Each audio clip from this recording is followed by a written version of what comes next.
Welcome back, ladies and gentlemen. Camp Hustle One here, back with another video. How you guys doing? We are back. This is part 2 of the debate on tipping culture getting out of hand in 2025. I am joined by a couple special guests, and I'm not going to waste any more time. We're going to jump right into it. All right. So I'm here. Let's make sure that everything is sounding good. You guys confirm in the chat if the volume is good on here. We're not going to waste any time, guys. We're going to jump right into it. I spoke with Sonic earlier. He said that he has prepared some notes, some counterpoints, and I'm excited. I can't wait to see what he has to bring to the table. I also have one other person that I'm going to be bringing on into the conversation.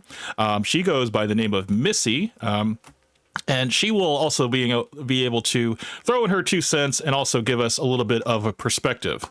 Coke Benny, welcome to the stream, my friend. This is part 2. Hope you guys have been patiently waiting for this. After this, we will be wrapping up this whole conversation.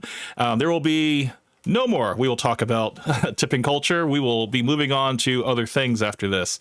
So, yeah, it's all or nothing, guys. So let's go ahead and get started. All right, let me move this here. All right, let me make sure that is where it needs to be. Let me get my other tabs here. Whoops. Put this over here, and we'll bring this, kind of give you guys like a visual or something to look at while we're having this conversation. So just give me, I should have done this in the time that I had.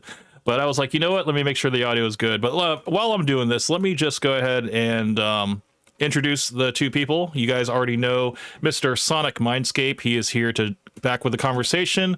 And now we have Missy that's also going to be joining in. You guys can unmute your mics and say hello to the chat. Hello, hello. Hey, guys. And Mr. Hey, how's it going? You guys confirm in the chat if you guys can hear their mics or if their audio quality is A1. Other than that, let me find let's do a trippy illusion video. Let's see if we can find something that is like mind melting. Okay, so this one's about 12 hours. I think this one might work for us. Let's make sure the audio is off. Okay. Let me put this down here. All right. So I guess ladies first, we'll go ahead and introduce Missy. And if you would like, just give us a brief history, I guess, if you want, on your experience on the topic of tipping. And you don't have to go in specifics in terms of places you work, but you can just say, what are your thoughts on tipping culture and how it's gotten out of hand? Well, I have been in the restaurant business since I was 15. I am now 45. I've done every possible thing in a restaurant except for be an owner and a general manager.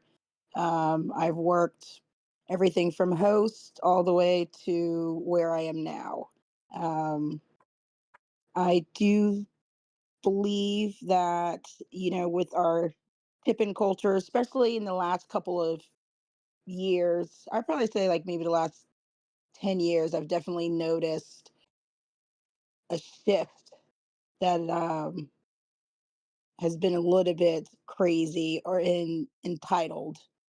Like the entitlement I've noticed has gone a little bit out of hand. Would you say that the entitlement is on both sides, the customer and the employee? Oh, 100%. 100%. I think that especially with the employees, like servers and stuff, not all, but I have worked with some where they expect to go in to work, do the bare minimum, and still walk out with, say, like $100, $150 for their shift. Sure. Which, most lunch shifts, I would say, would last anywhere from 10 o'clock to generally ending around like 1 to 2. Right. That's for normal a normal shift, if you're a closer for lunch, you probably would come in maybe a little bit earlier to set up at like 9 o'clock, and then you'd be out by about 4 o'clock because that's when the night shift would come on. And Yeah. then, yeah, then for night shift, you would start at 4 o'clock. Some servers maybe might staggerly come in at maybe like 4:30 to 5. And then your night could probably go up until maybe like 10 o'clock. That's when the store will close. But then you'll have to do all of your side work. And then you'll probably be walking out at 11, possibly midnight at the latest. So. As far as Sonic, would you like to give us any perspective? I know I think anybody that didn't tune into last episode, we had a little bit of a conversation, and Sonic, as we all know, has not had the experience of working in a restaurant, but he does have friends that work in restaurants, and you've also dined out yourself. Can you give us just a little brief perspective that you have in terms of what your view is on tipping culture? Sonic? Personally, to me, Oh, sorry. I'm sorry, I just unmuted my mic. Oh, you're good. Personally, to me, I think that tipping culture is extraordinarily complex. There's many moving parts, many elements.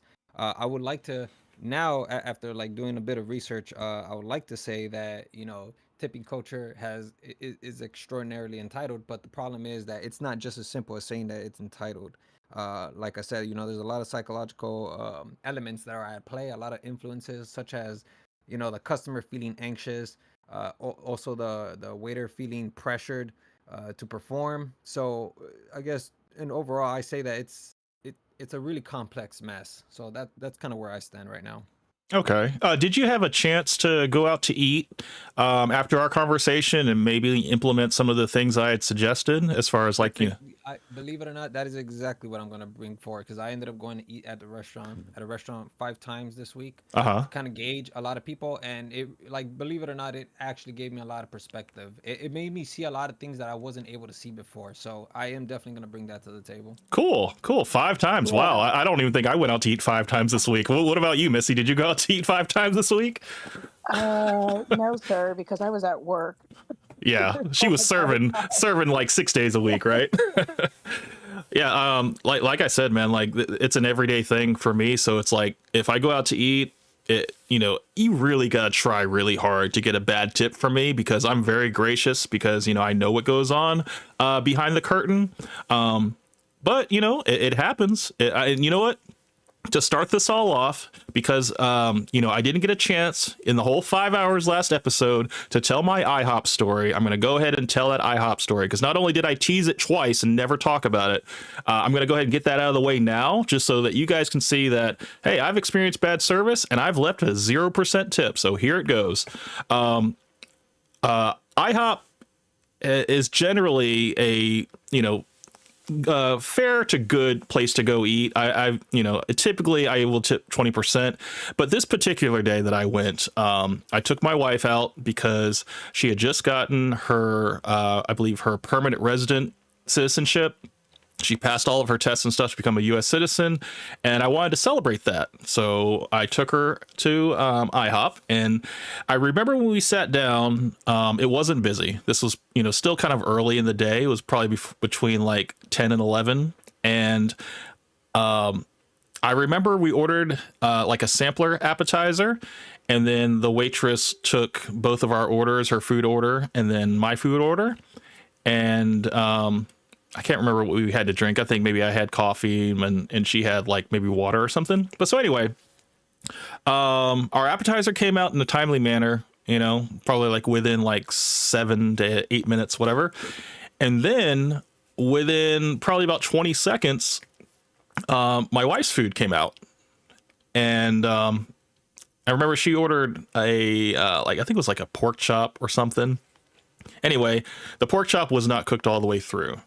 After our food hit, the server just kind of like went off and did other stuff. And I was paying attention to where she was in the restaurant. Mainly she was either on her phone in the wait station, or she was talking to other employees. Sometimes she would stand at the expo line and talk to the cooks and everything. But I noticed that she didn't have any other tables. So I wanted to say at what's it called? The 3 or 4 minute mark, like I was we still had the appetizer on the table. I was still working on it and everything like that. And my wife, she wanted to wait on her main food to eat because she was like, well, I want to wait till your food gets here. And after about, I don't know, 2 more minutes, passed, I was like, you know what, just go ahead and eat. I'm just going to flag her down whenever she gets here and ask her where my food is. And the waitress never came. It was probably a good 20 minutes. And I had done all the tricks that I told you, Sonic, where I drank all my drink. I put it to the side of the side of the table where, it was in plain sight. She saw that I needed a refill. I was looking around, and she wasn't even in the dining room at this point. So I was really confused, and there were no other servers that I could ask, that I could have asked to basically take care of me, if they could find out where my food was. And, I would say probably by the end of our meal, I told my wife, go ahead and eat her food. And she was cutting into her pork chop, and it was undercooked. So it's just like anything you could think could go wrong. I wasn't getting the refill. I didn't get my food out. My wife's food that she got was, undercooked. So we had a lot of problems. The server came back with our check, and she put it on the table, just like, just really casually, whatever. And I was like, oh, excuse me, miss. She's like, is there anything y'all need?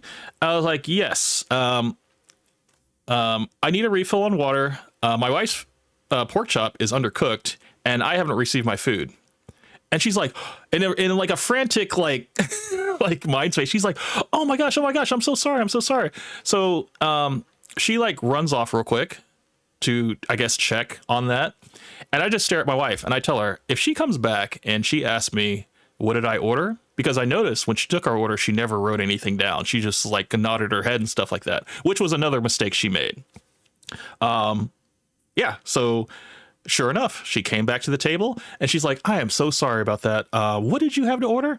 And I told my wife, while she was away, that if she comes back and asks me that, I'm just going to say, don't worry about it.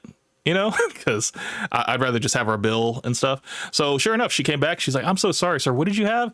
And I was like, you know what? Don't worry about it. If you could you just cook my wife's food up to temperature and stuff? And she actually said, my wife was like, actually, can you just, have it cooked up and then box it up to go? Because we're kind of like ready to go. And so she's like, yeah, sure, no problem. So at this time, I'm thinking that maybe she's going to get front of the house manager to come to the table, maybe apologize for what happened, maybe even offer me like, hey, we can still make your food if you just don't want to hang out for a little bit. None of that happened. OK, the bill, I think, ended up being $50. And when the girl came back, when I told her just to bring us our check and stuff, she's like, oh, I just want to let you know I didn't charge you for your food that you had ordered. And I was like, what, the appetizer or her food? She's like, no, the food that you ordered. I was like, oh, well, that's great because I didn't get it. So, I mean, that I'm glad you didn't charge me for food I didn't get. I didn't say it in like a jerk way. I just said it like kind of how I just said it just now. I was like, oh, I'm glad you didn't charge me for something I didn't get. Thank you. But so, yeah, the tab was like $52, $53 and change. And I just left nothing because I was like, this was her chance to, let a manager know, have a manager come to the table, kind of smooth things over, find out everything that happened, and then possibly make it right. But she never got a manager to make it right. And, she was just, she seemed like she had been doing waitressing for a long time. She was like in her like early 50s. So, maybe she'd been doing it for a while and she's just like, I don't know, maybe burnt out a little bit. But that's the thing. I tried to weigh things up and I was like, you know what? We were the only table that she had. So it's not like she was like so busy and so overwhelmed that she was just like messing things up. No, we were the only table she had. So there was really no excuse. And I was like, look, I thought she was going to at least offer us something, but she offers us nothing. She just, she gave us our bill and, what we had and stuff. And I was like, I was a little disappointed. So I left her a 0% tip. And I remember my wife, when we were back in the car, she was like, she's like, what did you leave her? And I was like, I didn't leave her anything. And she's like, I'm really surprised that you didn't like get angry. You didn't raise your voice. You didn't like shout at her or anything like that. You were just very calm the whole time. She's like, I was actually getting angry for you. And I was like, honestly, I just don't think that getting angry in that type of situation is really warranted. I mean, we weren't even there for me. We were there for you to celebrate, your accomplishment of becoming a U.S. citizen. So I didn't really want to like dampen that by, getting in an argument with the waitress and stuff. And, I mean, we stopped at another place to go get something for me to eat, and that was it. But that was my IHOP story, where I tipped 0%. And I want to say it's very rare, like once in a blue moon, that I get so bad of service that I just tip 0. And that was the most recent time. So what are your thoughts on that? Do you think I did right, or do you think I should have done more, or what? What do you guys think? Well, so I don't think I've ever tipped 0. Like, as you were telling this story, I'm sitting there trying to think about all the times that I've been out. Now, I know I've gotten 0 before, but I don't think I've ever tipped 0. I think the lowest I've ever tipped was just 10%, just Hmm. because I don't know what that person is going through. But I don't think I've had an experience like yours where they just blatantly, I was the only customer in there and had somebody just not come and then, pull the whole, what did you order? Or, oh my gosh, they messed up in the back, scenario. Hmm. Um, if it ever happened, I would like to believe that I would still tip them, but I mean, that was a roller coaster right there. Yeah, I mean, the fact that she didn't write anything down, that initially made me nervous, because that's something that, when I was in restaurant management, I was like, do not leave it to chance that you will forget something. If you write everything down, it's not even for you. It's for the guest's perception, that it puts them at ease. And they're like, okay, this person is making sure that he doesn't miss anything, or he or she doesn't miss anything. But when Yeah, that, but you also said that you guys were the only table, right? yes, yes. So, I mean, I can understand why your waitress at the time didn't write anything down, because I know that when I used to be in the front of the house, I mean, even if it was a lunch, like a busy lunch rush, because I am so seasoned, which I know not everybody, is, but I mean, I can sit there and take a table of 12. I mean, not now, but back then, in my younger days, I could take a table of 12 and not write their orders down, even with modifications. Mm. Yeah, see that. I mean, that's this thing. Like, I know that there are people out there that have like the steel trap. Like as long as you tell me, we're good. But another thing would also have been to repeat the order back to the guest to just like 100% be sure that, yeah, don't worry guys, I got it, and then they add on that stuff just to confirm, that they got Right. it. Exo Charles, what's up, bud? Welcome to the stream, man. Good to see you. Hey, Camp and Hustlers. Exo Charles says, you're always slaughtering people in debates. Well, this is just part 2. Okay. Sonic said he had time to prepare, and so this might be a slaughter on his end. We'll see. Sonic, what is your view about what happened in my IHOP story? What do you think? Do you think I acted right? Do you think that I could have done something more, or do you think I did just enough? What do you think? I think you did enough to where it aligned to your beliefs. I'm sure that you probably left 0 tip because you knew how impactful that was going to be. So I'm sure that that's the reason why you did it. And perhaps it could play a part into why you didn't get upset, because you know just how impactful that tip could be. So yeah, that's what I think. I think you're absolutely on the money. It's when you affect someone's money is when they actually realize, they actually do a little bit of introspection, and they're like, oh shit, like what did I do to get 0 tip? Like that hasn't happened in a while. Because I know whenever it happened to me, I'd get 0 tip, and I would always be full of like a bunch of questions, like was it me, was it them? So yeah, I mean, I think that's probably the strongest statement you can make to someone, short of like getting a manager involved or whatever like that, or being like, hey, I need to see your manager so I can complain about you. But I just was like, I didn't want to really make a stink about it, but at the same time, I just was like, dude, it's crazy how, if it was opposite, like say like my wife didn't get her food and I got my food, I would probably stand up and actually walk around to find the server, or maybe even talk to one of the kitchen people to see if they can get her and say, hey, my wife doesn't have her food, because that whole time we were there, it was all about her, and I didn't want to make it all about me, because I didn't want to, take away from the whole, celebration and stuff. But yeah, I just, that was my IHOP story. And I know Sonic, for you said the most part, in the last video, that when you go to corporate restaurants, you do not get stellar service. You kind of get like cookie cutter, run of the mill, mediocre service even. And one thing that I didn't say to you last stream that I wanted to say to you this stream is that the reason why you can walk into a mom and pop shop and get like immaculate service where they're like using your name, they're a lot more personable, it's a lot more of a unique dining experience. Whereas if you were to go to like a Chili's or an Applebee's or maybe even a Waffle House, and it's just like cookie cutter, like wherever you go, like it's like if you walk in one Waffle House, you've walked in all of them, because you're pretty much going to have that same type of experience, the same type of like customer service level. And it's just very cookie cutter. It's nothing special. Well, the reason that is because these corporate restaurants have rules in place. They have ways they want the servers to approach the guests. They want it done their way. Now, I mean, is there a little bit of flexibility in terms of like their standards and stuff like that? Sure. They want you to have a good personality. They want you to probably bring a little bit of your individuality. But when it comes to like certain types of practices and like the whole process of how they want you to interact with the guests, there are very strict rules in place. I've worked in plenty of places, plenty of corporate restaurants, to know that it doesn't really lend me to go above and beyond like the way I would in an independently owned restaurant or like a mom and pop type establishment. I would say a mom and pop establishment can afford to, make things a little bit more personal, because there really is no other competition. There really is no other branch and stuff.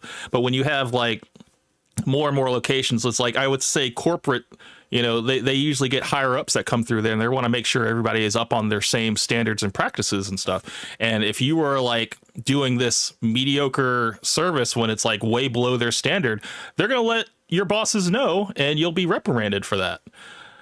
So Right. So so what you're saying right now is that it all depends on what kind of franchise you work for. They're the ones who determine how you're going to serve the tables. Is that what you're saying?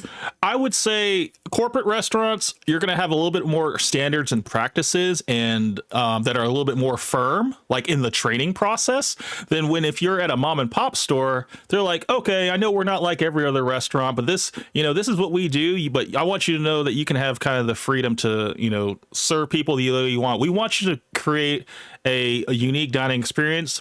We don't want you to like, be giving away free food or anything like that. But we definitely want, if you feel like if you want to make something special by, I don't know, bringing a couple that's celebrating their 25th anniversary, like champagne flutes or whatever of champagne, go ahead. We will take it off, because that is a special landmark celebration, and we know that it will create a positive dining experience. Whereas if you were to do that in like an Olive Garden, they might take a little bit of issue if you're doing that to every table, because then we're like, we can't really afford to do this, So you see how that, like what you just said right now, almost sounds like this isn't a problem that belongs to the customer. It's almost a problem that belongs to the business. Because you said that we have the tip and we have to compensate the person for their wages, right? So if that's the case, then this isn't a problem that belongs to the customers. It sounds more or less that it's a practice that belongs to the business. And so these people, their pay suffers because of the practices that these franchises have. Because, for instance, how can you compare somebody from like Olive Garden, a server from Olive Garden, to somebody at Benihana's? A person at Benihana's is obviously going to get way more tip than somebody at Olive Garden, Well, I think what you're paying at Benihana is the performance. There's like, I would say the prices are a little bit more expensive. Therefore, the tip will be more expensive typically. Would you say that a server is a performer? I would say a server could be a performer. Yes. Yeah. I would say it's a range. It's a range of performance, though. You got people that are just doing it as a job. There are people that are doing it as a career. I think that's kind of like the parallels of it. You know, you have people that take their job very serious, and they make sure that they are, you know, up on all of the current information, all of the dietary restrictions, all the wine pairings and stuff like that. And then there's people that just kind of wing it. You know, they just like, hey, how are you doing? What can I get for you to drink? You know, and they don't really have an opener or a spiel that they go through. They just got to do things their own way, and there's varying degrees of success with that. And with that success, it comes discrepancies and inequality. Absolutely, absolutely, Yeah. yeah. So do you see how like this isn't a problem that belongs to the customer? This is more or less a problem that belongs to the businesses. If the businesses will not, well, obviously it's ingrained in our culture. So you know, through time, perhaps we can like leave behind that whole tipping culture stuff. But ultimately, at the end of the day, it seems more or less that this is something that belongs to the businesses. If they could just pay the servers what they're supposed to be paid, the tips are just extra on top. Yes, but how much extra are we talking about? Like, are we talking like $1 or $2, or are we talking about like an actual percentage of a standard? You know, like No the percentage, no gratuity. It is gratuity. This is all you know, whatever the customer wants to pay without without any anxiousness, without any strings attached. It's what they want to pay. I'm really glad Because go ahead, finish your thought. Go ahead. I'm sorry. go ahead, go ahead. I'm really glad that you brought up auto gratuity, because I don't think I explained it to a point where it makes sense, like to, you know, a non-restaurant person, is that it takes a lot more effort. And Missy, I'd like you to jump in on this in terms of like an auto gratuity situation, in terms of like taking care of parties, because taking care of a party of 20 is a lot different than taking care of like a four top. There's a lot more work that goes into it. There's a lot more organization that goes into it. A lot more logistics. You know, sometimes, Yeah. you know, when you have more people that you're taking care of, sometimes you need like more than one server just to kind of cover all of the bases, because you can't have one server that is managing all of the food orders, and then someone who is, you know, and have somebody else that's managing the drink refills, because sometimes it's just like simple logistics like that.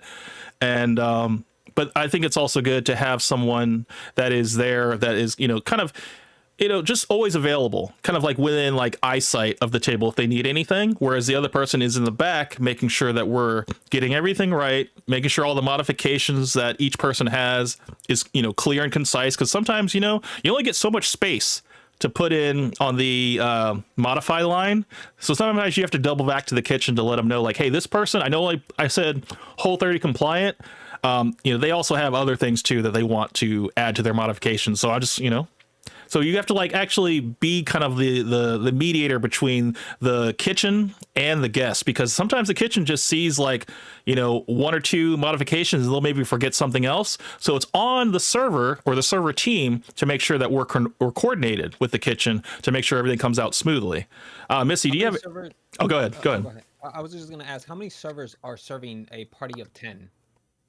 So with that, normally it would be one person, um, sometimes two, and the second one is really like how Camp was just saying, maybe refilling the waters, you know, checking the kitchen while the main server, say it was you, Sonic, say you were the main server, you would be going around making sure everybody's okay, you know, getting more napkins, saying hey, you know, just basically making their experience more enjoyable. While if you were had the luxury of having a second server, they were the ones, you know, refilling the waters before you got down to that like last sip or something. And Right, but also too, you have to realize with the gratuity added to bigger parties, so servers, depending on the time of day, like, you know, if it's a Friday night, you're going to have more servers on the floor. So more servers on the floor means you have a smaller section. So if I, like, let's just say I worked that morning. So if I worked that morning and it was like me and three other people, we each might have, say, 8 tables per section. But because now it's Friday night, it's a busy night, we might have, say, 6 or 7 servers on. So now I only have 2 tables. So if I have a party, the gratuity really is because if your section is right next to mine, your whole goal is to turn and flip your tables because you're trying to make obviously as much tips as you can before you leave. Well, if I have a party and you guys are celebrating a birthday or something, you're not coming in and out within 30 minutes. You're probably sitting there for like an hour, maybe 2 hours. So within that 2 hour time, you're my only table that I'm getting a tip from. Whereas the person next to me, the server, they've already flipped their tables 10 times. Right.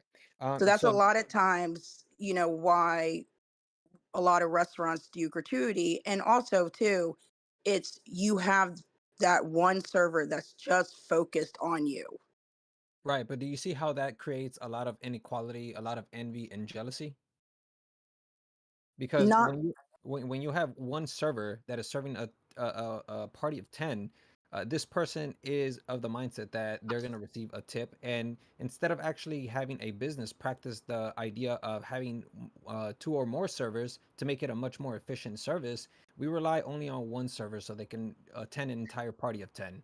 So this not only does it create like a very unfair workload for that server, it also puts a lot of pressure on that person to determine whether they're going to be tipped or not.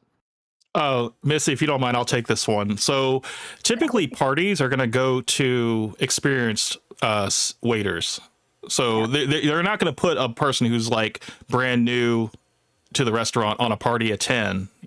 They will make sure that they give it to like a closer who is either there for the day or a closer that's there for the night, someone that is has proven themselves and has been there for a while, and has had good comments and stuff like that, in order to show like, okay, this person can handle a lot of tables, this person can handle large parties. Typically that goes hand in hand. But then at the same time, you got people that that are still just starting out. They have their 2 tables and stuff, and maybe one of those tables goes to the manager and lets them know like, hey, this person was amazing, like they were great, this is probably the best service I've ever had, I've eaten here like 3 times and this was the best service I've ever had. Well, the manager is going to take note of that, and they're probably going to, on the next night shift, put that server, kind of test them a little bit, throw them in the fire, see if they can have a party table or maybe even a larger section. So it's all like, the restaurant is all about a proving ground. It's really just like, the cream definitely does rise to the top, and the people that are on top of their game, they typically get that. But there's no like inequality. The thing about it, you think, I can see how you would see it as inequality and like maybe like a breeding ground for jealousy and stuff like that. It's not like that at all, because people understand that you have to rise through the ranks in order to get these type of parties, but if you say like okay, say like a manager likes your attitude, maybe you've had like a perfect week, no complaints, maybe a couple people being like, hey, Sonic was amazing, man, I'm definitely coming back and seeing this guy. So the manager puts you on a party of 20 people. And he's like, because look, you're the only one that had a good week, and there's just like a bunch of new people that got hired after you. So like they all have like 2 table, 3 table sections and stuff. But the manager is like, you know what, Sonic, you've kind of proven yourself through the week that you've had really good guest praises and stuff. Had really no complaints. I'm going to go and put you in the private dining room to take care of this party of 20. They're celebrating a 25th wedding anniversary or something like that. So they put you. Go ahead. Can I cut in real quick? Of course, go ahead. Go ahead. I really want to ask this question. Go right ahead. So you think that it's fair that you, if you do a party of 10, Mm-hmm. right, and then one person ends up doing a party of 2, you probably receive a tip of like 50, right? Or at least the bare minimum in this case with that one guy who attended us, he was supposed to get a gratuity fee of 26. Let's say that person is attending a person of 10, right? A party of 10. And then there's this other guy who's also serving another party, but it's a party of 2. But this party of 2, this guy is known as a great tipper. He tips at like, let's say, it's very rare, but let's just say hypothetically this guy tips at $100, all right? That's not rare at all, man. That's not rare at all. Yeah. I've had. That's not rare. That's not rare at all, bro. That Like, just makes it Wait. That just makes it so much worse then, because this person's gonna end up getting a tip of 100 while you're over here struggling, and you're over here with the workload while he's not. You Bro, know? we're all working for our money, man. But you just understand that potential $100 tip that comes from that two top can easily turn into like a $5 tip because he's just like, look, I've had better service than this, or whatever, and you only get $5 off that table. The thing is, Right, it's all a luck of the dice. But when you have a party table that has a gratuity on it, it doesn't mean you need to sit back and just give the bare minimum service. No, because that gratuity can be disputed, and they could take it off, and then they can just tip you whatever they want. But most, right, but no, go I'm ahead. not talking. But you're already getting ahead of it. I'm not talking about any of the percentages or what could happen. I'm talking about, is that fair? If a person receives $100 tip compared to somebody who's working an entire table of 10 with a tremendous workload, do you think that's fair? Yes. Yes, absolutely. Wow. Because guess As- what? It's as a gonna be. server- Sorry. One second. It's gonna be you next time. Okay, that's gonna get the unfair advantage. Okay, it's never like one. It's never unfair in one side. It's like everybody gets a chance to shine. And like for an example, I've run into Shaquille O'Neal twice. Not as a server, as a manager. Kind of wish I ran into him as a server because he's notorious for asking the server, "Hey, what would you like for a tip?" And both times I've seen him, I've seen the server be very, very shy, and she was like, "Oh, maybe like 200, maybe," and he wrote 200 on the line. But he's like known for, if you ask for $4,000, he will write $4,000 on the tip line regardless of the total. That's Shaquille O'Neal. Okay, I've seen it happen. Now, Right. But what I didn't say that's unfair. I'm just like, yo, you got lucky because you waited on Shaquille O'Neal tonight. Right, but okay, but you do realize that like not everybody's gonna get a chance to shine. You say that as if like we're living in an ideal world and everybody has the same level, the same skill set. But there's servers who aren't as strong as other servers. Like for instance, that's why you said that somebody with a much more experienced server background, they're gonna end up getting a table of 10. Does that make sense? Yes, because you have to prove Exactly. yourself So- you have to prove yourself when you first start out. You always do. Everybody starts off with like 2 tables. Sometimes they'll start you off with like 3 to 4 tables and stuff. And if they will just see how you do. If you melt down with 4 tables, it's probably be a little bit longer until you get a 10 top. No, but you're still talking about performance. I'm not talking about performance. I'm talking about the fact that this person ended up getting $100 tip compared to somebody who had to overperform just to get even the bare minimum of the gratuity fee. That's what I'm talking about. That's Missy, do you want to take this, or do you want me to take it? Because Go ahead. I mean, I can see where Sonic is coming from. But yeah, also, go ahead. Yeah. it's really hard because, like I said, I've been on both sides of it, and I think you're getting hung up right now on the unfairness of it. Which, I mean, okay, as somebody who's never been a server before and who's only gone into restaurants to only eat, I can see where you're coming from. But it's one of those things where it's like, I know that some restaurants that I've worked at, if servers have complained about it, which is normally the new ones, and I mean new ones that have just got off a training and was like, well, how come Stacy got it and I didn't? It is built on performance. And, it's one of those things where it's like, okay, well, maybe let us help you so you can get to this point where you can get it. And eventually they do get it and they start, getting those 10 plus parties. So it's not like they're going to be stuck at 2 table parties the whole entire time they work as a server. Right, but then that goes back to because you think that I'm just focusing on just the workload and I'm hung up on that, but it's not. That goes back to what I'm saying, that instead of actually fostering collaboration, it seems like it breeds more competition, if anything. Now I understand that you guys are making the argument of you want to help out the other server, but again, it doesn't really seem like that's the case because But there's really not that much wait, really quick, let me finish my thought. Because if like psychologically, a person, they're experiencing all of these emotions like envy and all of this stuff, but it doesn't always manifest in jealousy and envy. It always manifests in other forms, such as perhaps complaining about how there's people out there that don't tip well. Like for instance, I know that Camp, you made that very controversial claim last week where you said that a certain group of people doesn't tip. that sounds like to me that you still hang on to that, you know? And that's what I'm talking about. That people have that idea of a person, of a group of people, because tipping culture is a thing.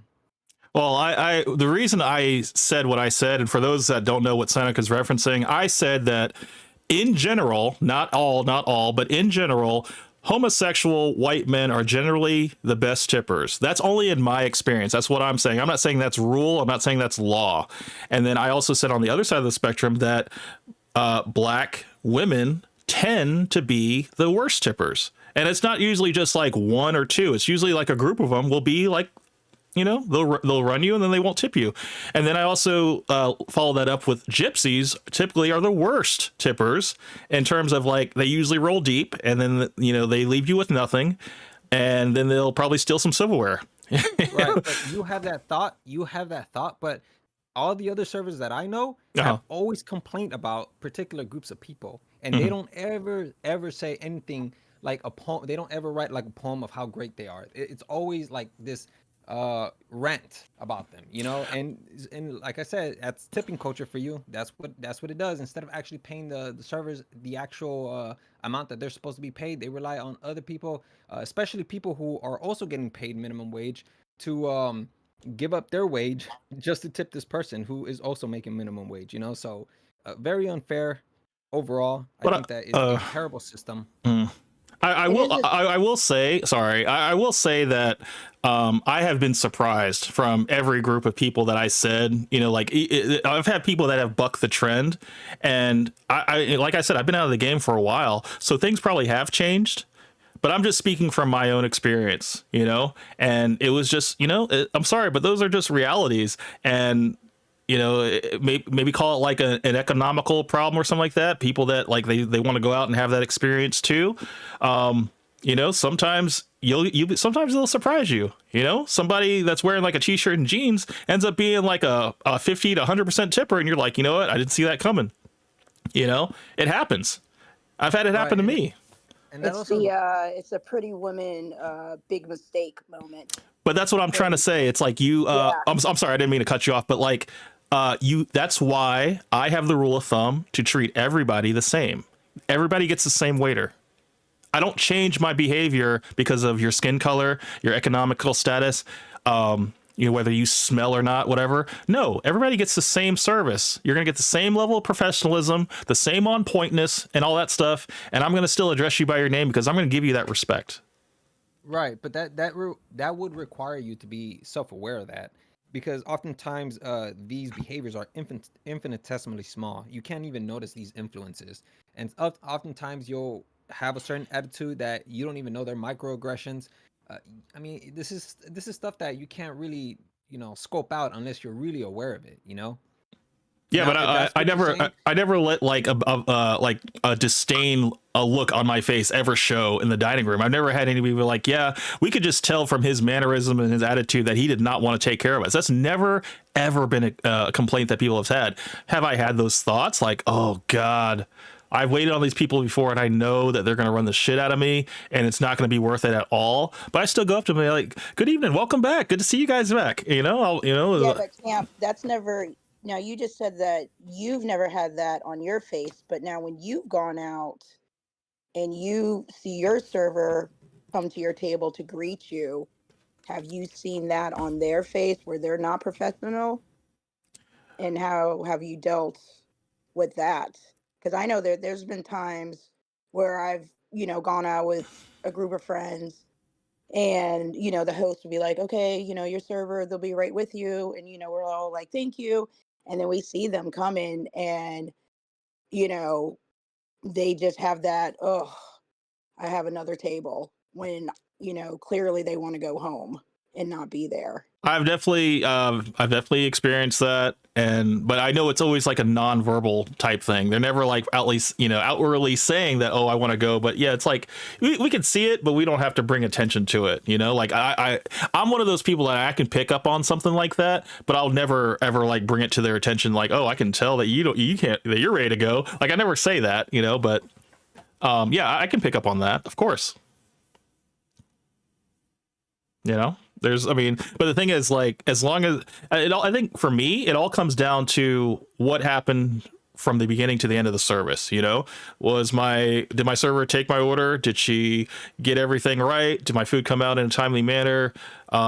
Did she offer, to box up my food, offer me dessert or stuff like that? Would she bring me my check, or did she disappear for a long time? There's a lot of different factors that I look into. And then, I always, for most times, it's like they really have to try really hard to get a bad tip. Can I So, ask you a question, Cap? of course. That IHOP story.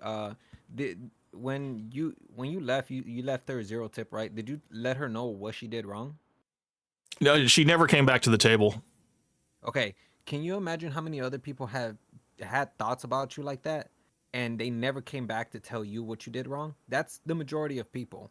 Nobody's ever, or very, very, very few people are actually going to go back and actually give you feedback. That's not a real thing. That's not in an ideal world, you would want that, and you would want to take it in stride, but that's not a real thing. So the fact that you're telling me that, like, you've never had that, it kind of makes me hard to believe that, like, you were such an efficient, which, don't get me, I'm not trying to downplay your experience at all, but what I am trying to say is that, like, there's going to be those moments where perhaps, you weren't as efficient as you thought you were.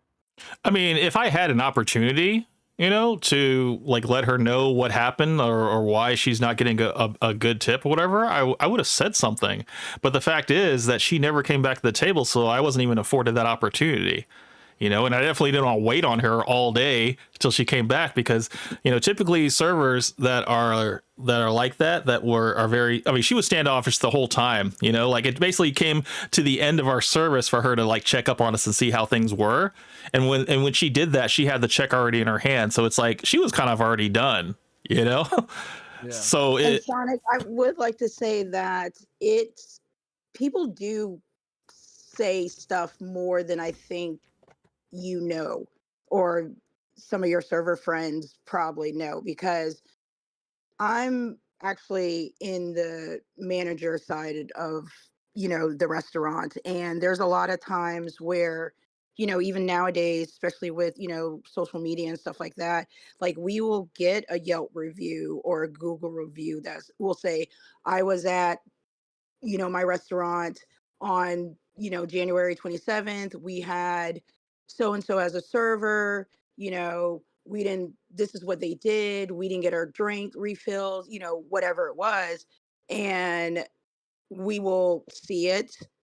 We'll put it in our manager chats and we'll talk about it. And whoever the manager was on, they're like, oh no, oh, I know that table, and they're like, we already addressed it or whatever it is. And a lot of times it doesn't get back to the server because sometimes we just don't deem it worthy enough to let that server know, because a lot of times it was so insignificant that Right. we could just tell that that person was just making a fuss, even though it was already dealt with that day while they were there. Right.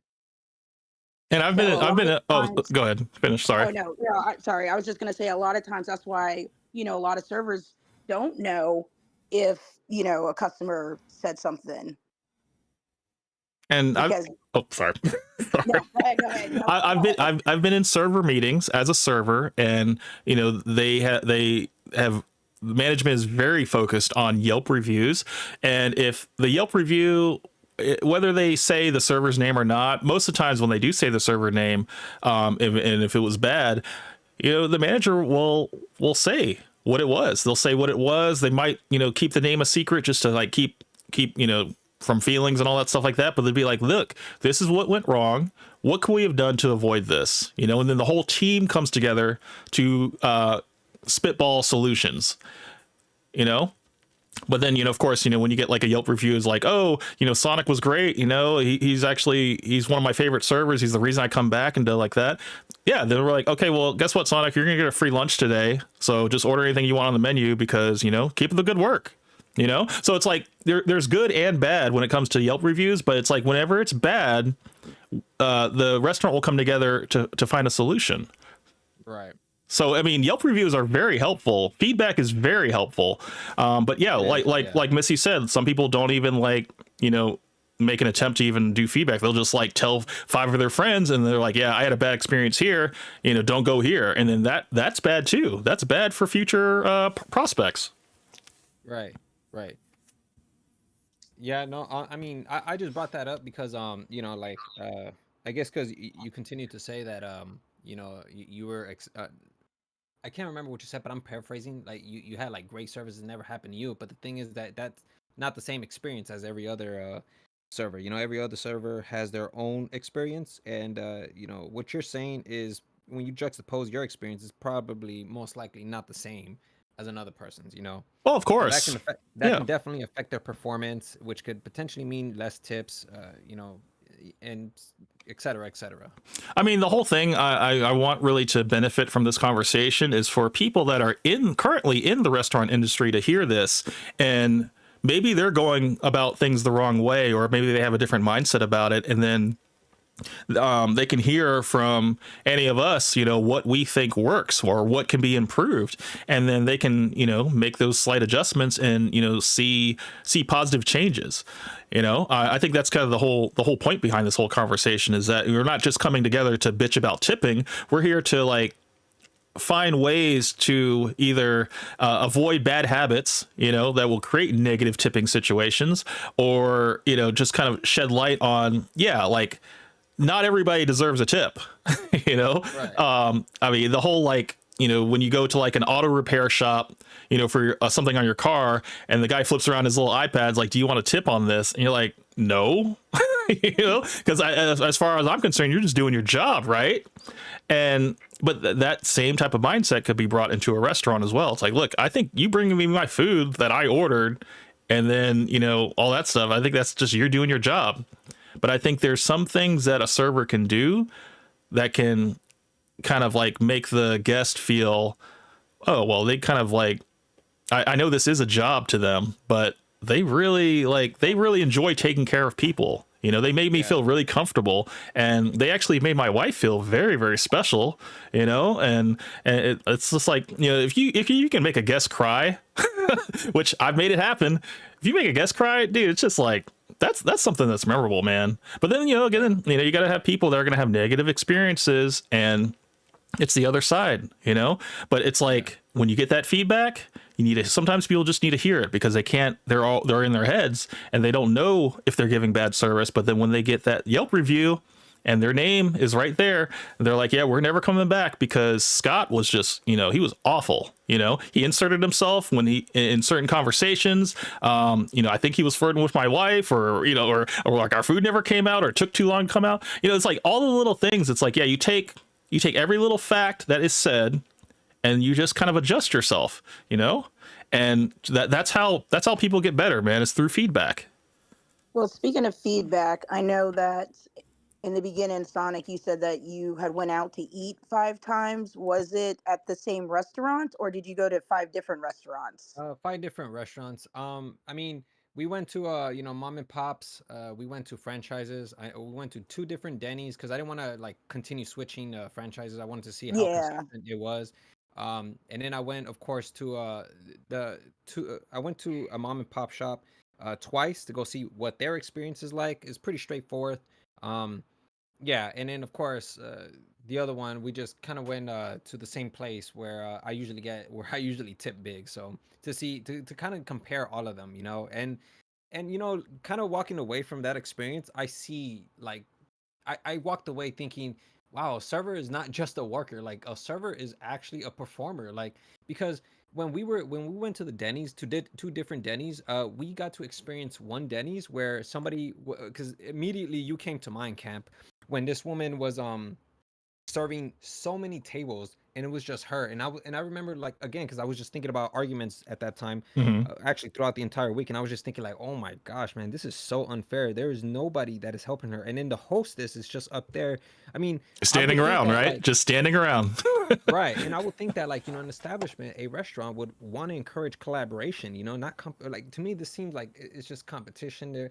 It's all her, and she's the one who has to perform. It's like, we're like, oh, and that's another thing too. What like, I have it in my notes right here. What is it called?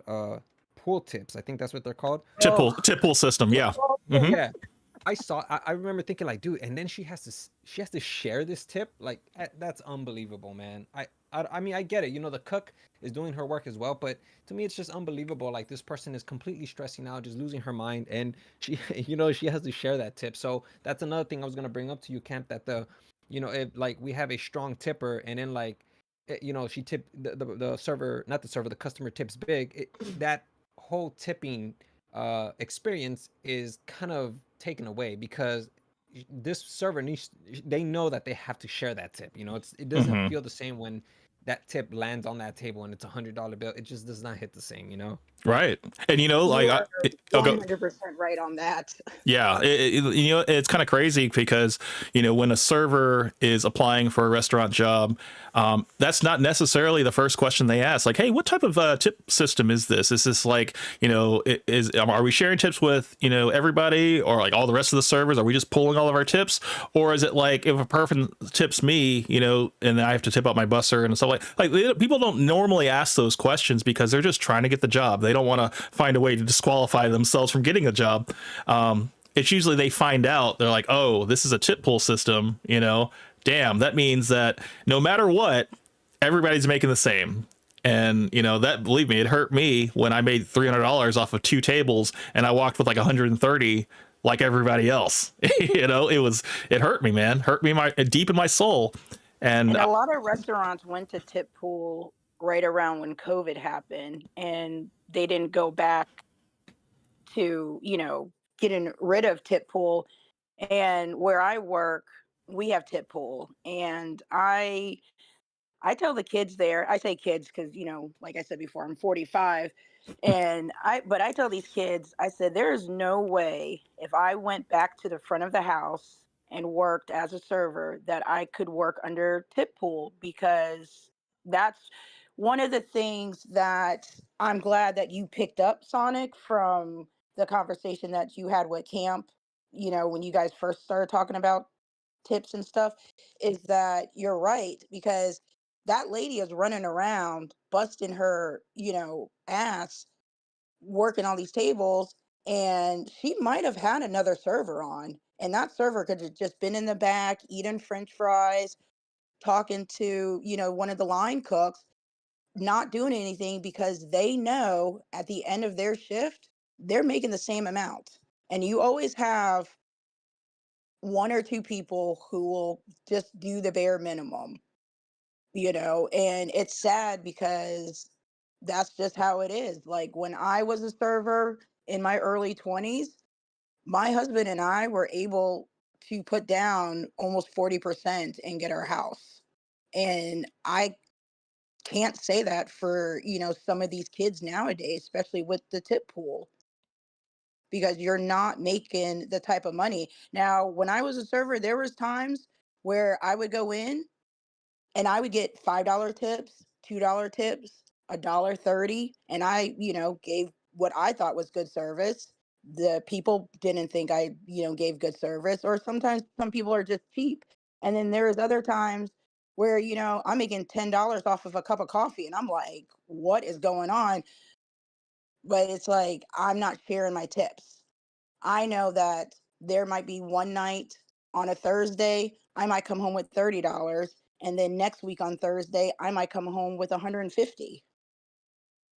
Wow, man. it's a roll of the dice. It's literally what Yeah, it it is. really is a roll of the You don't dice. know And who you're going to be taking care of. Yeah, and that's kind of like, and again, Missy, I just want to go ahead and just let you know that if I did come off aggressive, it's because I kind of told Camp that I wanted to like kind of make his stream a little more entertaining, because Don't last time I was really apologize. quiet. Don't oh yeah, apologize for your Yeah. don't aggression, okay? apologize. Please do No, not No, apologize. Don't even start that because I'm not going to accept it. no, no, yeah, no. I'm not. I had seen a little bit clips of your, when you guys were first talking, and I when Camp said that you were going to come back and do a part two, I was like, yeah, dude, I would love to, like, see if his, perspective changed or anything like that. Not obviously like 100%. You're like, I'm going to tip for now on, because there are instances where, if you don't think that person deserves a tip, then they don't deserve a tip, Right. and whatnot. But, just to hear some of the questions and the stuff that you're saying, you are opening your eyes a little bit. And a lot of people, they just go in, they're like, why am I tipping? I could have done this at home, Right. and stuff like that. So, no, I don't think you're aggressive at all. I actually love, that you're sitting there with your eyes open and that you actually went to 5 different restaurants Yeah. and you were actually looking and said, oh, she's taking a little bit longer to come to my table because she has this whole entire section and there's 10 other tables besides me. Yeah. Yeah, I'm really Right. happy that you had that consideration. Yeah, Yeah. because a lot of people don't. They do not have that consideration at all. Yeah, no, like I'm telling you, I learned a lot like when I went to these restaurants. And I kind of want to ask you guys, since you guys are servers, because I did something and I want to see if I did the correct thing or not. When you have when a server messes up your plate, and then you tell them that this isn't what you ordered, and they have to go back and then they have to, I guess, cook the food once again. Does it come out of their pocket? It does, right? Like for instance, if they didn't, if they if I ordered a side and they gave me hash browns instead of you know, a side of broccoli or even a toast with butter, and I asked I didn't want any butter on the toast, it does come out of their pocket, right? Because they have to It does. compensate for the. Generally It not. doesn't. No. Yeah, it doesn't come out of their pocket, but it also depends on the establishment. If it was a single mom and pop restaurant, like say you went to Oklahoma and you stopped at this little diner, um, possibly it could. But if it's something, like a Waffle House or something like that, because what we have is we have a food cost. Yep. Every restaurant has a food cost. And we try to keep our food costs as low as possible, but we know that mistakes are going to be made, whether it's on the server or it's a customer, or something like that. Because there's a lot of times if you go to the restaurant, you read the menu, you're like, oh, I want this salmon salad. You get it, and then you realize, like, let's just say it has green onions on there, and you do not like green onions, and there's so much green onions on there that you just cannot pick them off. Then if you say, hey, I'm so sorry, I didn't realize there's green onions. Can I get this remade, reorder it? That's where the food costs. That's where it's, put in. So yeah, it doesn't come out of their stuff. Now, unless the server just constantly makes mistakes, sometimes restaurants I have seen them was like, if you make another mistake, we're just gonna start taking it out of your tips. Mm. Yeah, but I mean, I think it has to get to a really serious like Yeah. infraction. Like say you mess up a whole table, or something, and they need all of their Like, stuff returned yeah, or whatever. managers are allowed to comp, Yeah, food and stuff. and Oh, depending if it's like multiple managers, I think each manager has like a certain allotment, so Yeah. which is tracked. So yeah, oh, yeah, it's because yeah, because like I when I asked this lady, the server, you messed up on my food. She kind of like gave me a face of like here, like I messed up. Like she gave me like I knew it was a face of frustration, because again, like she was serving so many tables and it was just her. So what I decided to do was like, she messed up again on when she brought me my plate once again.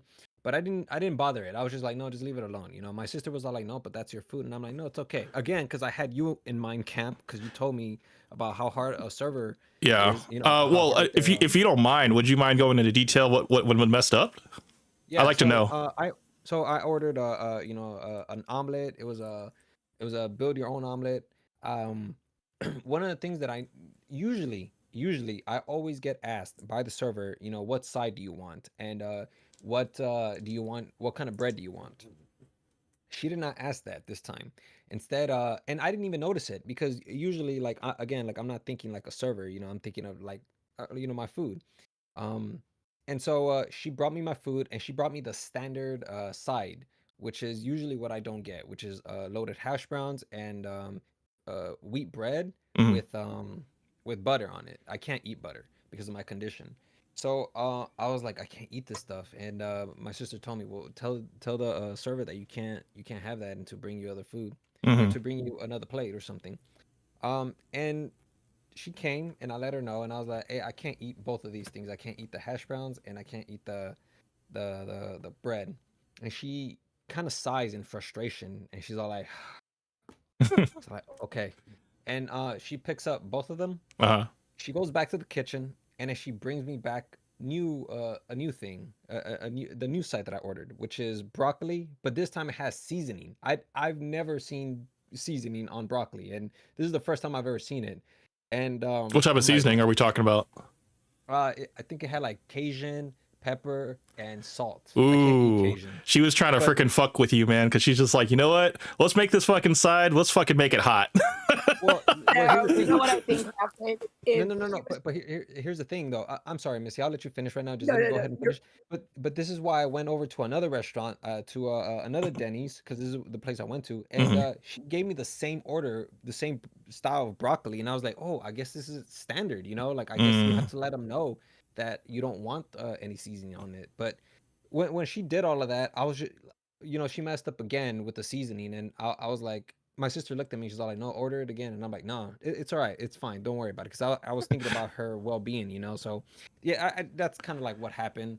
But You you don't can want see to. You that don't like want to end up with floor spice on your next food. Do you do that? No, but like, okay. So, question to you: as far as the broccoli on the menu, did you check the menu to see if the broccoli has a description that it has Cajun spice on it? no, actually you can't order the broccoli. It doesn't have it on the menu. You have to actually order it on the side. It's a side that isn't even recommended. Like I don't even know if they're supposed to do it. Hmm. But they did it for me, and yeah, like I've never had a problem with the seasoning, but So that was the the first time the I've ever broccoli seen is it. not something you can order off the menu. It just comes with things. It's like a special off menu item, pretty Yeah, it's much. like it's not. Well, I mean, I don't know, obviously, because I don't study the menu. Right. But like what I do know is that it's not on the menu. It's not one of the options that you could choose. I just ask Hmm. for broccoli, and they do it for me. That's very interesting because I would think that if broccoli was like a side item, that you would be able to see like a list of sides, where it's like, rice pilaf, Cajun broccoli, mashed potatoes, French fries, like it's all listed there and maybe give you like a little description. I would understand if it just said like Cajun broccoli with like no description, or if they just said broccoli. But if it just said broccoli, I think it should say like a little description, like it has Cajun spice on it or something like that, just to like be completely clear, Like I've never seen a place where it's like, the side item is broccoli and then it comes out with like Cajun seasoning on it, like it just seems Yeah, like, that was yeah, I'm telling you, that was like the first time I've ever seen that. So when she brought right. it to me, I was like, what? I've never seen this before, So Normally what yeah, you get just plain broccoli, right? Like steamed broccoli. yeah, they just bring me steamed broccoli, and that's it. Mm. I never expect anything else. When you asked for the reorder, did you say, instead of this side item, can I get some steamed broccoli? Did you say that, or did you say broccoli? No, I said broccoli. I did not say steam. Oh, Yeah, got you. because I know I didn't say steam because I It's don't always ever come out that order way. steam. It's always come out Yeah, that way. So that's why you didn't think to ask. But no, that makes yeah, sense. But then you went to a different location and it came out the exact same. Maybe they yeah, had like a company wide change, And they're like, hey, we're getting a lot of people that want to put Cajun seasoning on their broccoli, or they want to add cheese to their broccoli. And so let's just make it like a automatic thing, I'm not saying, because I haven't been to a Denny's, so I couldn't tell you if that was what their thinking was with that. But at least from this happening twice, you can now go in with the knowledge that if I ask for, steamed broccoli, you might need to even go even further and be like, can you just make sure there's no seasoning? I can't do the Cajun or anything like that. I just want just plain regular steamed broccoli if possible. Just basically go the extra mile. I know it sounds like, why am I doing extra for the server? They should be like knowing what I want, but like just to safeguard yourself, if you can't have butter, like that's a big deal, like, yeah, yeah. Sonic, I'm gonna have to tell you that I wholeheartedly agree with your sister. If they brought your food out and it's something that you can't eat, you have to return it, even if it was the second or third time, And I think she was just frustrated, the server, because she was the only one on. But at the end of the day, if it comes to your health and something that you can't eat, return it. I agree Right. Yeah, 100%. and that's what I was gonna tell you guys. I had another server who I told that I couldn't eat a certain, because again they had butter on the bread that I ordered. It was at I don't remember what the name of the place was, but my sister took me there, and she asked me. She was asking me all sorts of questions that I usually don't ever get asked, which is, are you allergic to it? Can you eat this? Can you eat that? Because that has Now I remember. It was what was it? Uh, no, come on, think of it. What was it? You know what? I just lost it. But I know the restaurant. I know it's gonna come to the tip of my tongue sooner or Typically, if later. a server asks you, like, wait, hold on, are you allergic to butter? Because sometimes you might order something also that has butter in it. So they'll probably just like, hold on, we want to know, is this just like a preference, or do you have like an actual allergic reaction? I've actually said that to my guests because they'll be like, it's just a preference. I'm like, okay, well, I just want to let you know, the penne pasta that you order is cooked in butter. So I just want to let you know that. You might not have known that, but I'm just letting you know, and people will appreciate that. You know. Yeah. Yeah, like that was the first time I was ever asked that, and I was like, "Oh, damn!" Like, Hmm. like I usually don't ever get asked anything about butter, but like this lady, like she like asked like questions to ensure her. I guess it's for like the customer safety, obviously. We take In allergies case they very serious, Yeah, very yeah, serious. very serious. Because I yeah, but mean, man, I mean, you got people that are like religious that can't have bacon and stuff like that, and they're like, "Is there any way you can take bacon out of the loaded potato soup?" And you're like, and then maybe somebody who's brand new would be like, "Oh yeah, we of course we can, because it's just a garnish," and then they find out later, no, we cook it with bacon in there, and then we do also garnish it with bacon as well. But yeah, you still fed that Indian bacon, so it's like, sometimes you need to just it's on the server to be informed about what is in the dishes and stuff. But there are some people that just don't go to those lengths. yeah, So yeah, no, but yeah, that was my experience. And Missy, if you want, you can go ahead and finish your story because I wanted to listen to what you were gonna say. I think it was a story or a point that you wanted to make. I don't know if I you remember. I don't remember. I mean, one thing I'll say, in terms of like dietary restrictions, that's always been something that has been popping up a lot more than it was like more than 10 years back. Usually people didn't have like gluten allergies or nut allergies and stuff like that, but it just seems more and more that people are coming up with like complex lists of like 5 to 6 dietary restrictions, and we're just like, dude, can you just like eat at home? Like, why the hell are you out here trying to change the whole goddamn menu? Right. But I mean, it happens, man. There's people that just like, no, I mean, I love the way you guys make this item and stuff, but I just can't have it the way you guys make it. And yeah, I mean, at first you may be like a pain in the kitchen because the kitchen is dealing with their own stuff, but when they see like 30 modifications on one thing, yeah, everybody kind of throws their hands up, but it's like we still try to get it all done, at the end of the day. Because at the end of the day, if we don't have customers or guests or whatever, then we don't have a business. So it's like we have to make certain concessions. And then there's just some things you just can't do. Like there's no way I can take the balsamic vinegar out of this sauce because that is basically the base of the sauce. You can either have no sauce or you can choose a different item, And if they're like, "Oh, well, I've had it like this before," like, no, you haven't. You're lying. Yeah. Oh, and I think I remember, Sonic, what it was. It was the broccoli when you said that there is seasoning on there, and how Camp was like, "Oh, she's fucking with you," and I was like, "Yeah, that could have been the line cook." But then when you said that you went to a different Denny's and it had the same seasoning, then I was thinking to myself, "Oh, that might have been a new menu item where they added seasoning to it." Yep. Yeah, because Yeah. restaurants are constantly modifying their menu to, deal with customer requests. I see it happen all the time. And I've worked in restaurants where the menu changes literally every day because it's depending on whatever the kitchen orders. So their menu is completely brand new every day, and it's printed on a piece of paper.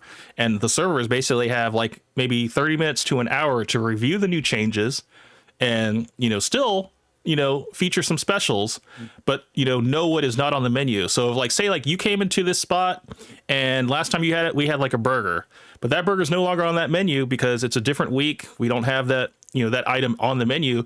And someone's like, "Well, can I still get it?" And you're like, "Unfortunately, we don't have it available because that's why it's not on the menu, because we don't have it. We don't have the ingredients to make it, So it's up to like the server majority of the time to be informed about what changes are made to the menu and communicate that to the guest, because sometimes guests, you come in, you get set on something that you love having, you get it every time you go in, and then there's maybe like a slight change, and because the server didn't like take that initiative, or maybe didn't even know to take that initiative to tell you that, "Oh, we've made a slight modification to this," and be like, "Oh, I just wanted to let you know." And then you could let them know, "Well, I don't do Cajun seasoning, is there any way you can do it steam?" Absolutely. No problem. But it just goes to like, that server taking that initiative to kind of anticipate you, you know, but also Right. know that have menu knowledge to know what changes are in place. Yeah. And Sonic, I want to go back to the 5 restaurants out of the mom and pop and the more popular, like Denny's or the other one that you went to. How did you feel like with the servers? Did you feel like with the mom and pop you might have got a little bit more um like they took care of you a little bit better, or do you think that one of the corporate restaurants? Okay, so one of the mom and pops, because I went to two different mom and pops. I went to one of them 2 days straight, and they gave me pretty standard service. It was really basic. They just came to check up one time to see if I had water or whatever I needed, and that was pretty much it. So it was pretty standard. For the Denny's, it was really that was the first time I've ever seen like somebody really struggling, which I'm glad that I had that experience. The second Hmm. Denny's I went to, she had impeccable flow. She knew what to do. She was going to every single table. It was like my sister and I were just completely impressed because when you have impeccable flow like that, that deserves a tip to me. She already came with and I told my sister too. I was like, see, this is what Camp was telling me about how they can already preemptively know what you need. And she came with and she knew that I only drank hot water, and so she came with I think one of those it looks like a little coffee pot, but it had water instead, hot water Oh instead, and yeah, she poured the it crafts. Yeah. right, and she poured it into my cup, and it was hot water, and I was like, I didn't even have to tell this woman, like she knew what to do. And my sister was all like, we're gonna leave a big tip for her. My sister, she tips really big, so she ended up leaving I think like we ended up getting we ended up paying like I think like 32 or 36. And she ended up leaving like a $25 tip. It was insane, but Nice. usually Yeah. that's how my sister tips. But like Nice. the fact is that like we were very impressed with her service. I'm And glad then you got great service, Sonic, because now you can now appreciate when you get it, and now you can tell when you're not getting it. yeah, oh, You most yeah, definitely. you're a lot more There is receptive to to the effort that is made to when it's the bare minimum. yeah, most definitely.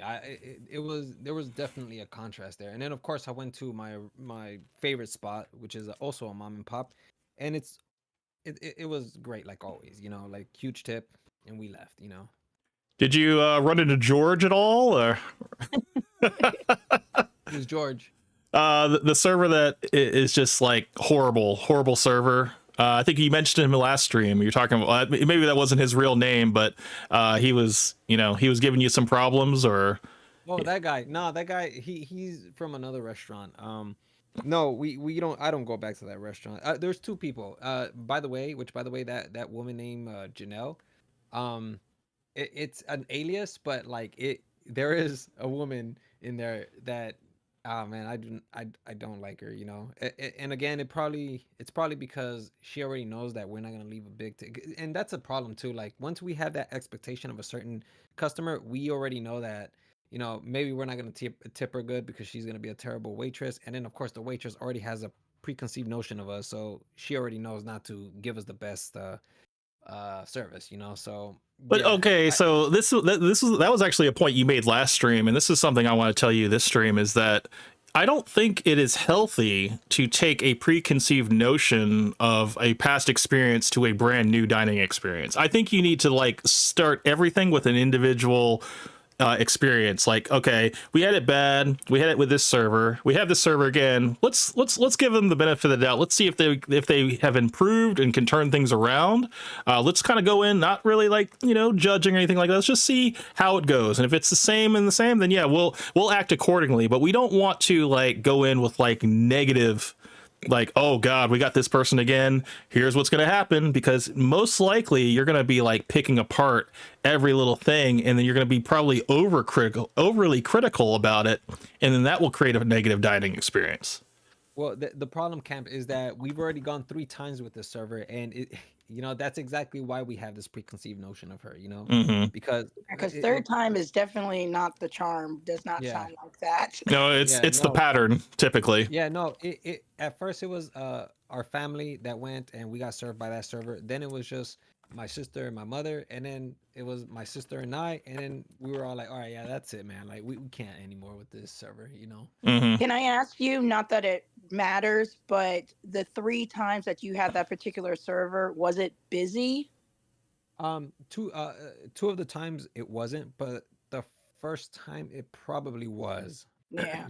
I That mean, was not that the it matters yeah. because that server should have been on their game and on point the whole entire time, but I'm just trying to, like, in my mind, set the scene as because like I said, I had listened to a little bit of your and Camp's, podcasts, a couple days ago, but I didn't get to fully listen to all of it. But yeah, Yeah, I mean the fact that it was a busy service, and he took like 10 minutes to give you a water refill, and then he finally brought it to you, but you guys were already ready to go. It's like what factors into it, which you are now expressing now, is that it was busy.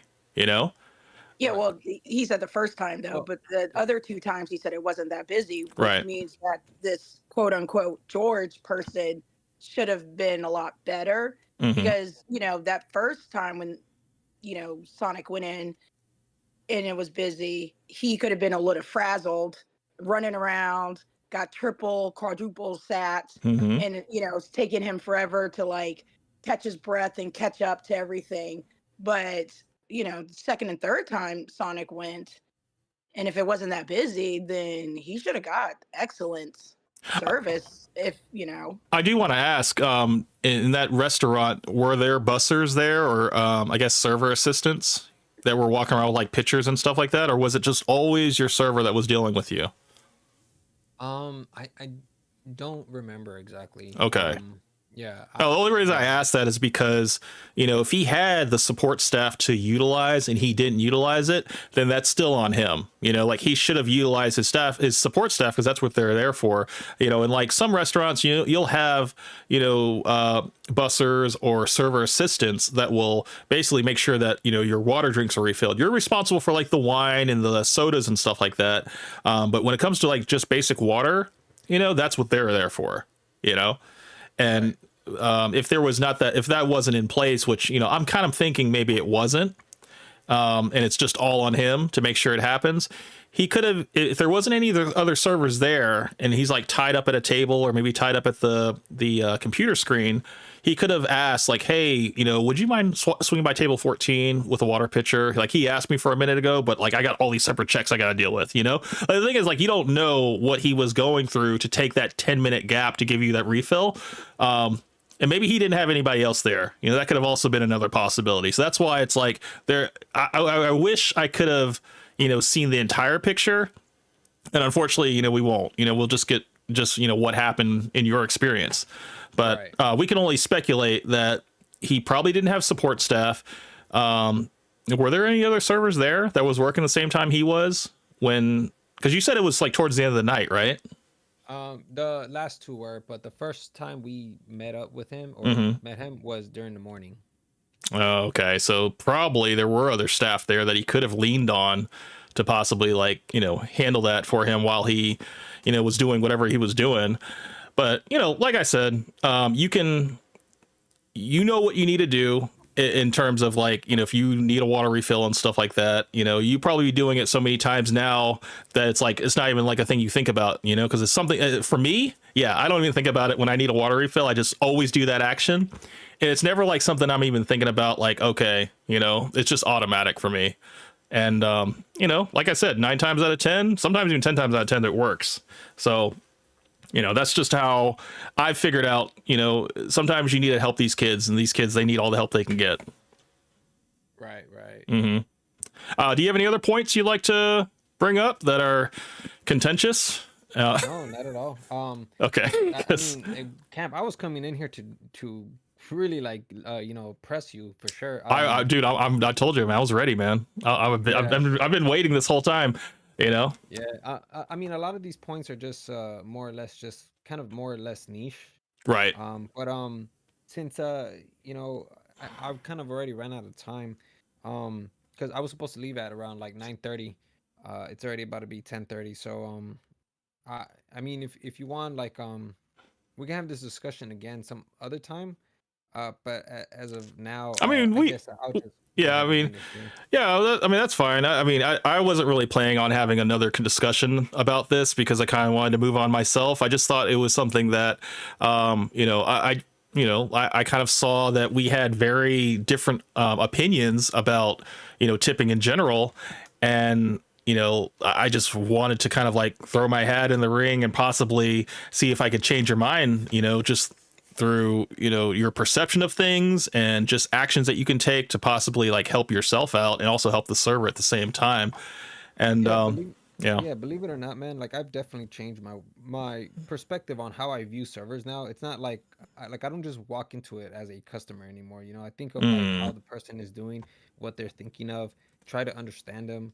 Uh yeah, cuz yeah, you know, before I wasn't thinking about the server. I was just thinking like, you know, this is a server. The server's supposed to know what to do already, you know. But Mm. now it's not as black and white. It's there's a lot of gray in it, you know. Well, hey man, that makes me very happy to hear, you know, that, you know, you at least you opened yourself up and now you see things differently. I mean, that's all I wanted, man. I didn't want to like completely bring you over to my side, but I just wanted to kind of like, you know, tell you that, you know, the world's a little bit bigger, you know, and there's a lot more variables to think about and consider. But I mean, it looks like, you know, you kind of already got there. So I don't really think we need to, you know, call each other names or, you know, send any hate raids over to each other's channels or anything like that. You know, I didn't plan on doing that, but just like, I just think that like, you know, it's you know, it's good. It's good that we were able to have this conversation and now, you know, we can move on to the next thing.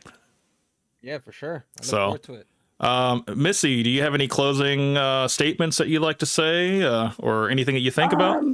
Not really. I just, I appreciate you guys letting me, jump in on, your talk and, just give my little 2 cents and whatnot. And, I'm really glad, Sonic, that, like I said, also, piggybacking on Cam, I'm not here to like, bring you over to our side, because obviously, not sure how long Camp has been in it, but we both have been in the restaurant business and stuff. But as long as our eyes are open, and of course, there's always going to be a time where somebody's not going to deserve a tip and whatnot. But as long as you understand kind of like the workings of a server, you can be a little bit more compassionate towards it, and whatnot. I mean, I think that's really, as a former server, all we can hope for, and whatnot. Yeah. So, but yeah, no, I appreciate you guys, like I said, letting me join your discussion and whatnot. Yeah, Yeah, definitely. Coke Benny made a Yeah. comment. He says, "I have an idea for this video's thumbnail. This time it can be Batman versus Superman. Camp is Batman, Sonic is Superman, and Missy is Wonder Woman." There you go. I think I can pull that off, Coke Benny. I think that's a good one. I think we'll switch from Marvel to DC on this one, and yeah, I think that just to vary it up a bit, I think we can do that. So that's a good idea. Give me something to think about. Who am I? Who am I going to be in the thumbnail? Superman, and I'm gonna be Batman. Yeah, and then Missy's gonna be Wonder Woman. So I'm pretty sure I can make that work. So it shouldn't be an issue. But yeah, dude, I think this has been a great conversation, man. Not as contentious as I wanted it to be. I do want to let you know that I wanted to, because the last live stream we did was like 5 hours, and there was a lot of good points that were made and a lot of a lot of clips I was able to get out of it. I don't know if you saw, but I got about like 37, 38 like clips out of it.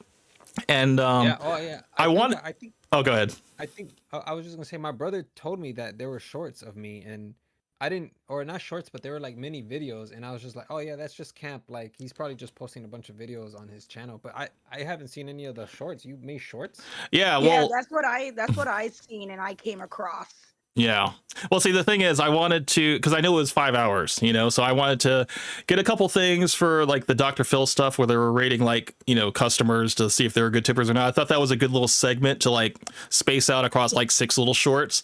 And then when we had conflicts of interest and stuff, like I wanted to kind of, cut those up into like minute shorts and stuff.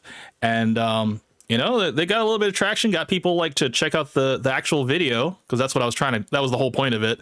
And yeah, I mean, it worked out, but I unfortunately couldn't make any more because the Dr. Phil segment got claimed. So I would have to cut out the entire Dr. Phil statement or the segment in order to continue making shorts. And I was like, I'm okay. I'm good. I think I got 30 something shorts out of it. Oh, like I'm good. Yeah, no, dude, I'm looking at these and I'm like, wow, I didn't even know that you made these. Like some of them have like 400, others have 500. That's crazy. Yeah, I put a couple polls on there too, because I wanted to like see if the audience was siding with you or if they were siding with me. So the one like, is 20% tip, is that a good enough tip for a server? And it started out, a lot of people were like, no, that's not enough, and some people were like, yeah, that's enough. And I just wanted to kind of see like people that came out and what their opinion was. I was it Taking Souls for Free. He had a really, really good comment on our live stream. And it was so funny that I had to pin it, because it was like, hold on, let me just see if I can bring it up real quick. I'm not going to bring it on screen. I'm just going to like read it out. So he said, bro said he'd rather tip a McDonald's worker because he talked about how his day was going rather than a server in a restaurant. Laughy face. He says, Sonic, you are lost, my friend. You and Fresh would make best friends. That's crazy. And then I said, Sonic's logic made 0 sense to me. I hope on part 2, we will have changed his mind on a few beliefs as well as any negative actions towards servers. Currently, going 10 to 15% is off the table for restaurant waiters. I feel my duty is to help Sonic see why he shouldn't bring his past negative experiences to future events. To put it simply, don't make your new server pay for your bad past experience. And then Taking Souls for Free came back and said, yep, that was an obliteration. I don't even think we need a part 2 because he seems stiff-minded on the fact that they are tip hungry instead of tip dependent.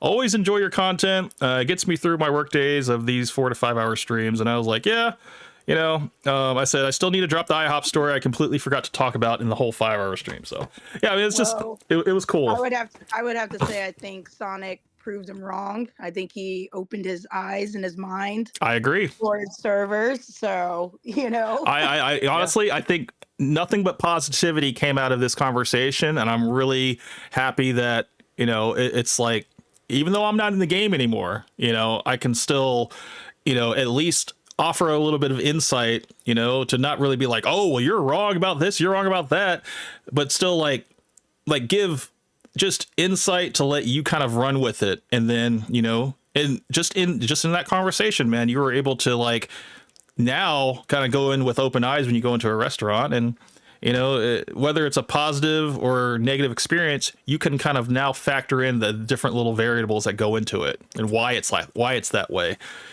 So I mean, hey man, if anything, I think this was a successful conversation rather than an actual debate. But I think it was good. I think it's very good, man. And I really, man, I enjoy having like back and forths, especially with you, Sonic, because it's like you are open-minded, like forget what anybody else thinks, man. Like whether they're like, yeah, you and Fresh would be better. It's like the fact is, if you believe in something, you stand on business, and you have reasons for it. You're not just like blindly following whatever you believe. You actually have reasons for it. And I think that's great, man.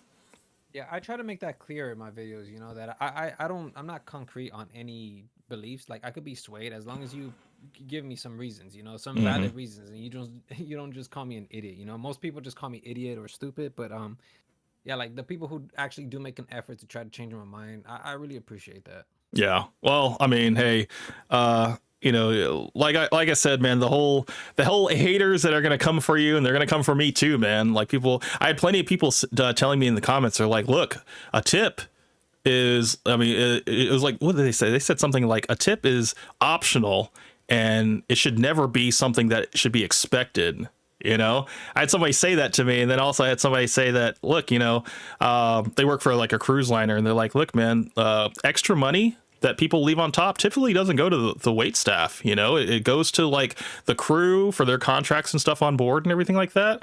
And if you want to leave somebody an extra tip, do it in cash, because that's not really as trackable. If you really want to appreciate somebody, give it to them in cash, because otherwise, if you do it on a credit card tip, it's going to kind of be taken and broken apart amongst everybody, especially if it's in a tip pool system, so but yeah, cash is always king, even though there's not a lot of it, it's kind of getting phased out and stuff. But as far as any other professions out there that are like asking you for tips when like you pretty much do all the work, like grocery stores, coffee shops, retail stores and stuff like that, I still believe that these places aren't really working for your money. You're doing all the work as far as bringing the item to them. They're ringing it up and they're like, hey, would you like to tip? And you're like, no, I'm fine with that. I'm fine with, no, because it's like, I understand that the company Square that does those little iPad POS systems is that it's built into the system for tipping, and it's just in all the places that adopt the Square platform, they have to have that included on there. And it seems arbitrary. Like, well, it doesn't seem like it belongs there. And that's right for you to feel that way.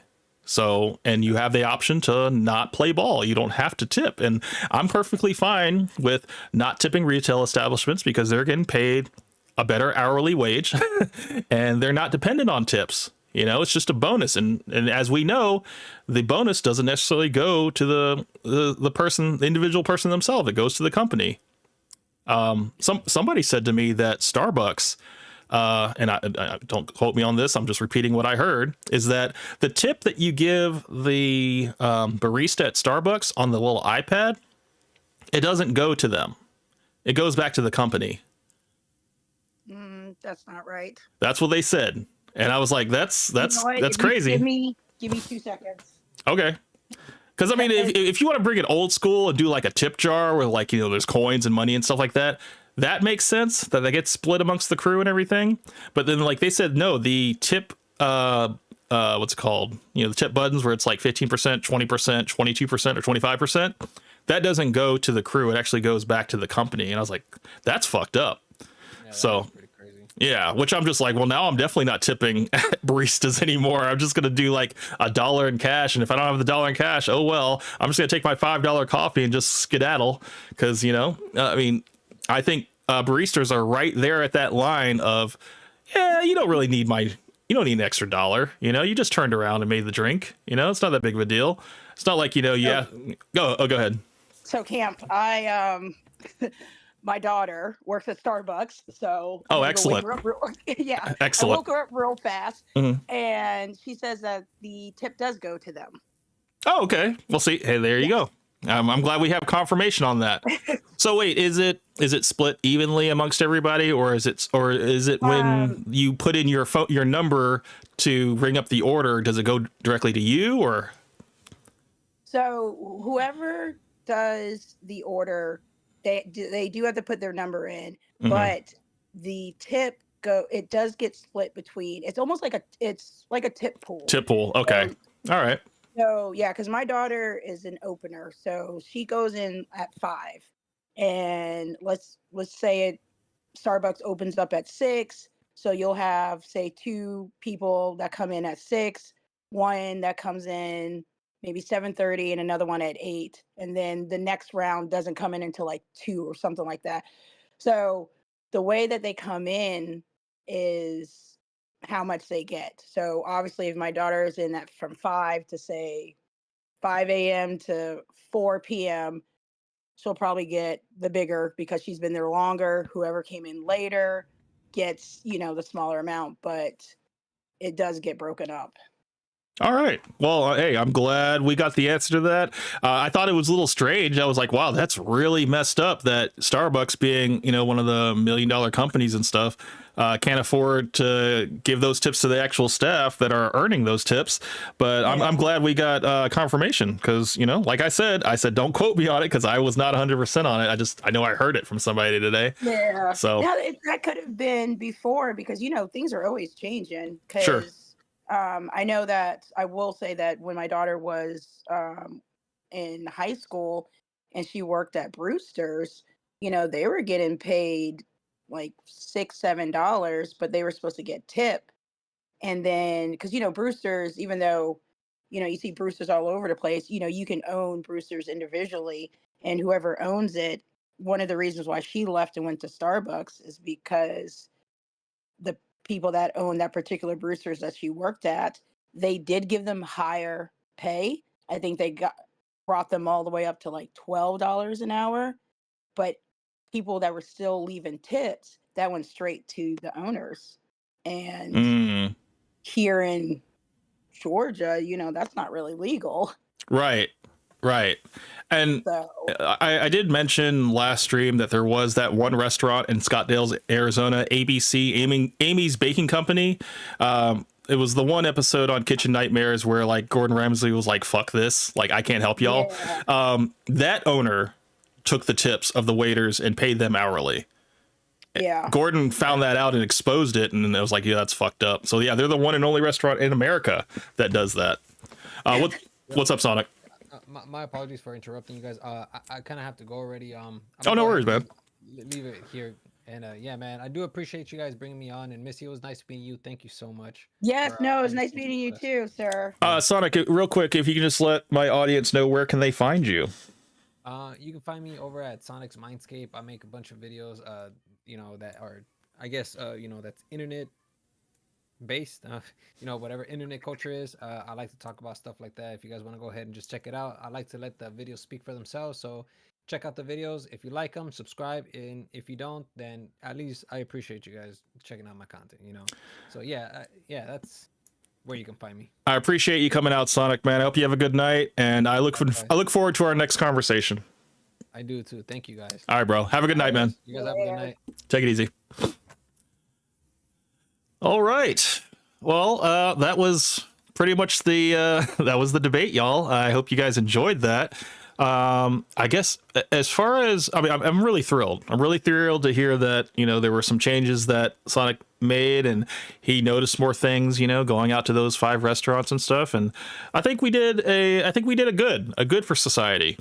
I was really surprised when he said, in the beginning that he had went to 5 different restaurants because that means that he was really going out there and, like he had listened to some of the things that you had said and whatnot and was, going to see if the whole water thing worked and, Mhm. just actually watch the servers and be like, okay, this is the reason why she's not coming to my table right away because, of A, B, and C, instead of just being like, where is she? Why aren't they here? Why aren't they serving me Right. right away? Right. Not having that just the horse blinders on to be like, why are they not taking care of me right now? And really considering, the rest of the restaurant, and all the different duties that go into that. So I think that's good, man. I think that's good for him. And I hope anybody else. I will have to say that I was, because I did see some of your clips, and that that's the reason why I contacted you.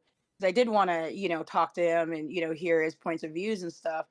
And I was going, don't be too hard on him. Don't Yeah. do this. But I meant just the way that he came in and his attitude and everything. I was Mhm. just like, that's what we need. Right. And that's why I said, I'm like, as long as he's making the effort. I was like, I think I said last stream, if I can make him a 20% tipper at the end of this, I feel like I did a good for the rest of society. But I think this is, as long as he's making the effort, to get there. I mean, granted, his sister's the big tipper whenever they go out. So God bless her. I still would like to see, how Sonic performs on his own.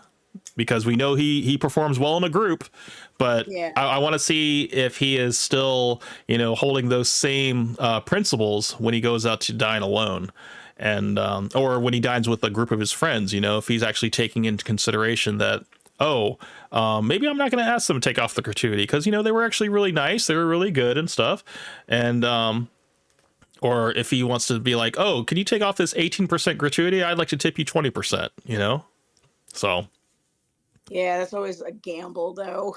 Yeah, and you know what? There was one thing I didn't get to say, but when he was here, but I'll say it here now, is that when it comes to a gratuity, like an 18% gratuity, or depending on where you're at, if it's a 25 or 20%, whenever like a party pays in cash, generally speaking, servers will go to their managers and be like, "Hey, would you mind taking the gratuity off?"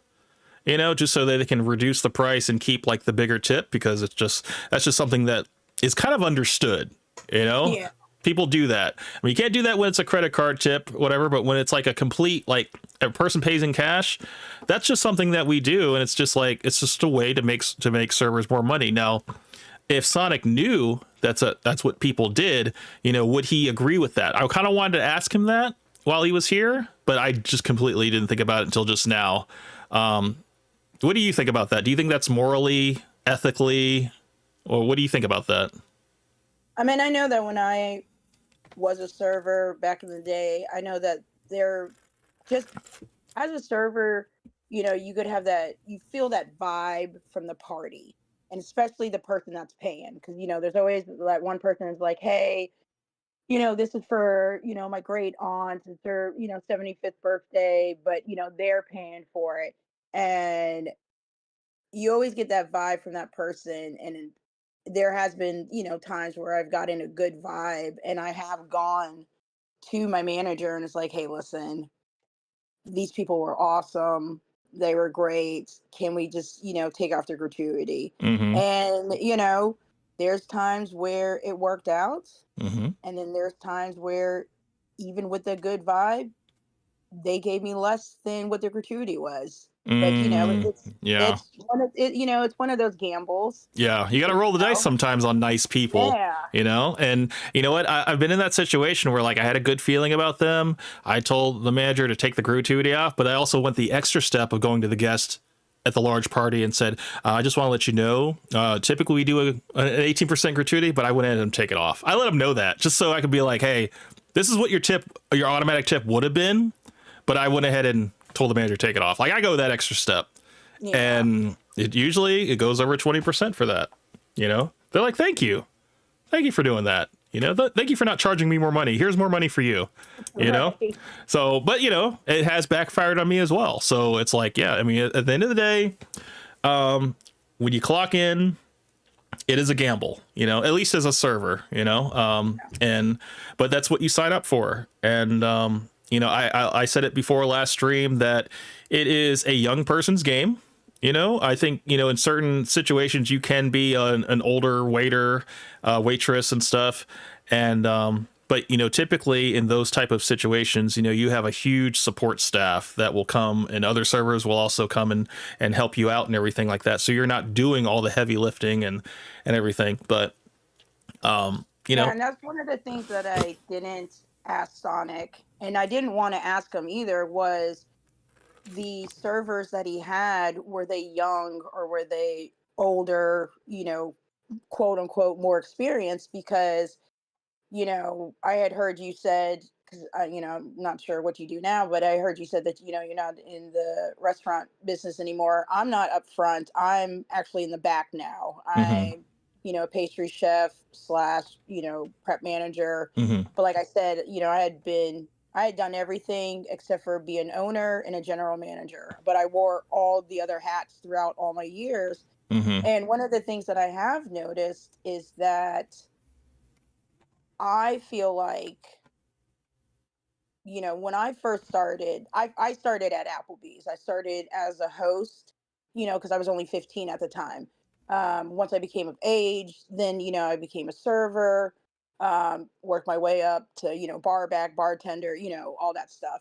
But I don't know how it is now, say at Applebee's or Chili's or one of, these corporate restaurants, but I know that we had a certain way, like how you had mentioned earlier, like there was a certain way that we were trained, Hmm. how we had to go to the tables and stuff like that. And I've noticed at the restaurant that I work at that the way that they hire people, I feel like it's very lax.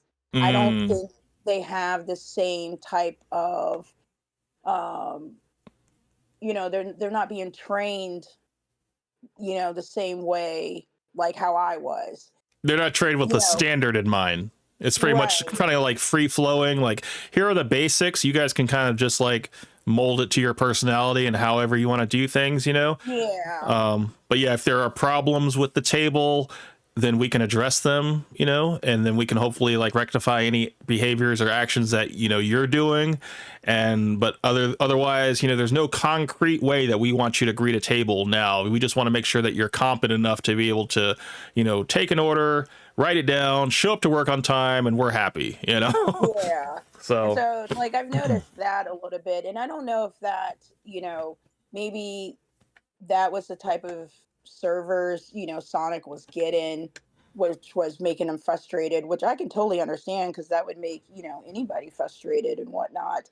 But, like I said, with the whole, I, I don't think it's every restaurant, but it seems like a majority of the restaurants are opting for, the tip pool now.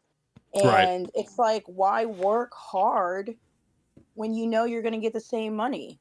If you and I both come on at 4 and we know that Kimmy, who comes on at 6, closes, but she's a beast, Hmm. you know, why am I going to put in the effort? Exactly. Well, You I was know? saying last stream that a tip pull system will do two things. It will hopefully create a positive teamwork environment where if we're all working towards the same goal to make as much money as possible, then yeah, I'm going to be the one opening your bottle of wine, or hopefully I'll be the one running your food and bussing your table and answering any questions that your tables ask me and stuff. So yeah, the teamwork's going to be through the roof, but the only problem is we're both going to be making the same amount, you know? Yeah. So we can either make a lot of money together or we can make not a lot of money the same way, you know? So Yeah. it's a little demoralizing, you know? It is. And, it's crazy too because, unless you go to a restaurant that does have a busser or, a server assistant or something like that, then it's, they don't have that support system because I Hmm. mean because it's like, back in my day we had the Nokia phone. We didn't have these fancy iPhones and stuff like that. But it's almost like sometimes you see, and not just the young kids, sometimes it's older crowds too, that are always on their phones and whatnot. And being in the restaurant for so long, I know the water trick, like you were telling Sonic before, and Hmm. just like little things, like you put the menu down so they know that you're ready to order, and Hmm. you kind of give them a little eye, so they Hmm. know to come over to the table and stuff like that. But it's just, it's like nowadays everybody's either on their phones or they're conversating and whatnot, and they're just not serving the way sometimes you feel like they should be. So Hmm. it's like I see where Sonic is coming from when he's just like, why should I tip you? Which, you know, is a valid point. You know, if you're getting bad service or you're getting, you know, just flat out, you know, just mediocre service, then yeah, I mean, I think it's fully warranted to leave a tip that kind of reflects that. You know, I don't see an issue in, you know, but I mean, the thing is, like, you have to now have like a consideration, you know, like Yeah. if you have like the added consideration that you understand what people are going through, or you know, I mean, you not know exactly what they're going through, but you know, like the general juggling act that serving is, and Right. how, you know, sometimes it's completely out of the server's hands. Maybe there's like a couple kitchen people that like had to take the day off or something, couldn't make it in, so now we're just running it with a skeleton crew, you know, and the kitchen is Yeah. going down. So, you know, we need servers to maybe even take a little bit longer. They have to hold their orders, to not slam the kitchen. That's a whole nother aspect. I never even got to mention to Sonic that's a reality in some Right. places. I've worked in And I feel like Yeah, that's places why like that that. lady might have been like sighing when he was just like, "Oh, I can't have butter." Mhm. It's because if she was the only one on, she could have been the only server, and there could have only been one cook, and Right. food's already coming out, late and whatnot. But And we for do know me, from first-hand experience the wait staff kitchen relationship can be very contentious. oh yeah, You go back there with like another modification or the same table and their food was wrong, and especially if it was wrong twice. Oh, dude, the kitchen is livid with you Right. at that point. And you're just like, dude, like, I'm just telling you this is the situation I'm in. Don't get mad at me. Oh, today at where I work, we were having the weirdest modifications. And I literally had to, because I wasn't on the line, like I jumped on every once in a while, to help out, my line cooks and whatnot. But for the most part, I was just expoing and, just doing regular manager stuff. But some of these modifications, I felt like were getting out of control. And I had to go find several servers. I'm like, what is going on? Hmm. And they're like, we don't know. Everybody's just, I was like, they're like, can we do it? I was like, oh, we're going to do it. I was like, but y'all need to calm down. But I said it in a joking way, Right. but it was just such weird modifications. Like, working in a restaurant, you're always going to have some type of modifications. And Of I don't course. mean like, like Sonic, where he's like, I can't have butter. That's not a modification that, I mean, I would put no butter on anything every single day. But it's like one of our, grilled cheeses, they wanted mayo, lettuce, and tomato. Mhm. And, that wasn't one of the weirder ones, but it was just one of the ones. And I was just like, wait, what? And it's just like, Yeah. but there were so many today that was just making me stop. And I was just like, are you crazy right now? And so I would have to go find a server. I'm like, are you sure that this is what they want? Mhm. Because we were steady. And I was just like, yes, we would remake it. But also, too, I'm like, we're so steady and busy right now that I'm trying to also keep my ticket times down. Yeah, that's the balancing act on the back of the house side, is that you're dealing with maintaining a ticket time of like 15 minutes. I would say probably even like 25 minutes max, unless it's like a well done steak or something like that. It's like you want to keep it that way you can keep with the flow of orders and orders aren't piling up and stuff. And then it's like the back of the house is a completely different monster that people never consider that have never worked in restaurants. They just see the server sometime going down, but they don't have no idea what the hell is going on in the kitchen. Yeah. So yeah, and that's the thing. It's like that's why a lot of these places, they have their kitchen kind of sealed off and it's like behind a wall. And the really like good efficient kitchens that have like good menu items that can come out very fast, they can afford to have an open kitchen layout where you can see it, see the whole process happen.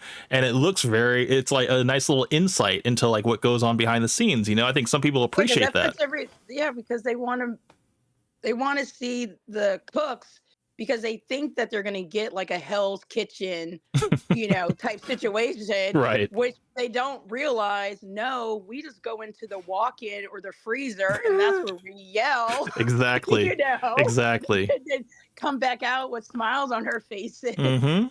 And I think it's like the less you have for like servers to hide, like even if they go in the kitchen, you can still see them, it's an Yeah. open layout. Then, yeah, or like, because I managed that True Food Kitchen over at Lenox Mall, and that's a very open layout. Like, I mean, there's like no walls at all. And the dining room is like one grand room.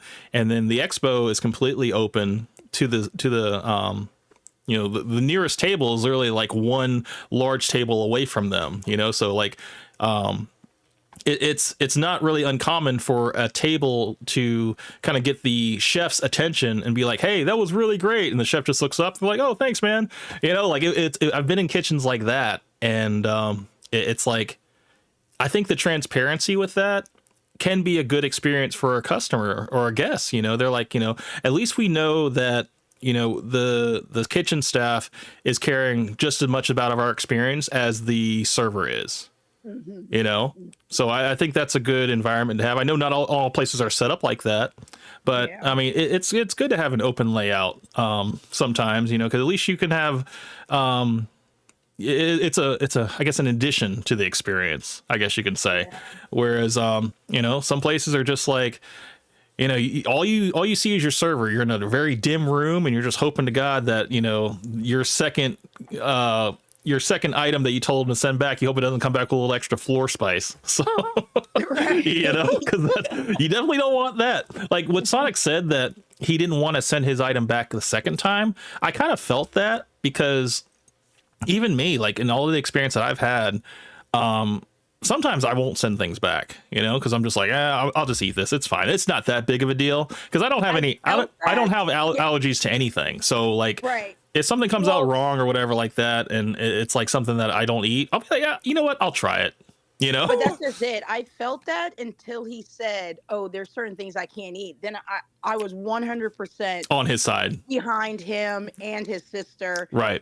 you know, because if we were out to eat and you were like, "Oh, I can't have this," and then you know, you told your server, they brought it back and it was still something, I would have been like, "Yo, I'm sorry, but I'm gonna, you know, override our friendship." And I would get up and take your plate and be like, "I'm sorry, but you made a mistake again." Right. Because if that's something that you can't eat and that's an allergy or a health concern, Hmm. now if it's something like, okay, I love Maggiano's.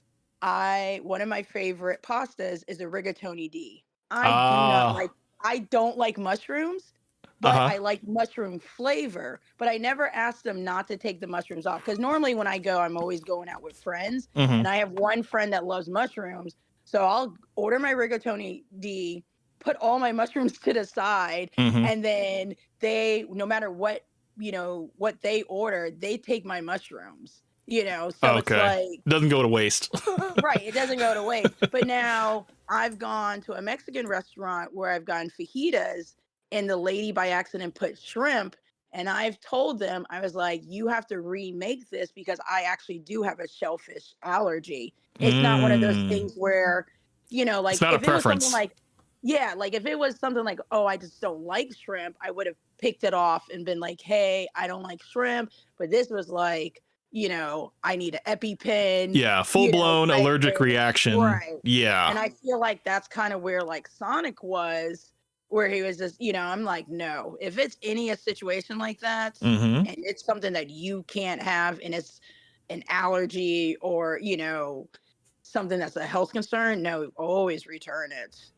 Yeah, so like, you know, you go out to places like, I think he was talking about Benihana. You know, you go to a Benihana, a lot of that stuff is kind of cooked on the same grill and everything like that. So I can only imagine that, you know, you order something from Benihana and you have to be like, can you like make this completely separate on a separate grill, because I can't have shrimp, you know, because, Now, you know. I've been to a place that's done that before. I can't remember what it is, but they did have seafood. I just remember that they had these really big trays, and the servers would walk around and like display the desserts. I don't know if that. Oh yeah, Um, I've worked in places like that. Yeah. yeah, and I went for a friend's birthday party, and it was probably like 15 of us. And you know, the server came, and it was great because it was two servers, but I think it was really one server and then like, you know, a server assistant. So the server assistant was going around, you know, you know, putting waters down for everybody, while the server went around and, you know, was getting everybody's food order, but also asked like, does anybody have any allergies? I was the only one that raised my hand.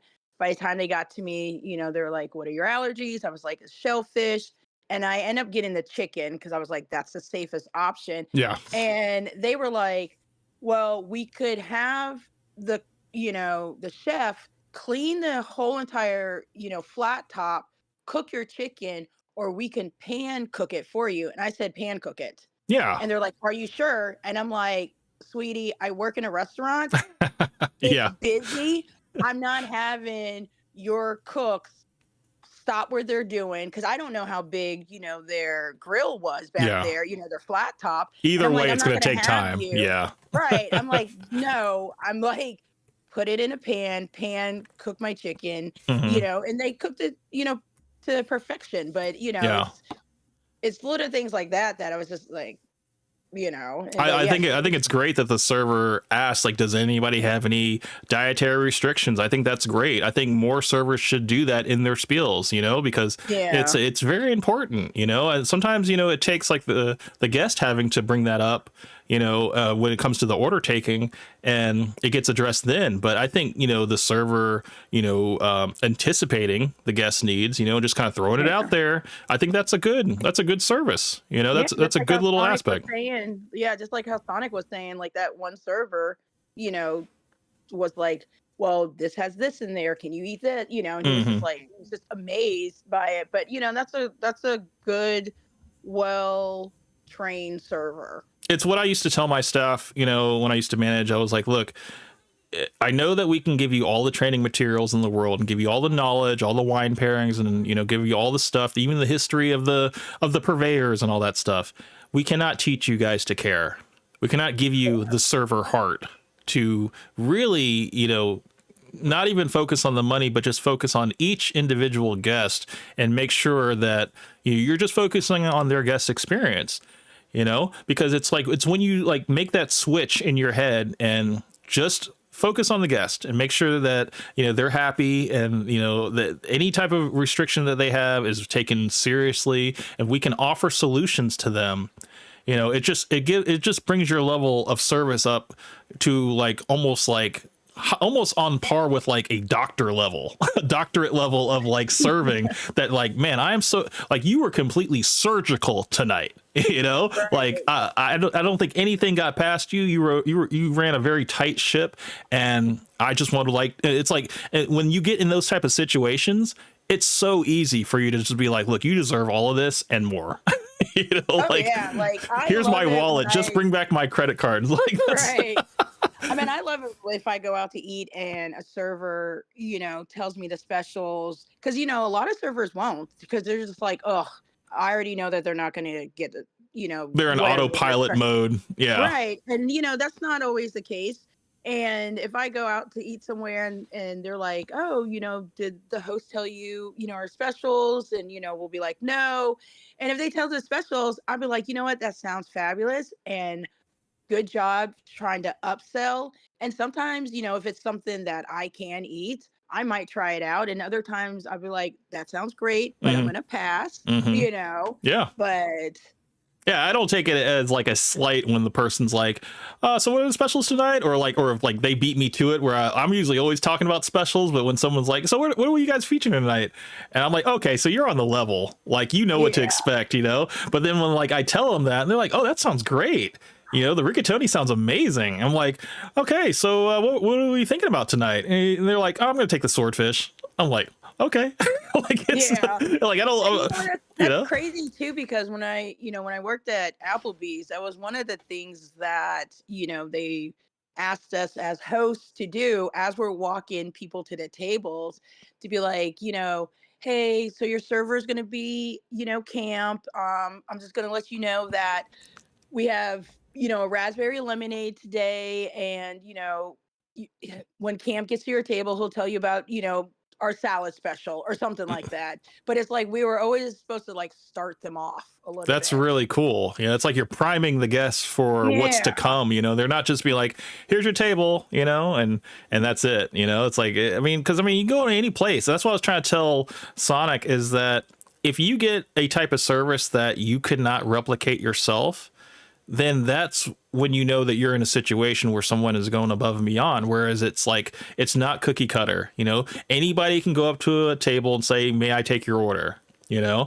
It's like, if you ask certain type of questions that are open ended to get the conversation flowing between you and the guest, and it's not just a yes or no, you'll have a little bit more of a rapport between them. And that's kind of the difference between someone that's just kind of going through the motions, and then someone that's really taking their career seriously, whether it's going to be a career or not. They're treating it like a career, because, or another way of saying it is that they're acting like an owner. They're acting like an owner of the restaurant. So like, they're owning this experience that you're having, rather than just being like another employee, you know? So it's definitely a you can usually tell when you can see the differences in that. But Yeah. but yeah, I mean, I just think I'm glad that, we were able to change one mind or modify one mind, and hopefully people that tuned into this conversation, maybe people that see this on the replay, they can say, well, maybe I'll take that into consideration. Now that I know that there's a little bit more going on with the kitchen, a little bit going on with the server and stuff, I can now, approach this with a little bit more of an open mind, rather than just thinking people are out to get me. So, Right. but yeah, I appreciate you coming on and your insight that you were able to offer. I know I don't. I appreciate you answering my message and allowing me to come on. Yeah. I mean, hopefully, if the opportunity ever arises where I'll need your insight again, I might have to call upon you. So just keep that in Yeah. mind. Whenever I collaborate on my channel, I typically collaborate with them again. So yeah, just be on the lookout if I ever send you a Discord message. see if you're free. But no, I mean, yeah. I was gonna say, if you send me a Discord, I might not answer you because listen, I had to have my daughter set me up because you kids nowadays are all on this stuff and it takes me forever to get on it. Well, that's the thing, content creators have to have something to collaborate with their fans and people that support them and stuff. And Discord is just, it's that thing that, it's like, what's that word? It's like instant messaging, it's just our choice of instant messaging. But no, No, but I really enjoyed it, and I appreciate it because normally, I'm a listener, to different, YouTube and podcasters, and I might, you know, do like a comment here and there, but very rarely. But tipping is close to my heart, just because I know that tipping got me a lot of stuff. Got me my house, helped me take care of my kids. You know, sure. Yeah. anything. It's one of those things, and just listening to people nowadays just talk about tipping, and like, why do we need to do it, especially when, because I think right now what I majority see is, well, if we pay the servers more, then we wouldn't have to tip them. And I don't think people understand, well, if you pay us, it's okay. Prime example is like, I think Taco Bell right now, I think they get paid like $14 or $15 an hour, or maybe Okay. a little bit more. 15 Well, is like the minimum wage, right? I believe.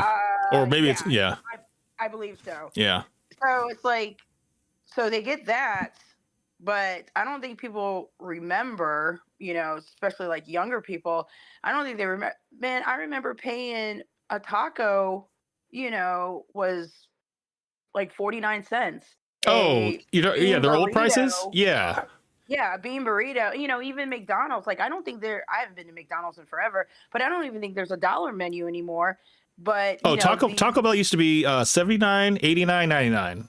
I remember that a long time ago. Now you could have brought $5 into Taco Bell back then and ate like a king. Right. And now one item is $5 now. Right. And it's like, people are like, they're like, oh, it's the economy. Yes, it is the economy. Things have gone up and stuff like that. Yeah. But it's also, if you pay people more, well, then that means that those businesses have to make money. So they have to, make their food prices higher. That's what I was trying to explain. I think I said it in one of the shorts as well, that if you increase wages for the employees, then you ultimately have to increase menu items, which will, in turn, people are not going to, they're going to kind of be turned off by that. So then it's less people going into your restaurant. If you have less people, that means as a management team, you're going to have to downsize your staff because you're not bringing in the same amount of profits. And then eventually you're going to get to a point where you have to eventually close down because you've been operating in the red for so long that it's just like you can't pull yourself out of it. So then ultimately you close down and everybody loses: employees, managers, and guests, customers, And it's hard too, because it's like, one, I do think servers should be paid more than $2.13 an hour. You know, I mean, would I love to see tips get taken away? Eh, I don't. It's hard because I know what tips did for me, Right. but I know times have changed. You Yeah. know, I would love to see servers get paid, 10, 15, however much it is. But now, if it's a smaller restaurant, I think they would have a harder time, and they might, you know, Like a mom and pop, close. Yeah, they might close, but I think places like, Applebee's or Benihana's, Waffle House. even if, yeah, Waffle House, even if they did raise their prices, they would be okay because they have a certain gimmick and people, know their food. So I mean, do I think they would get hit? I think they would get hit a little bit, but not as much as a smaller restaurant. So, when it comes to that, then, I do think that they should get paid more. But then Right. that also falls into, well, if servers get paid more and you don't tip them, does that fall under bartenders also? Because, bartenders, Yeah, that's true. That's very because I true. mean, bartenders are also doing a service. They're getting your drinks, and if it's at a restaurant, they're getting your food for you because now they're doing double duty. So that's a whole nother I've thing had right I've there had too. certain bartenders that are downright therapists, man. Like they will listen to Yeah, you and actually offer like real-time solutions, man. And but then right. again, they are just, they're working for their tips. And one thing I wanted to say to you about this is that yes, if you take away people's tips and make it just like hourly, increase their hourly wage, then you're taking away the merit base, their money based on their merit, their effort, Hmm. and it almost forces people, whether they realize it or not, to not work as hard because they're gonna, as long as they're getting 8-hour shifts, they know what they're making. So their Right. mind has already been programmed to know exactly, to be able to calculate it out for the week what they're going to make. Whereas if you're doing it based on merit, hell, man, you can be like, look, Saturday and Sundays coming up. It's like Valentine or Mother's Day weekend. I'm gonna make at least $700. You go into that mindset and you make it happen. Because Right. you know that it's all based off of merit. And or Yeah, if because but if you take away that, it's just hourly. You're like, it doesn't matter if it's a holiday or not. You're gonna get whatever you normally get. You know.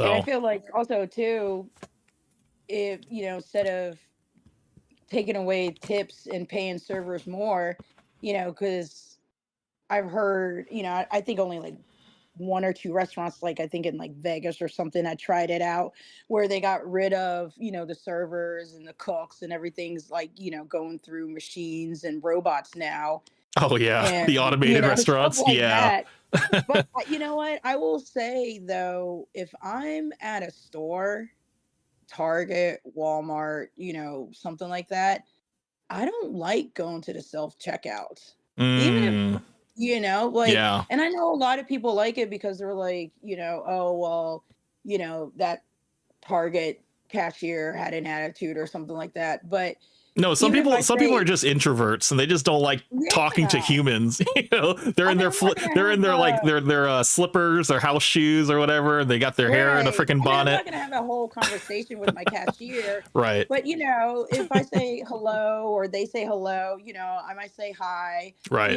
That could be it, but it's just, I don't know. I just feel like, there's so many pros and cons of giving servers the pay that they deserve, taking away tip, keeping tip, Mhm. Yeah, there's going to be people on both sides that are going to fight for it.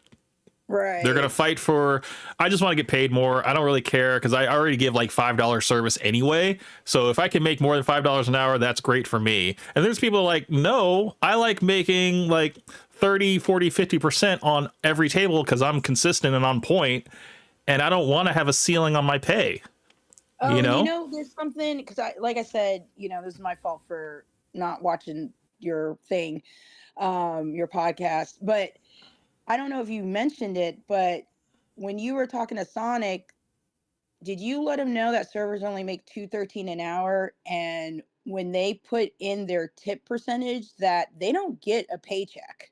Yeah, I That's did. another reason why tipping, is so important.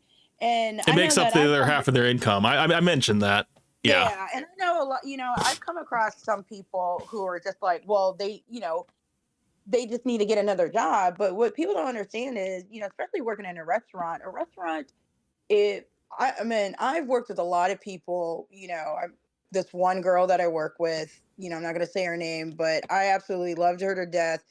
And she went through school to become a doctor, and working at a restaurant worked around her schedule, Mm-hmm. because she didn't have family, and a lot of people that work in restaurants, not all of them, but a good number of them, are going to school, or it's their second job, their second income or something. Mm-hmm. It's, the way that the restaurants are, it's like you can go in at 4 in the afternoon and get out by 10, or you can go in at 9 in the morning and get out at 3, take an hour break, and then go to school, and stuff like that. Mm-hmm. And it's just, and it's that quick cash too, always having cash on hand. Right. So Yeah. it's like, if something happens to your car, you need to go grocery shopping, whatever it is, Mm-hmm. you always have cash.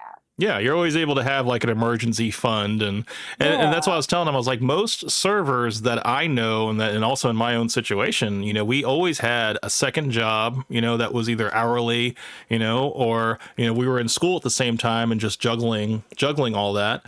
But like I said, it's a young person's game, and you have a lot more energy to be able to do stuff like that because working in a restaurant, depending on what restaurant you work at, it is very draining, and it is long hours and it is a lot of double shifts, Hmm. so it's tough to, for me, I balance retail with a restaurant job. And then at one point I did an overnight retail job and a restaurant. And I did another retail job. So I had 3 jobs at one point, and I was like a zombie by the time I would walk into my restaurant job, but the thing is, it's like, your body unfortunately gets, trained and used to it.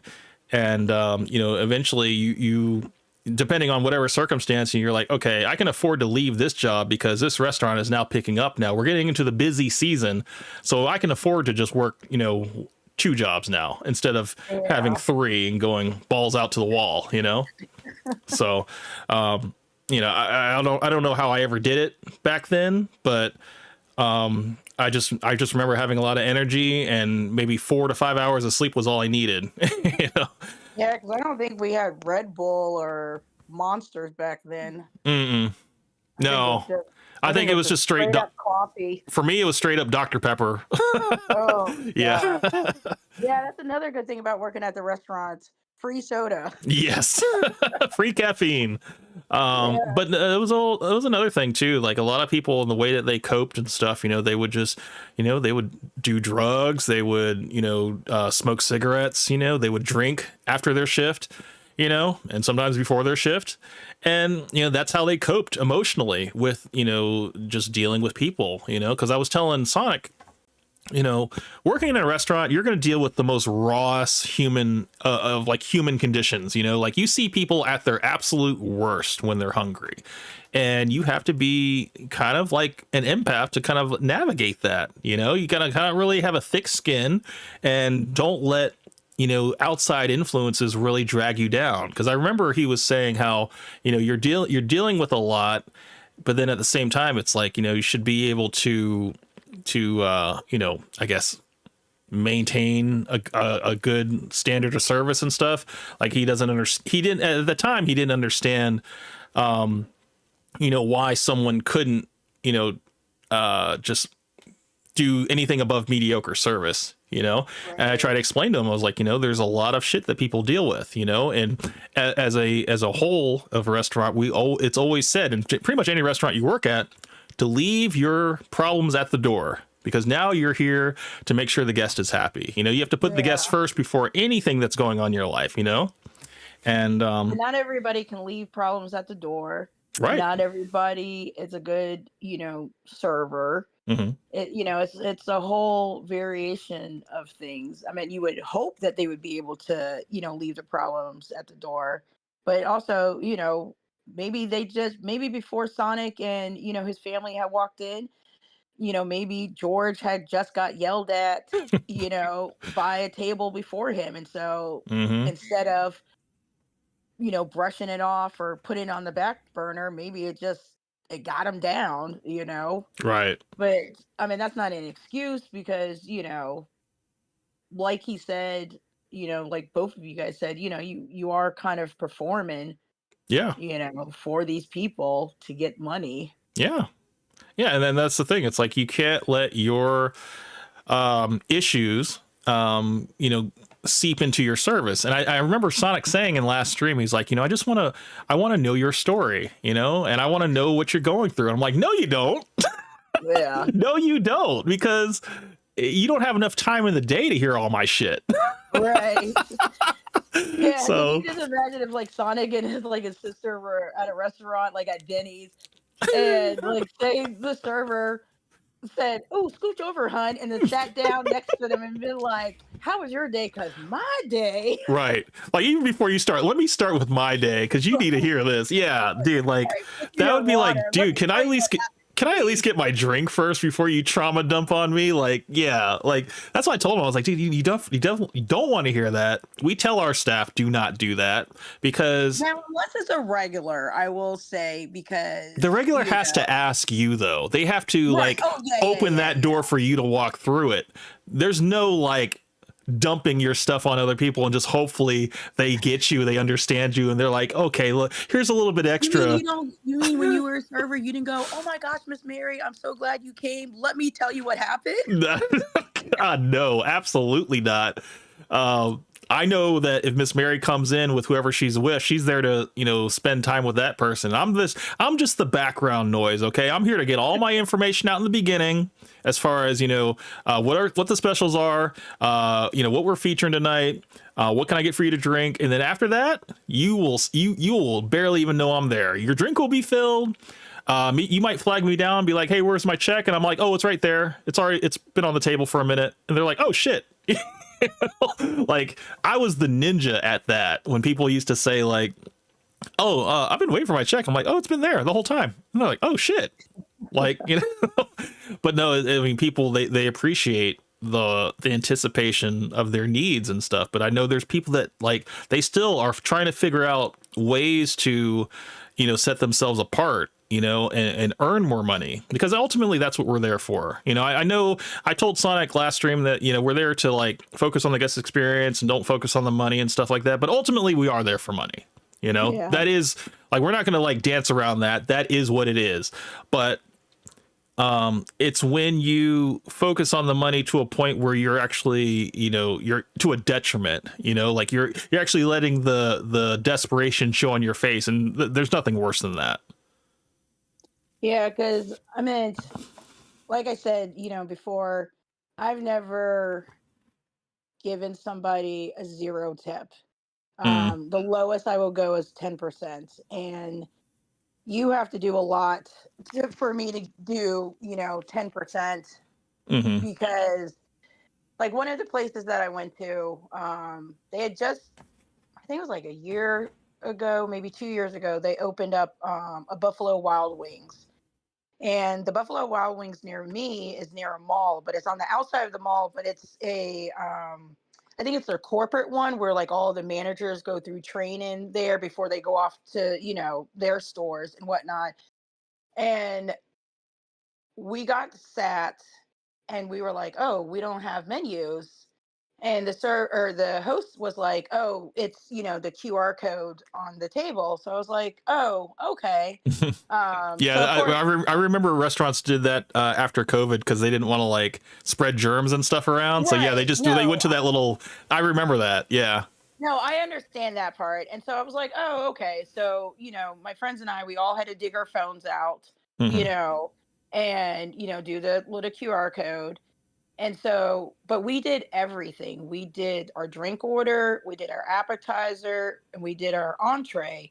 And the only time I saw the server was 2 times. One when they brought us our drink because one of the managers, because at the time there was like 4 managers on the floor. That's how I know it was, one of the training stores.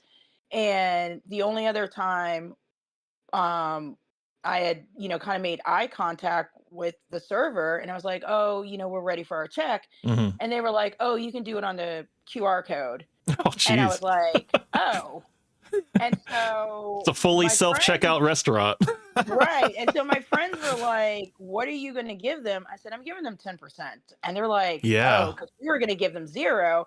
And I said, "Listen," I Yeah. said, "I know you guys don't work in restaurants." And I Hmm. said, I said, "This is the 0 tip right now." I said, "But the thing is," I said, "I know that they're working for their tip money and Hmm. I know that they only get 213."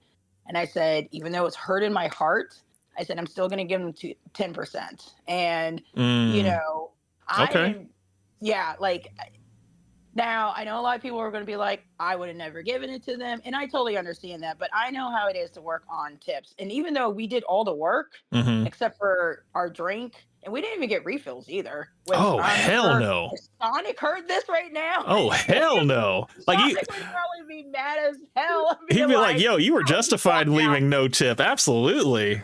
Right? And I mean, Wow. like I said, I totally understand. And, and like I said, they didn't even give us our check. Wow. We paid, through our phones and whatnot. Yeah. And it was such a weird experience. But then I also chalked it up to it's a corporate restaurant. They're Hmm. training, because I felt like they were training the managers more than the servers. Sure. But that was just my take. Now I could be wrong. I haven't gone back to that particular Buffalo Wild Wings. And I could be wrong. Maybe that is just exactly how that particular one functions. Right. Um, Still, yeah, that's a very unique, I wouldn't say positive experience. It's like, okay, so a fully automated like thing where you have to do everything yourself. It's doing one thing at least, is that's getting your order right because you're the one inputting it in. So it's like it right. eliminates the oh, well, the kitchen got my order wrong, because I put all these modifications on and stuff like that, and it came out exactly the way I ordered it. So, but the no refill thing, there should be. It's like, oh, you didn't hit the refill button. There's a refill button on your phone. I don't even You got know to what scroll all the the way refill down. You got to scroll all the way down. You would have saw it, but you didn't see it. button. Okay, gotcha. Yeah, I That's don't even know if there crazy to was me, a man. refill button, Probably wasn't. but They were still in the testing phase, so and that's what I said to myself. Now, was that me probably making excuses for them because I had been in a restaurant? probably, Probably. yeah. Should I have made excuses? Probably not. I should have Hmm. been like, I. But I don't know. It was At the just bare minimum, they should have had somebody there walking around refilling drinks at least. I right. mean, at least you go to like a buffet, like a Golden Corral or Ryan's or even like an Asian buffet. It's like, yeah, you're doing the majority of the work as far as getting up, getting your plate, and, you're getting your refill at least, and you're getting plates cleared. And I said last stream, for buffet restaurants, I typically do 10% because I feel like it is 10% of the work. You know, I've never had anybody go above and beyond at a buffet restaurant because this is not in the structure of the restaurant. The way it's structured. Now I will. Okay, so when you go to a buffet, do you not go enough where you see the same server? No, no, I don't. Okay. Yeah. So that's where I think you and I differ because my friends and I, we don't go there a lot. But before, we would go to Golden Corral all the time. The one that we used to go to is like a couple exits up from us, but they end up closing. But there was this one particular lady that every time she would see us, and this sounds like we went like every week, which we did not do every week. Hmm. Um, but we went enough where she recognized the three of our faces. And, as we're paying and she's running around, either refilling drinks or cleaning tables, she would see us and wave to us. And she would be like, "I'm over here." And she would like point to her section. and Mm. whatnot. So Mm-hmm. we always, we would give her, you know, more than 10%, like 20, 25%, just because she did take care of us. She would give us like rolls, even though we didn't ask for rolls. Okay. Um, Yeah. she would ask us like what all of our drinks were, and we would always have like an extra one already ready, stuff like that. Yeah. So it's like, now, if it was a buffet that I've never went to before, or maybe there was my second time, Mm-hmm. then yeah, I mean, I could see like maybe 15% or something, Mm-hmm. or 10%. Yeah. But, if you, because I feel like even though it's a buffet, they have the same servers, just like if you went to a Benihana's or a Denny's, Yeah, but you're going to I don't run in. think I think the only things they do is just refill your they ask what your drink is. If you don't already get your drink when you're in the line, like paying for your stuff, like paying for your plates and stuff, because typically like Golden Corral, they got the little drink machine. You fill up your own drink, and then you bring your tray, with your silverware and your plates and stuff like that to the register. You pay for your little ticket. You walk to the table. You have your ticket down. The server grabs it. They might even initial it or something like that to let you know that they've already been to your table and stuff. And they know what you're drinking. And but I would say it's like I still have to ask for like refills, but I mean I do all of the things that I normally do, where I'll put the drink off to the side and stuff like that. But I'm never going to these places like so frequent that I recognize people. It's almost like once in a blue moon when I go to a Golden Corral, or I can't even tell you the last time I went to like a buffet restaurant like that. Yeah. But Well, then that I can understand, but yeah. but typically, so when we go, they will, you are correct, especially with Golden Corral. You get your drink while you're standing in line, you pay for it, you find your seat, then they come, check off, your receipt and whatnot. Mm-hmm. But they clean your table, they clean your plates off. Mm-hmm. If you run out of napkins, they get you more napkins. Typically, even if it's somebody that a server we haven't had before, they'll ask us, are you okay? Do you want some rolls? Is there anything extra I can get you? Yeah. Even if it's something like as simple as hot sauce or ketchup, or because, normally it's just ketchup and salt and pepper on the table. Yeah. And, if there's something extra that you want, they'll go get it for you, or, Mm-hmm. Something like that. But see, I think it's because I go to the Golden Corral that's out in Tucker, and they have the plates and the silverware like in a little station where you just go and get a new plate. Like they don't even bring you stacks of plates anymore. Or maybe the one I go to, they don't bring you stacks of plates anymore. Well, no, they don't bring us stacks of plates either, but they will clean off your table. Yes. And so they're doing a service, so that way you're not sitting with your family and have like 14 dirty plates around you. That's true. I mean, they are. The thing is, I think the way I look at it is that they're doing like two functions, which is refills on drinks and bussing, the table and stuff. But there's no, I would say I can't compare it to a normal sit down restaurant where a server is, really inundating you with their service. It's a lot more standoffish, at least in my experience. And it's not it's not even it's not even a service where like we're establishing a connection or anything like that. There's no like, hi, my name is this. Not giving you like, is that because they're not giving you like a special, like, oh, this is what our special is today? No. Or... It's not even that. Like, it's like, I'm not even telling you my name kind of thing, like usually I would think like if I was working in a buffet restaurant, like I would do things to be like almost like a regular server, I would adopt I would still carry all of those like little server aspects, with me into that situation to kind of differentiate myself from the rest of the buffet servers. See, we get that experience when we go out, because next time you go to Golden Corral, Mm-hmm. they will have little name tags. And I don't know, because for us, like I said, whether, we haven't seen that one lady just because they closed that particular one. So we've been going to a different one. Mm-hmm. And the one that we go to is in Marietta. And the last time we went, my son was home. and we went out there, and we had a guy, and he was like, I don't remember his name because it was a while ago, but let's Hmm. just say it was Daryl. But he Hmm. was like, "Hey, my name's Daryl. I'll be taking care of you today." And then he was like, "You had water. That's sweet or unsweet tea." Like he Hmm. asked what all of our drinks were and stuff like that, and stuff like that. And it's just like the section was full, Hmm. but he kind of like made sure his whole entire section, like everybody had everything that they needed. Hmm. He cleaned our tables. He was like, is there anything I can get you?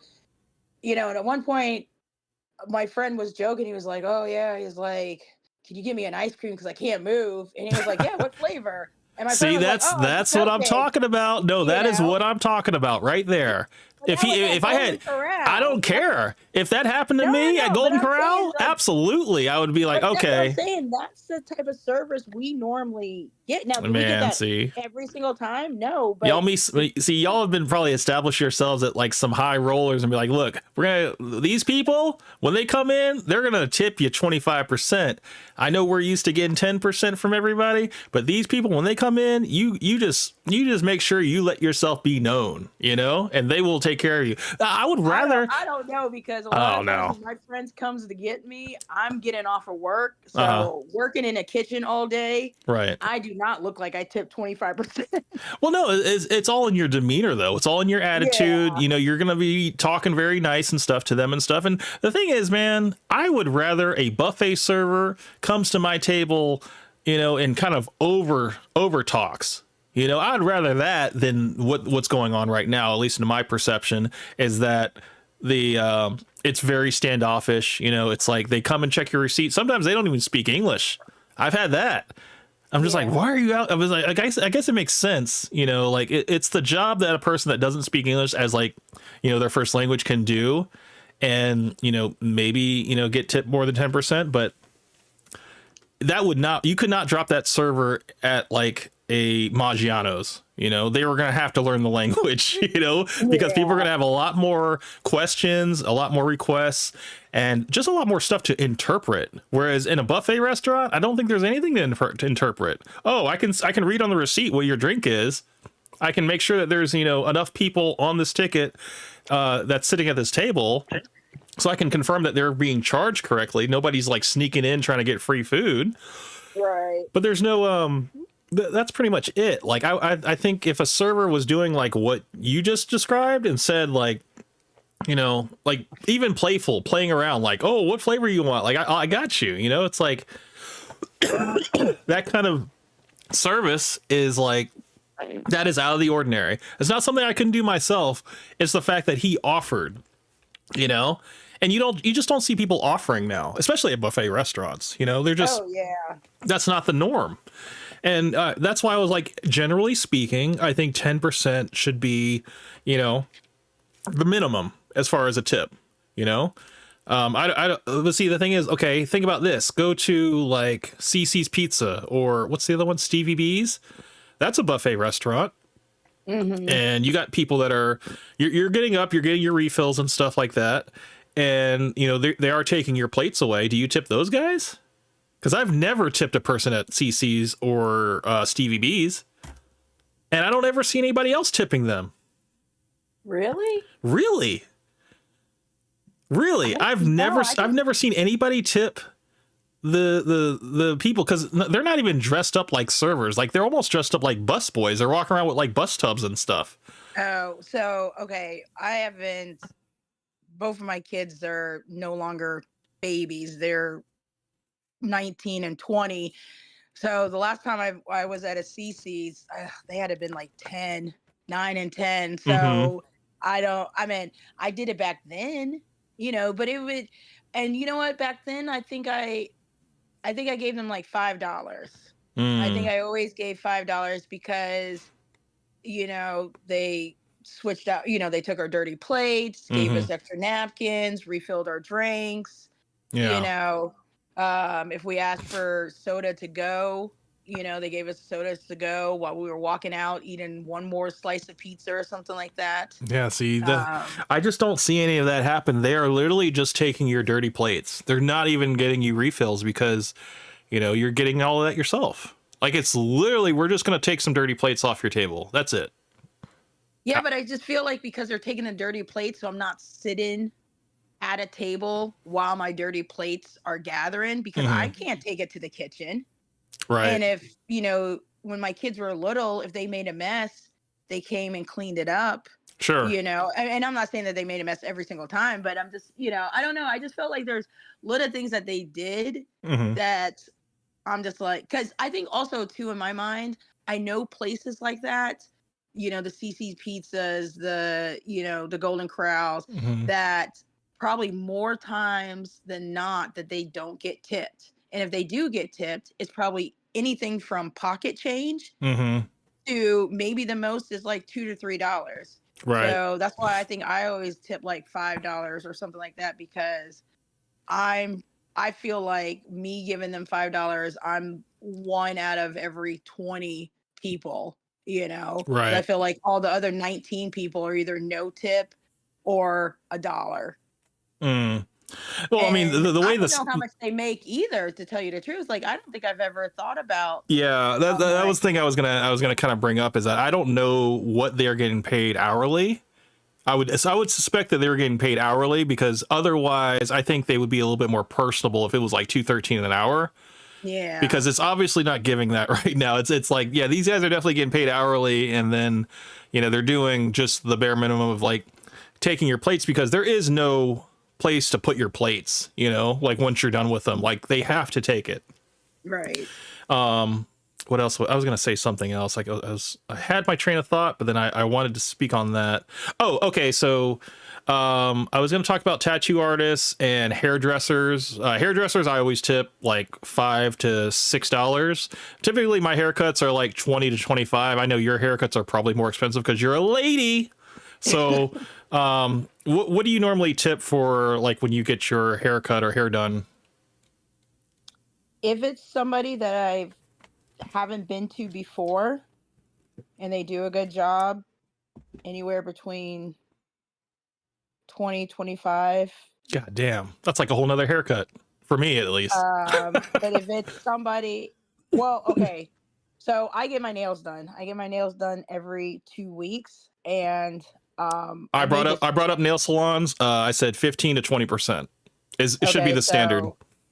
I tip more than that. So I made a joke. My nail tech guy, he actually just went to Tokyo, and I was joking around with him, and I was like, oh yeah, I was like, well, I'm glad I paid for your trip, because the thing is, I go every 2 weeks. I followed him from a different nail salon. He will call me up if there's an opening, if something happens, if he's running late, whatever it is, I don't think I would necessarily consider him like a friend.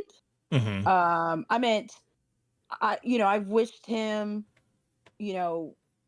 Merry Christmas, Happy New Year, Thanksgiving, and all that stuff.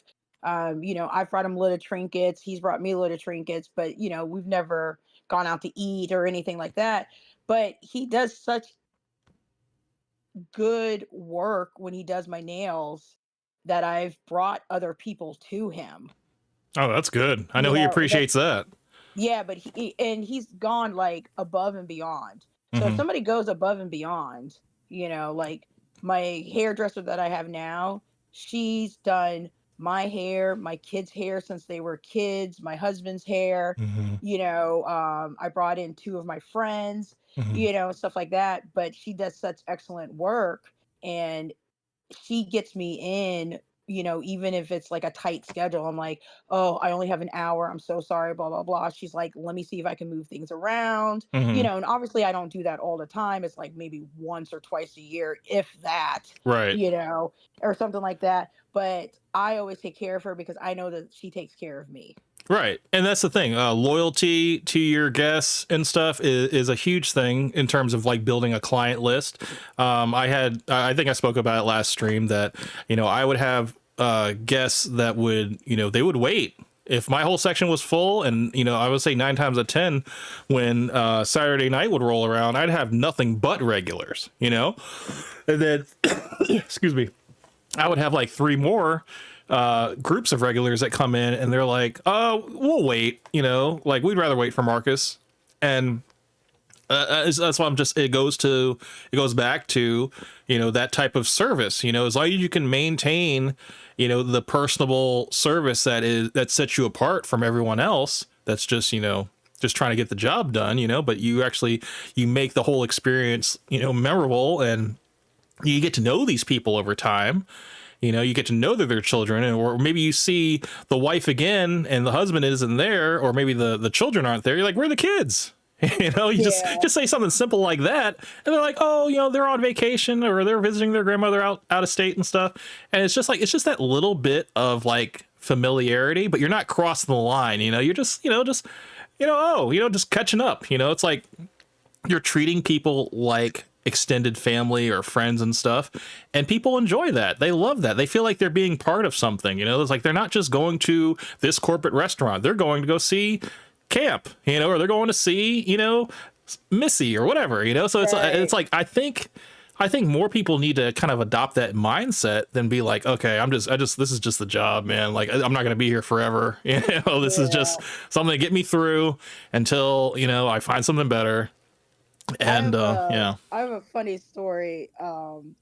So where I live, I have a Costco's that's right down the street from me. And I've been going there since my kids have been in diapers. And there's this one particular lady, she's been there forever and whatnot. And I had seen her right before Thanksgiving. And she was like, where are the kids? I haven't seen you. I was like, oh, girl, I've been working so much, blah, blah, blah.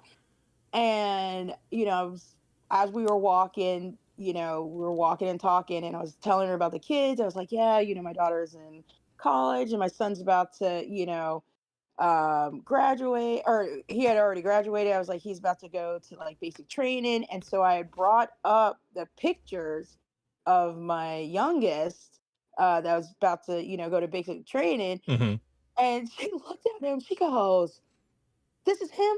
I go, yeah. She goes, how old is he? I was like, oh, because at the time he was 18. And she was like, damn, he's old. She goes, damn, you're old. And I started laughing because she had known the kids and me since they were literally in diapers. Yeah. But it's just like, little things like that, and it's hard for that to be in restaurants unless you live in like a small town, because, people move and, and especially restaurants, the way that the turnover is, it just, it's like your favorite server could be gone, by next week because they moved out of town, or, they went to a different restaurant or whatever it is. Yeah. The loyalty aspect in restaurants, I mean, it's a very brief window, and whenever you do have some type of loyalty aspect, you just got to kind of savor the flavor, because it's not going to last, But, in places like Costco or any other type of retail thing that has a little bit more longevity, you have that opportunity to really like put in 20 to 30 years at a place, where you have, solid employment, and you see a lot of the same people come in, and you see things, it's just, I mean, I would say it's almost kind of the same thing with retail. You could have, people that come and go, and then you have that small percentage of people that stick around, and it's kind of good. She had that little bit of like, damn, like he's a man now, but I don't think like you could say that stuff in a, if you didn't have that rapport built up, it's almost like you're trying too hard, or it comes off a little bit like too familiar, so it's like you really have to, I know it sucks, but you got to put in the time, you got to put in the time, you got to slowly build that rapport up and stuff. And, the walls of, that people put up, when they're meeting people for the first time, they slowly come down, and, it's all about just, putting in the time. But I think, serving retail and stuff, I mean, it's all customer service at the end of the day. If you're, what? I wonder if the third time that Sonic and his family had went to that one restaurant where, they had George. I wonder if by the third time George kind of like recognized him, and if he didn't act different. Like maybe was like, oh, I see you guys are back again. Mm-hmm. Did something a little bit different Right. to make Sonic and his family's experience a little bit better than the previous two times. I mean, not that George knew, because I think Sonic had said like he didn't say anything, or Yeah, I think he said that basically the service was pretty much the same throughout. yeah. The same type of caliber. It never really improved, and I mean, unfortunately, I told him, unfortunately, there's some people that do the job for so long that their service just sucks, and they can't be helped, unfortunately. Yeah. And I think sometimes people they're just going through the motions, and it's not like, hey, I'm going to try to be the best of my job. It's like, it's just a job, man. Like, I'm not trying to be the best. I'm just trying to do enough so I don't get fired. They're quietly quitting at these Oh, jobs, God, man. I know. So, and, I think that's the worst type of employee, at least in a service based aspect, because not only does the customer suffer, but the company suffers, because, the whole, Yelp reviews and stuff like that, that stuff has traction. That stuff drives business. And if you have enough people complaining about your business and stuff, it's like you can't pay Yelp enough to get those reviews suppressed or taken down. Yeah. I know there's people that do that, but it's like, sometimes the word just gets out. You can't do nothing about it. You can't erase everything.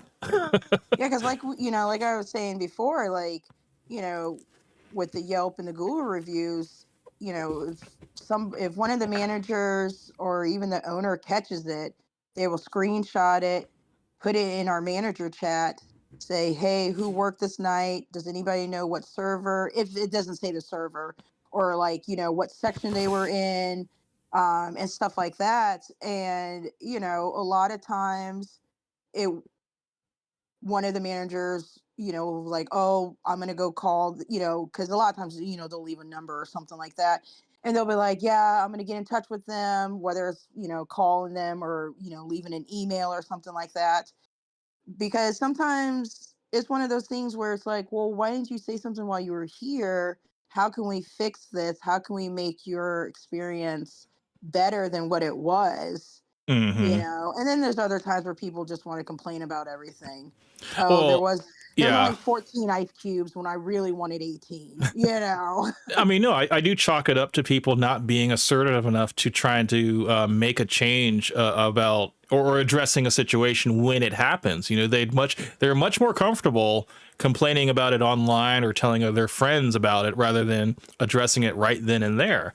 Whereas, that would have benefited, themselves in that moment, because who knows, the manager would like have gone to the table, had some empathy and stuff, and maybe even offered them, to pay for their dinner, and maybe offer them for their next dinner to come out. Like, please come out next time on us and we will make it right, But when you don't give them the opportunity to make it right, and you just like, oh, I'm just going to give you guys a scathing review on Yelp, Right. it just hurts the business. And people read that, they take that to heart, and they're just like, well, I'm not going there, So not only did you affect, that business, with your review, you affected other people that are just like, okay, I'm not even gonna give this place a chance, Yeah. So, I mean, And you got not all yeah. of us can answer Yelp and Google reviews like whoever is doing the Wendy's on. Have you ever seen Yeah, that? I have. It's almost sometimes it's like Wendy. Okay, the Wendy's one is a special exception because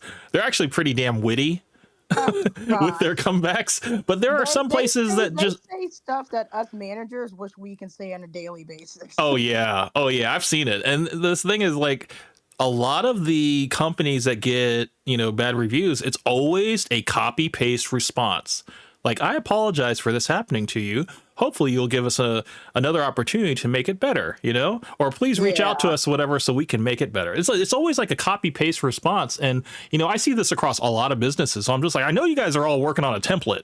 Okay. Yeah. Because like, this does not sound genuine at all. Whereas like, like you said, Wendy's, dude, there are people there are super fucking clever, super fucking witty. And like, at the same time, it's like they're getting a laugh. There's entertainment value in their Yelp reviews and the way they respond, and Yeah, because we had a bad Yelp review a couple months ago, and this guy was like, I was there for a friend's birthday. He was like, my server sucks. Our food was cold. The buffet didn't come out at the right time. And, it was like 2, 3 paragraphs long. The owner saw it, took a screenshot, put it in the manager chat, said, what the hell is going on? Mm-hmm. Why did I not know about this? How can we fix this?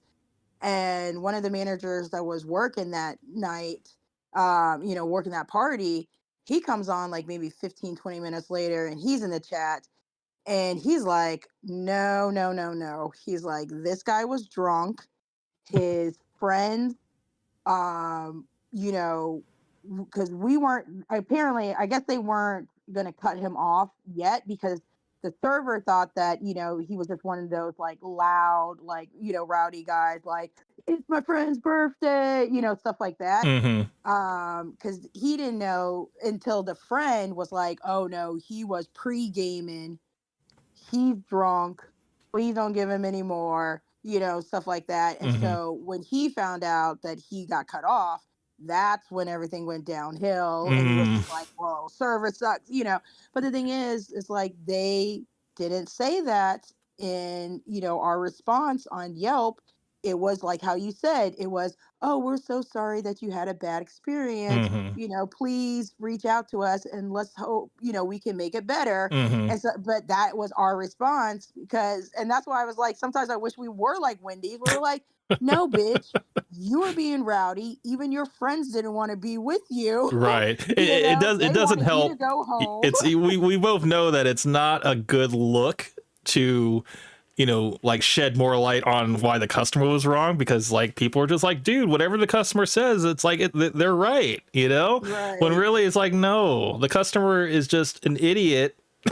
And at least in this special case, the customer was an idiot. They had too much to drink, and we did the best we could to serve them while they were here. Yeah.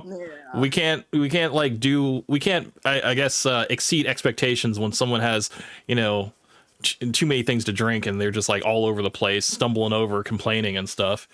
And but yeah, the Yelp reviews, I do think I know it takes a lot of effort, especially to hire somebody, maybe even to be like the social media aspect of it, to like answer to these individual reviews, and not get so lazy and do like a copy paste response, to actually respond with a genuine like empathy and stuff. I don't know. I couldn't really tell you what would be the proper approach to that, because we already see what people have done. Like this is the model, and just don't stress about it too much. Just do a copy paste response and move on, because some people they just want the world. They want everything on a silver platter, and if you didn't give it to them in a timely manner, then yeah, they're gonna freaking chew you up online and hopefully help you lose some business, and but at the same token, you're gonna have those reviews that come in that are just like praising you, sometimes even using putting your name in the review, and they're just boosting business and stuff, and I think, I mean, it's good to have Yelp reviews. I understand you can't please everybody, man. That's just the law of the land. You can't make everybody happy. You can only try to set a standard, and hopefully you meet it every time. But Yeah. It's not guaranteed. You're gonna have people that are just gonna be out to get some shit for free, and then you're just gonna have to maneuver that somehow, some way. Let them know, hey, we'll do this for your one time, but we're not going to be able to do it for you next time. We're going to do it just this once. So just kind of let you know, because Right. people, man, they get stuff for free, then they try it again. And, it's like, come on now, we got your, we got your picture posted back in the kitchen. We know you now. Yeah. Have you seen this person? Like, we know, that this person is going to be some trouble. And, I mean, it happens in every form of business, not just restaurants. People are always going to try to have complaints, and, just try to see, what can you do for me? How are you going to make this right? Now, I know you said that you don't tip, like at or not Costco, that Golden Corral and stuff like that. No, Now, I when do like you- 10%. Well, yeah, but so when you get like order pizza and Hmm. stuff like that, do you tip the delivery drivers? Oh, absolutely. Absolutely. I do like 15-20% with delivery drivers. Is that because they were in a car driving to you? Yes. Absolutely. I mean, not only that, but like I mean, I used to be a pizza delivery driver too, so I have a little bit of a bias. But like say like I get like a $20 pizza, I'm going to tip like $5 to $6. Okay. That's just automatic, you know. That's generally what like pizza is. It's never like less than $20, so it's always going to be like, you know, $5 to $6, 5 to 6 or Right. $7. Yeah. I think I've rarely had like a big order, but even so, like if it's like, say it's like a $40 order, then yeah, I'll go to like 20%, you know. But I don't know, man. If I'm in a like if I'm in a pizza spot, like a pizza joint or something like that, like say if I go to like a Pizza Hut, you know, and sit down, whatever, I order my pizza, you know, I don't know, I can't remember the last time I went to a Pizza Hut like restaurant, but I would think that you would order a pizza, it would come to the counter, you grab it, and you go to your table and sit down and eat, you know, and you'd have your little drinks and stuff that you go, and you wouldn't leave a tip, you know. Yeah, so I wouldn't leave a tip for that because Hmm. that's like That's going kind of like fast into food a little bit. yeah, that's like going into Wendy's or Burger King, getting your food because everybody has those kiosks where the drink machines are nowadays. So you don't Right. have to, go up to the front, the cashier and get a refill. Hmm. So it's like, yeah, that I understand. It's just, the But whole there are some CBD. places that like will ask you, "Hey, do you want to round up whatever?" and or if you would you like to tip? And it's a fast food place. I'm just like, no, you know, like even like carry out. Like I don't typically tip on carry out. Whether it's like pizza or I don't know if it's a restaurant, I can probably do maybe like 10% for a carry out. Or say if it's even like curbside service, I'm definitely doing like 18-20%. Yeah. Um, Yeah, like I'll tip if I go to my local Chinese restaurant and I mhm. call in the order because typically the one that I go to, the lady that takes the order, she goes into the back, gets the food, brings it up front, makes sure everything's, correct. And then when I get there, I pay and whatnot. So yeah, I normally, do like 10, 12% or something. Okay. The next occupation I wanted to talk about, which I don't really have too much experience with, is tattoo artists. Do you Oh, tip your I tattoo artists? 100% tip my tattoo artist. And what's the percentage on that? Because typically tattoos can range anywhere from like what $100 to a couple $1,000. So how do we Uh, do this?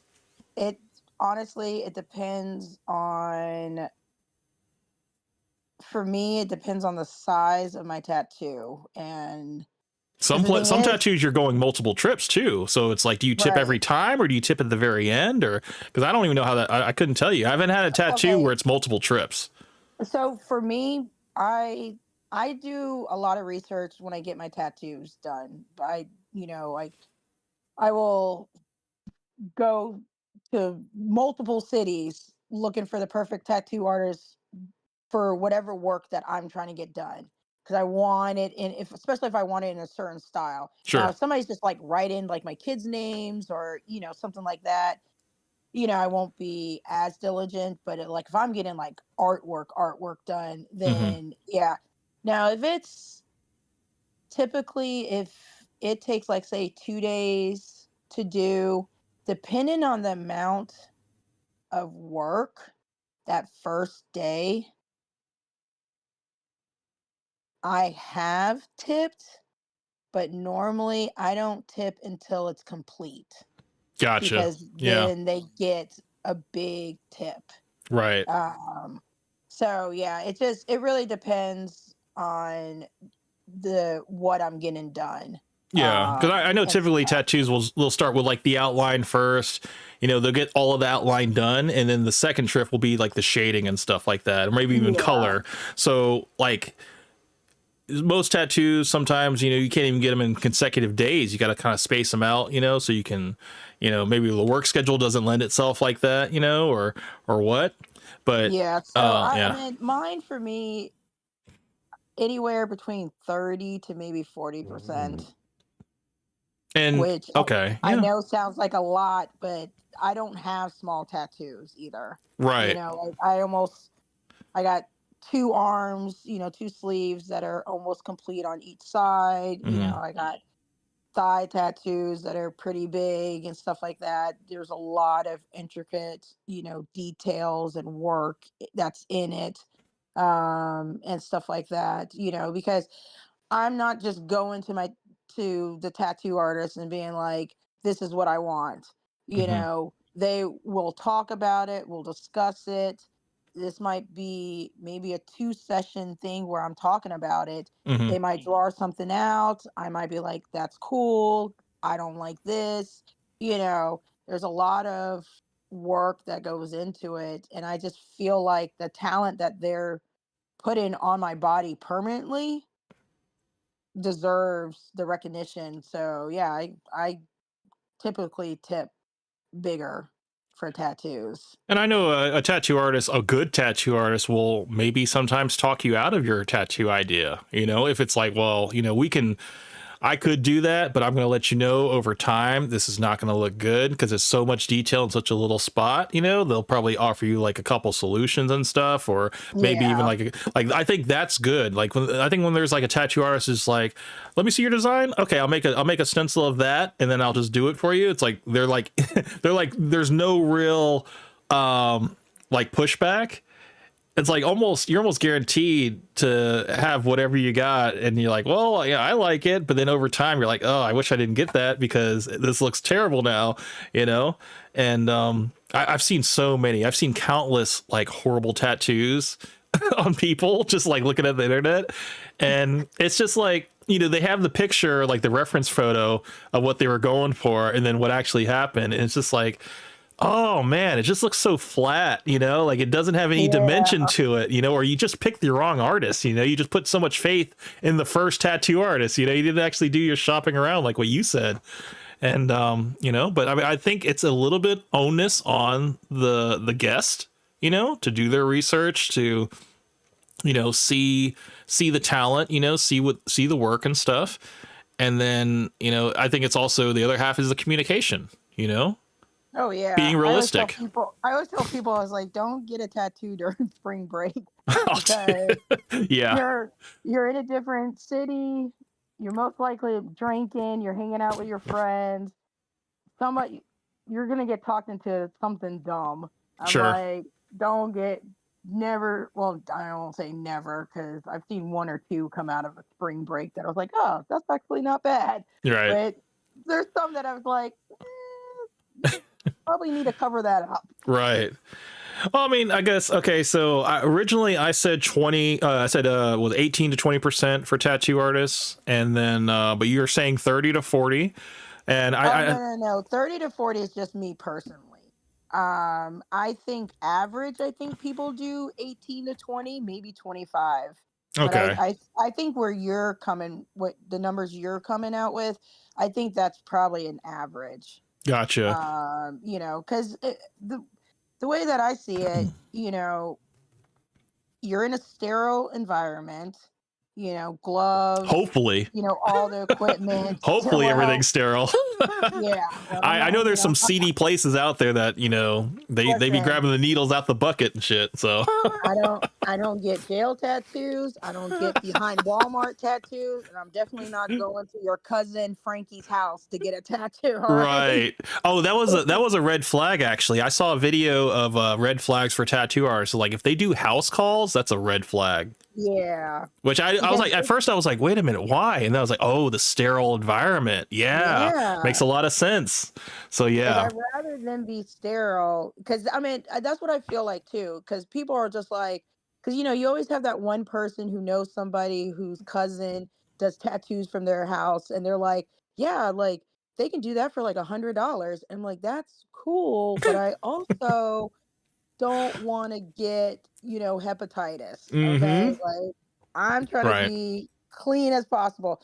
So it's like when when you go to these, tattoo places, some of them are like, oh, it's going to be like, I charge like 175 an hour, or I charge like 250 an hour. And a lot of people are just like, oh, that's a lot. But you have to think, one, this is their profession, so their talent is on par. And then two, you're in a clean, sterile environment. All their equipment, their tools. If I don't see them taking out, the tattoo gun out of, like a plastic wrap, like that's A been sealed factory plastic, yeah. sealed, Yeah. then I'm gonna be like, you know what? I'm good. I'm gonna They leave. just open up a drawer and they just pick it up like you're at a barber shop. You're like, oh Right. no, this Yeah. is not And they just good. spray it with like a little bit of, rubbing alcohol. I'm like, yeah, no, that's not gonna happen. A little bit of sanitizer, for the hands and for the Right. tools. Yeah, we're good. It kills Yeah. 99% of jewel. So yeah, we should be okay.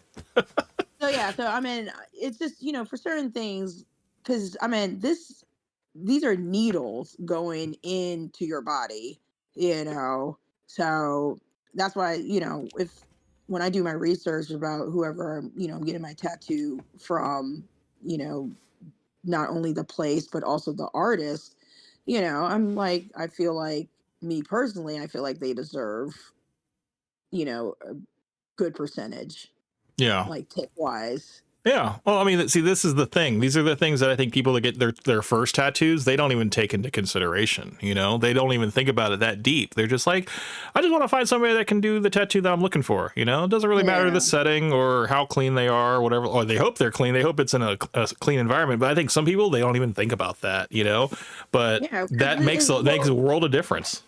Yeah, because it's just like, if you go to a barber shop or, a hair salon, and they mess up your hair is going to grow back. True. If, they use a dirty needle on me, I'm not getting clean blood. Right.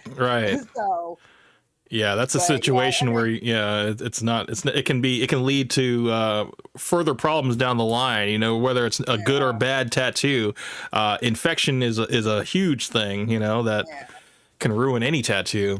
But And plus, I mean, tattoos is their stories on your body, mhm. and this isn't something like they can just go online and, get a license for it. They have to practice, they have to do, apprentice and like all this other stuff. And I just feel like, the type of work that they do on your body, I feel like, for me personally, that it deserves to be, acknowledged. And, the only way that I can acknowledge them, besides sending somebody to whoever, did my tattoo, is to tip them what I think, what kind of work they did. Mhm.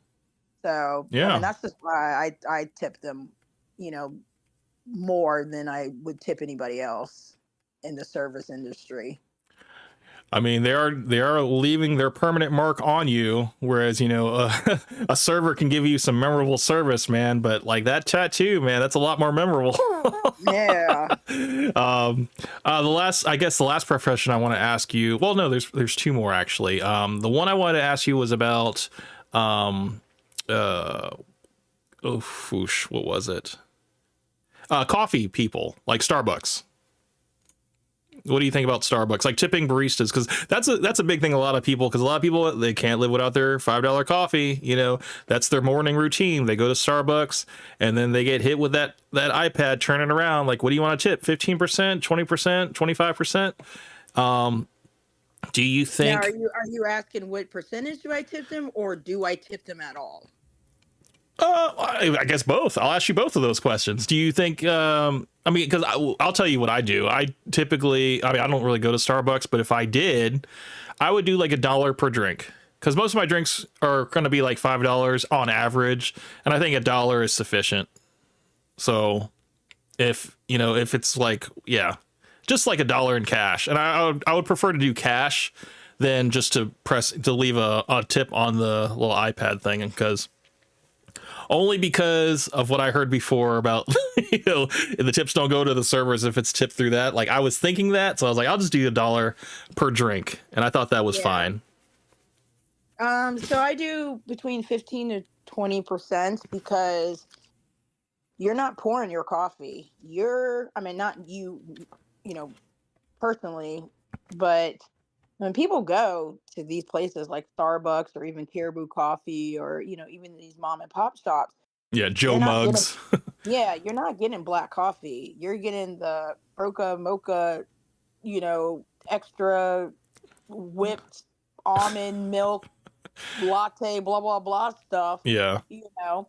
So you got to realize like that there's a lot of work that goes into that because if that was something that you could do every day, then why aren't you doing it? But you wanted this specialty drink. Hmm. So yeah, so I give them like 15 to 20%, which in reality really doesn't come out to be that much because it's probably like maybe anywhere between like $1.20 to like maybe 2.30, maybe 2.50, depending on what I get. Yeah, the coffee's rarely going to go over like $8 for a drink, so Yeah. that makes sense. Yeah. Um, So, yeah. I mean, I'm really like, every time we say like 15, 20%, people got to realize it's probably only like $2, $3, if that. That's why I said like $1, I think is like sufficient typically for like a $5 coffee. Cause I can't imagine a place charging more than $10, for a coffee, for a single coffee. And then, even in that case, you're tipping like $1 or $2. But so somebody asked me last stream, bartenders, if you tip a bartender like $1 per cocktail, some people were like, that's okay. But they're like, well, what if I want to get like some Louis the 13th, like a shot of that, which is typically, it's like sometimes it's like $50, sometimes $100, depending on where you go. It could be like $150 a shot. Do you still tip $1 per drink? I'm like, no, because then you're going to go off of the percentage of the tab of what the tab is, and but I'm like, if you're just going to the bar, you're getting like a beer or something, like a beer in a can, just tip $1, like that's fine. If you come back again, get another beer, tip another $1, But I think Yeah, once you I start mean, going I off the think if top it's like, shelf, yeah, I think if you're getting like $5 shots or like you said, like, beer in a can or even like a draft beer, because I don't drink, so I'm hmm I don't know what draft beers are. I'm gonna say like maybe like let's just say 5.75. hmm I think like $1, maybe a hmm dollar 25 or whatever. I think that's fine. But yeah, I think you should tip according to whatever the you tab know is right. the tab is. Right. So that's what I'm Because saying. Like the bartenders are going to have to go on a ladder. They're going to have to get the key from the bar manager, whatever, to unlock the little glass case, get the bottle out, come down the ladder, pour it for you, and then turn around and give it to you. Some people are just like, yeah, they're doing the same motion. The only thing that's involved is like a key and a ladder. I'm like, okay, but but so listen. Okay, so you were like, if somebody got that $50 shot, mhm. you're like, yeah, I think you should tip them more because they have to go on the ladder. Well, go get the manager, get the key, go on the ladder, get it out of the cage, bring it down, pour it for you, hand it to you. So, what's the difference between tipping on that $50 shot than tipping on, say, you and three of your friends went to Golden Corral and you guys and your bill was like say $50 because it's like what? I don't know.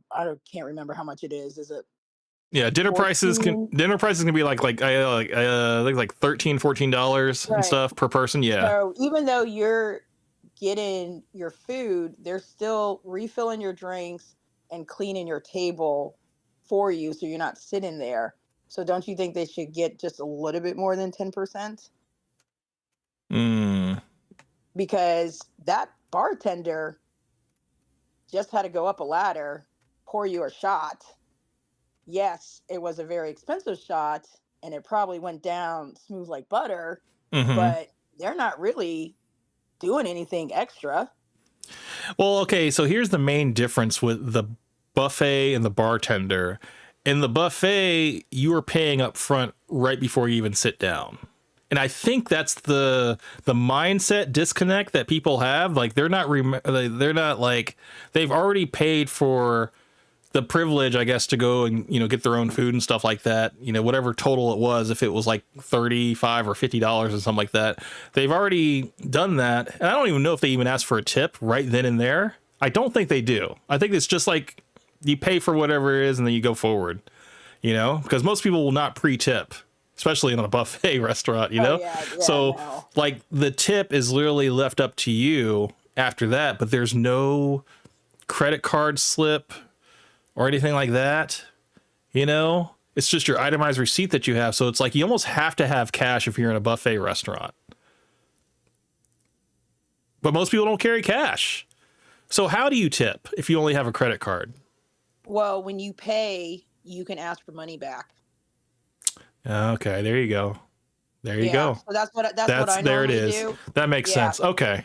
So that's All right. what I normally do, because I don't always keep cash on me either. I never have cash on me ever. It's always a card.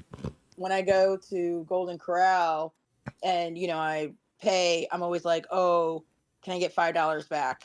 And they'll give me the $5, and because that's what I know that I'm going to leave them. Okay, that makes sense. Okay, so I mean, or I guess you adjust how much you need back depending on how many people you're going to the Golden Corral with you. Yeah, because typically when I go, it's me and my 2 kids and then my friends.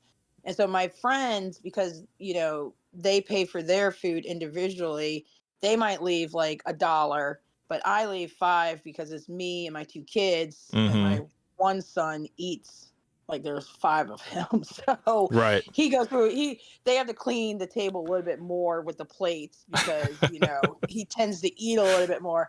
But I just typically do 5 because between the 3 of us, our bill is a little bit higher. Okay. So, but my friend, like I said, my 2 friends that go, they normally leave like $1 or $2. So whoever we get.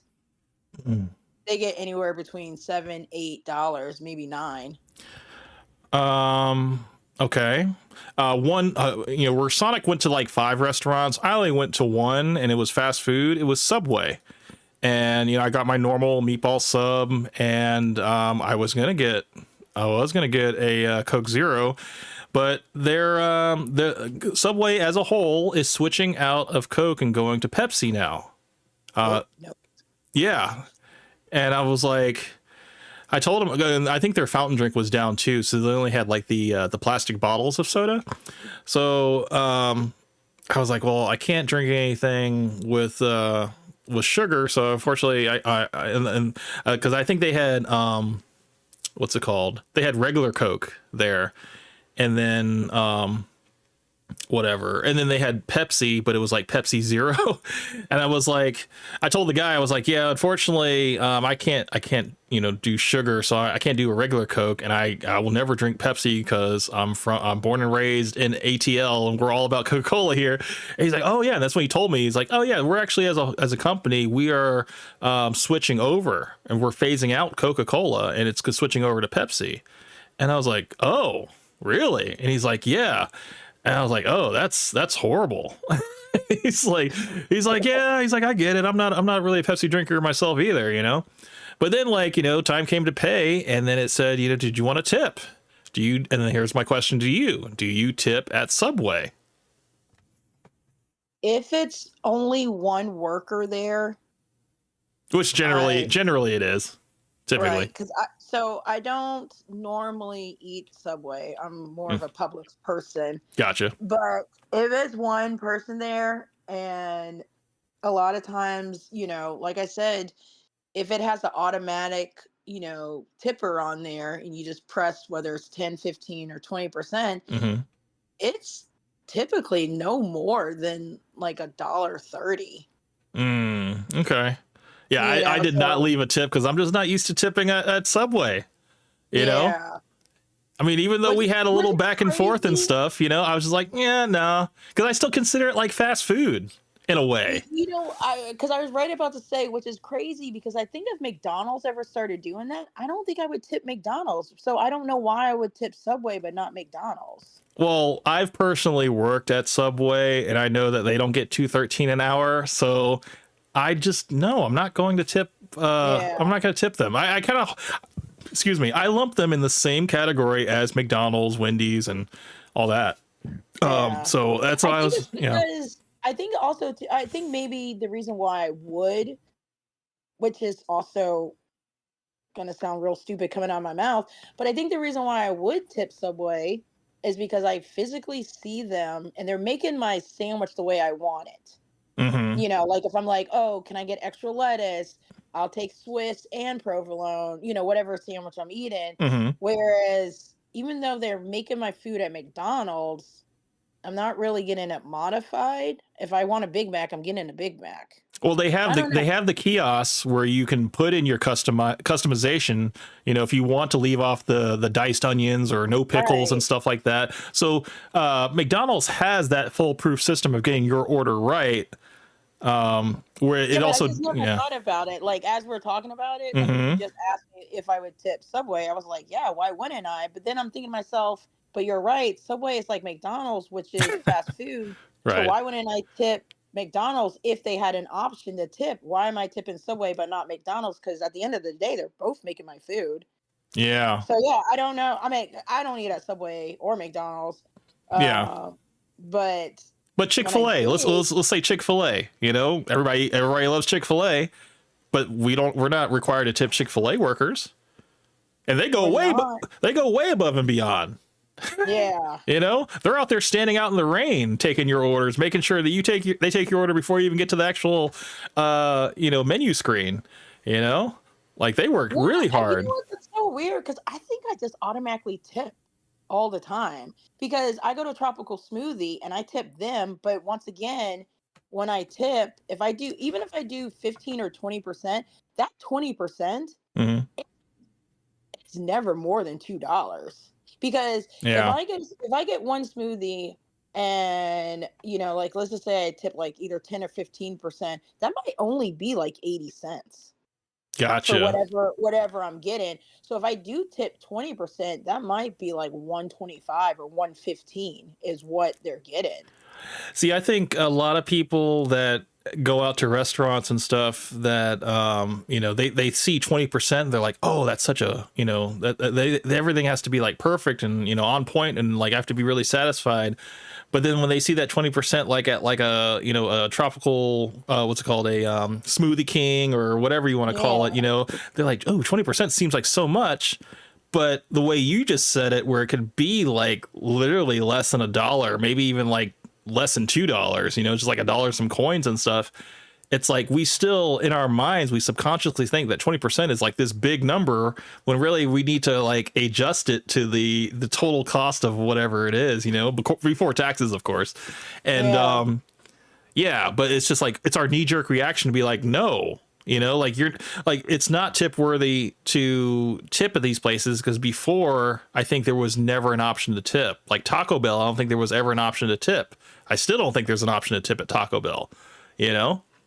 But, the rationale is that, hey, they're serving your food, they're getting it right, you know? Yeah, I know. So, Because now that you're bringing this up, I'm like, I think I just automatically tip because I was a server so many years ago. hmm And I'm just like, I think in my mind, I'm just like, oh, they're living off of tips. Because that, I don't even think that I think that people make a livable wage right now.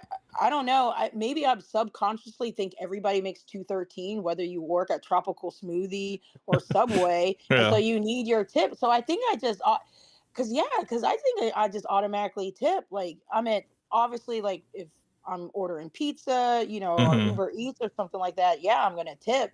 yeah, But yeah, I mean, I don't. Yeah, because now that you brought that up, I'm like, if I did go to Subway, why would I tip them and not people at McDonald's if there was a tipping option? Because right, they're doing the same thing. They're both in the back. They're both cooking my food. right. They're But both bagging it up. or I mean even culturally, it's like in our American culture to tip in restaurants and not tip in McDonald's. It's like it's kind of like an understood thing.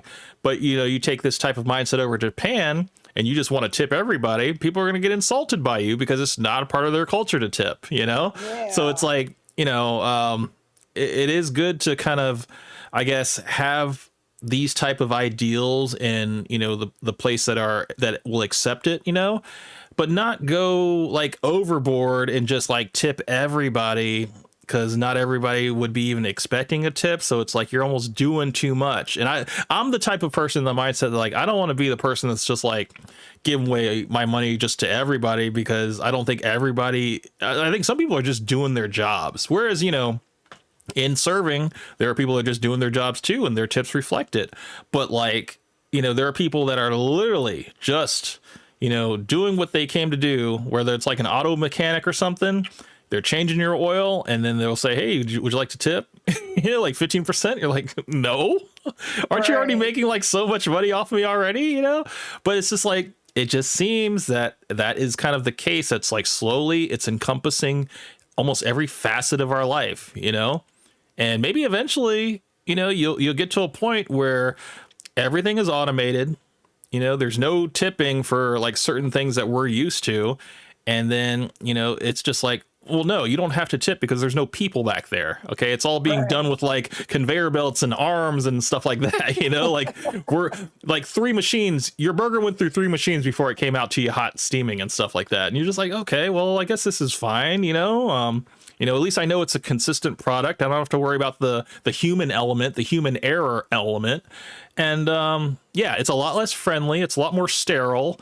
And you know, maybe the price of a hamburger, you know, it's now $5 for a single hamburger now, but it's only because, you know, it's there's no employees. You know, it's just it's what you got to accept. So it's like, Yeah. what world would you rather live in, where you have humans doing these jobs and you're giving them a little bit extra to kind of help them out? Or would you rather have higher prices on menu items and not have to even worry about the whole idea of tipping? You know, it's like there's two different spectrums here. And there are some people who are just like, no, I want to keep it the way it is. I think it's great that if I go in a job and I want to, you know, have the best merit I can and just make sure that I stand out and all that stuff, and then there's no cap on my pay, I would much rather have that than to have a service charge where it's like there's no tipping and it's already built into the price and stuff, and it's all based on just the amount of hours that I work. You know. Yeah, I think I'm gonna start paying more attention because, like I said, I think I just automatically just tip for everything and anything. Because I don't. I think for me, I think I'm just so used to it. I don't even think I pay attention. I think if it says like 10%, 15%, I'm just like, yeah. Because also too, a lot of times, you know, these places that have the automatically, you know, tip on there, it will tell you what your tip is. So I think when I see that too, I think because I see it and I know it's not a lot, Mm-hmm. I'm like, oh, why not? Yeah. No, I get that too. Cause I mean, a lot of places it's like 18% gratuity and you're like, no, I'll give 20%. So I'll give a couple extra dollars to make it up to 20%, you know? Yeah. And then you go to places like New York, whatever, they have it where it's like 25%. And then you go out to, you know, maybe some places out like middle America, like maybe like Oklahoma, Nebraska, and maybe it's like, you know, less than, maybe it's like 15% gratuity, you know? So Yeah. it's like, you know, all these different places, you know, so you gotta have to kind of adjust to whatever pay scale they have. And it's ultimately up to you if you want to, if you're like, look, I got, that was 20% service, you know, it's like, we know what 20% service looks like. We know when someone goes over and you're like, you know what, I'm going to give this guy 100% tip, you know, it's rare, but when it happens, it feels good to be able to bless somebody, you know? I used to do that. Um, she moved away, but there is this one server that was at Maggiano's, and we always went mid-afternoon before it got crazy for New Year's, my friend and I. And the first time we went, because he was going out of town, he was going to go see his parents. So I knew I wasn't going to see him for a while. And so we were just, you know, going to catch up and, you know, stuff like that. And so we went and we had her because she was at the in the bar section. She wasn't a bartender, she just had the bar tables. And she was such a good server that we kind of joked, and we were, once we were leaving, we are like, oh, if we get her next year for New Year's, you know, we're gonna definitely tip her. and we end up getting her 3 more times. Hmm. And every single time, it wasn't until the 3rd time that she remembered us, because we really only went in like twice a year, and one of Okay. them being New Year's. Because the other time we went, we didn't get her. We actually sat in the main dining room, and but yeah, the other times that we had her, because we had such great service and it was New Year's, and I personally know how it feels to work as a server on New Year's. Hmm. I was like, we end up giving her whatever our bill was. That's what her tip was. Yep. Yep. You know. I've done that twice in my life, and it was only because it was always because of service. The Yeah. one time was at Cheesecake Factory. The one over at Lenox Mall, the guy was just like impeccable, on point, knew everything. You know, he had so much knowledge and stuff, and I wasn't even trying to like trip him up with questions, whatever. He was just very knowledgeable, very informative. And then when time came for the check, he was on the spot and everything like that. And I was just like, hey, I just want to let you know, man, like, your entire service has been just outstanding. You know, like, I am just thoroughly impressed. And I just wanted to express my gratitude. And I remember I tipped him like 100% tip. I gave him like whatever our bill was, you know, times 2. And the second time I did it, it was on New Year's, and I was at Waffle House. Waffle House is very easy to tip 100%, okay? Because it's going to be like $11, all right, for like a meal. And I think I ended up doing like, I think like $22, you know, and some change, whatever, to make sure it was 100% tip. And I was like, thank you so much, man. This was perfect. And they're like, you don't need change? I'm like, no. Like, you were great. Thank you. You know, Yeah. it wasn't much, you know, but it was Waffle House. But that, I mean, at least I was able to make somebody's year, you know. So I thought it was a nice way to start out the year to do something like that. But Now I will say, there are times, a couple of times, I have gone out of my way to give somebody a tip where, you know, tipping wasn't something like, let's just say, I was at a department store and somebody just went above and beyond helping me out. Was like, do you need help, ma'am? And I was like, yeah, I'm looking for this, or, whatever it was. And they helped me from beginning all the way to, walking me up to the cashier, mhm. and helping me out. There's been a couple of times, just because of the way that they were, the great company, because I know sometimes I can get, be a space cadet, in the head and whatnot.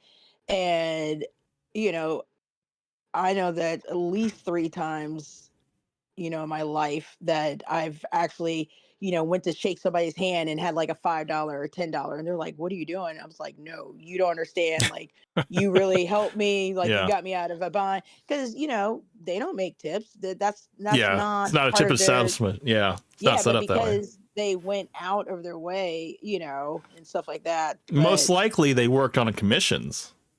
Maybe no, they no, got, no, oh, they didn't no, get because like a I percentage of the know. sale or anything like that. No, because I mean, when I say, like, department store, I'm talking about like a Target. Like, I Oh, was okay. like, When you said oh, department store, I was thinking Nordstrom. oh yeah, no, no, no. I'm Yeah. talking about like something like Target, where it's Target. just like, Okay. Gotcha. like, yeah, I'm trying to, get something, for my cousin, and I just don't know. And they're like, well, what are they That is definitely into? not something You you get know? every day at Target. I can Yeah. definitely speak for myself. I cannot say I've ever had any. If anything, they'll just be like, "Oh yeah, it's over that way," you know. Or they scatter like cockroaches when the lights turn on. When you're like, when you look like you need help, they're like, I'm on break. Right. I'm so You sorry. know? Yeah. I'm sorry. So what you just said, you made me think about when I went to Nordstrom, and I remember I was thinking about upping my wardrobe game, like maybe get some more like grown up clothes and stuff. And I remember, I was talking to this one person that was, in a really nice tailored suit and everything. They got me a couple outfits and stuff, put me in a dressing room with a bottled water and all this stuff. And they were just, man, they were on point, man. Like, had the little tailor measuring strip and stuff to make sure that I'm not, picking up anything that's going to be ill fitting towards me. And it was kind of like what's it called? Like they were a like a what's the word? Not a what's that word? A makeover artist, I guess. Oh yeah. You know, like they were like, okay, for your body type and your skin tone, you know, you're gonna want to go with these type of color palettes and stuff like that. It was like that, and like just stuff that I would never ever like pick on my own. He matched things together, tops and bottoms and stuff that were fitting to me, and it was just like, dude, this is a completely different experience, man. I felt like a VIP for the first time ever in my life, and I unfortunately I didn't tip them because once I got to the register, it was like $700. I was like, good grief. Oh yeah. Can Well, we I'm put not some of this stuff saying. back? Can we put some of this stuff back? Because I Yeah. didn't think I was gonna be spending this much, and I definitely didn't have enough to tip. But I think in that setting, I think they work off commission. So I think whatever I ended up paying for, they got a commission for it because it. Oh yeah. No, Yeah. I'm not saying anybody that's out there listening that those type of people, that work in department stores or something, should get tipped. It is just, in three separate instances for me, those three different people at three different, stores I was at just went above and beyond and were Mm-hmm. just, like was basically held my hand, the Mm-hmm. whole entire way. And it was one of those things where it's just like, oh well, are you sure they're like this? Or, it was just they had a job to do, which was either stocking or being at the cash register or whatever it was. But they spent over an hour with me, Mm-hmm. making sure I got the right birthday present, the right Christmas present, whatever I was there for. But like I said, that was not something that I do typically. Mm-hmm. Like I just remember it happening at least three times in my, years of being on this earth. But that's what I'm saying. You know, you're taking whether it's in a restaurant or in a retail setting, you're creating a unique experience for the customer or the guest, and you're making it memorable. You know, you're showing a Yeah. little bit of empathy. You're not coming off as a salesman. You're more coming off as like a tour guide, you know, someone that is like willing to make suggestions and show you, you know, like, hey, you know, we have this and this and this that you can check out, whatever, give you options rather than sales points, you know, and it really opens you up to like take in their consideration. And you know you want to reward them for that because you're like, dude, like nobody, I've never had this before, you know. And I think that's kind of what you want to make the guests say is that, man, I've been here before and I've never had this level of service, you know, this was Yeah. special, you And you know. want that not only for that person to come back to the restaurant, because that's where you work and you're, basically living off of tips, but you want them to have that experience where they, tell other people, and it's like, hey, I had not only great food, but this fantastic server. Yeah. And you know what? It's like, okay, what you just said, that made me think of places that you go to where the service is crappy, but the food makes up for it. And then you got places where the food is not that great, but the service is over the top, you know, Ugh, like amazing. we've all ran into places like that, So like, unfortunately. what are you more likely to go back to? Are you more likely to go back to a place where like the service is crap, but the food is excellent, or where the food is crap, but the service is excellent? You know, it's also like, what do you value more? You know, do you Right. value the experience or do you value the product? You know, and you know, I catch myself all the time. I'm like, look, I hate the service I get at Popeyes, but I love that chicken. You Yeah, know, no, I'll be standing I in line. I I'll be feel like, dude, I want to pop my goddamn eyes out. And that's where they really got the name for the concept. But the food is so goddamn good. I'll keep coming back. Yeah, and it's hard too because you're right because I went somewhere and the people that were there, they were talking to the workers that were there were talking to each other instead of helping out us customers. They were talking to each other like they were at home. Like they Mm, were just chilling, like we were, sitting in the car, just hanging out, whatever it was. And I don't know if because I've gotten to that point in my life, like I didn't say anything because I had already got what I needed and whatnot. And I was kind of just like looking around, just seeing if there was anything else that I needed.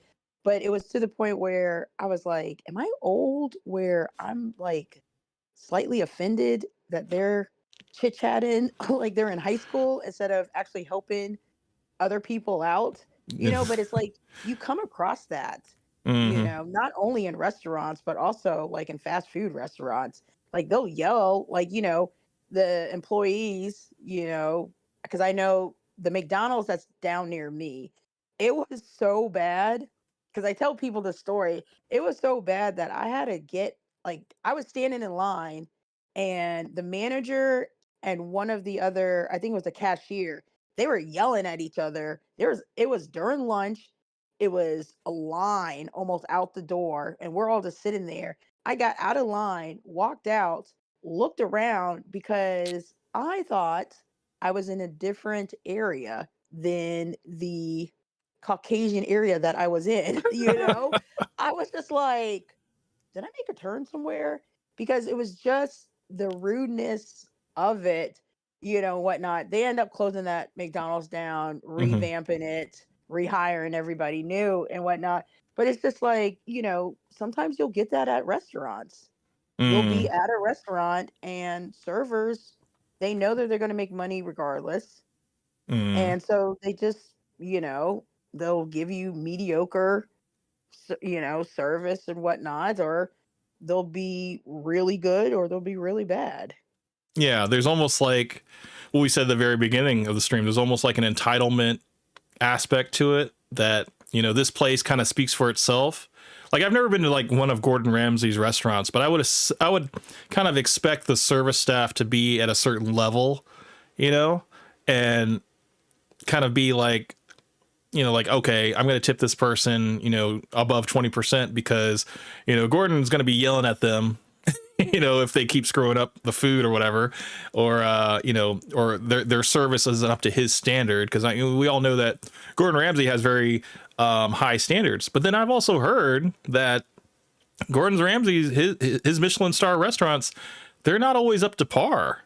Some people have really horrible experiences at those restaurants, and then they leave like these scathing reviews.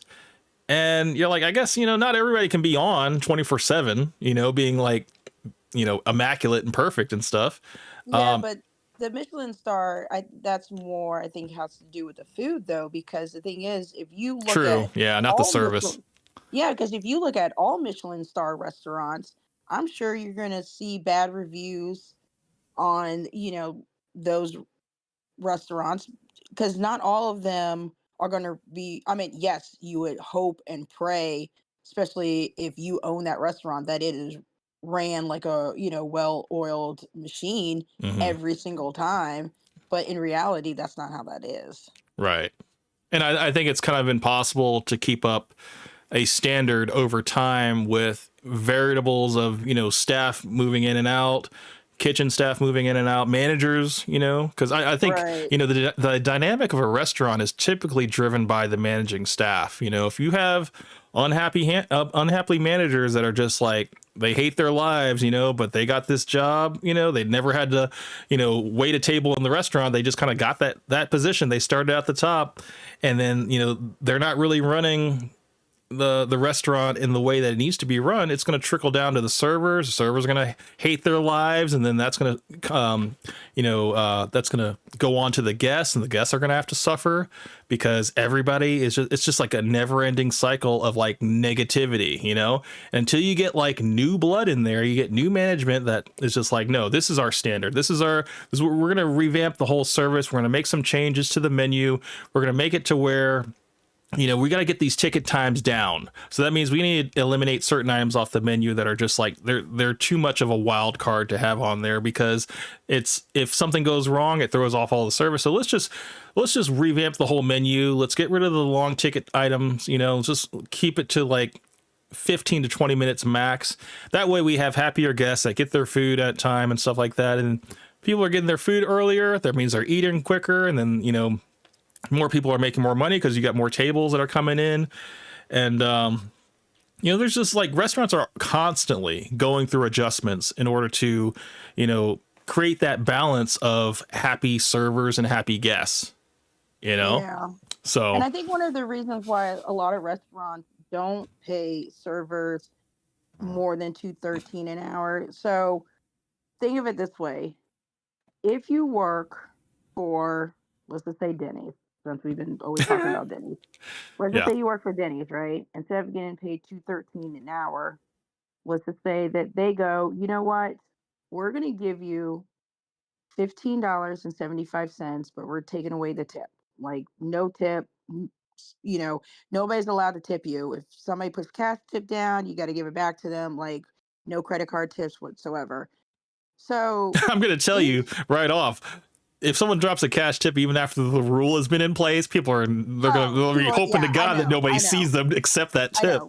People are taking it, but let's just pretend that people, don't Yeah, accept the cash tip. sure. So if you get that 15.75, right? But Hmm. like, let's just say it's a slow Tuesday and whatnot, and you don't have any customers come in or whatnot. Wouldn't a restaurant, because I don't know, what is it? Is it, let's just say 18? No, let's just say 19 is the minimum pay, right? Hmm. So if it's slow and whatnot, would a restaurant have to supplement that money Mm. or like, you know, because with the tips, I feel like the tips is keeping food costs to where it is, unless you're working like near a stadium or something. Hmm. Because typically food, restaurants around a stadium are a little bit higher. Sure. Um, but how would that work?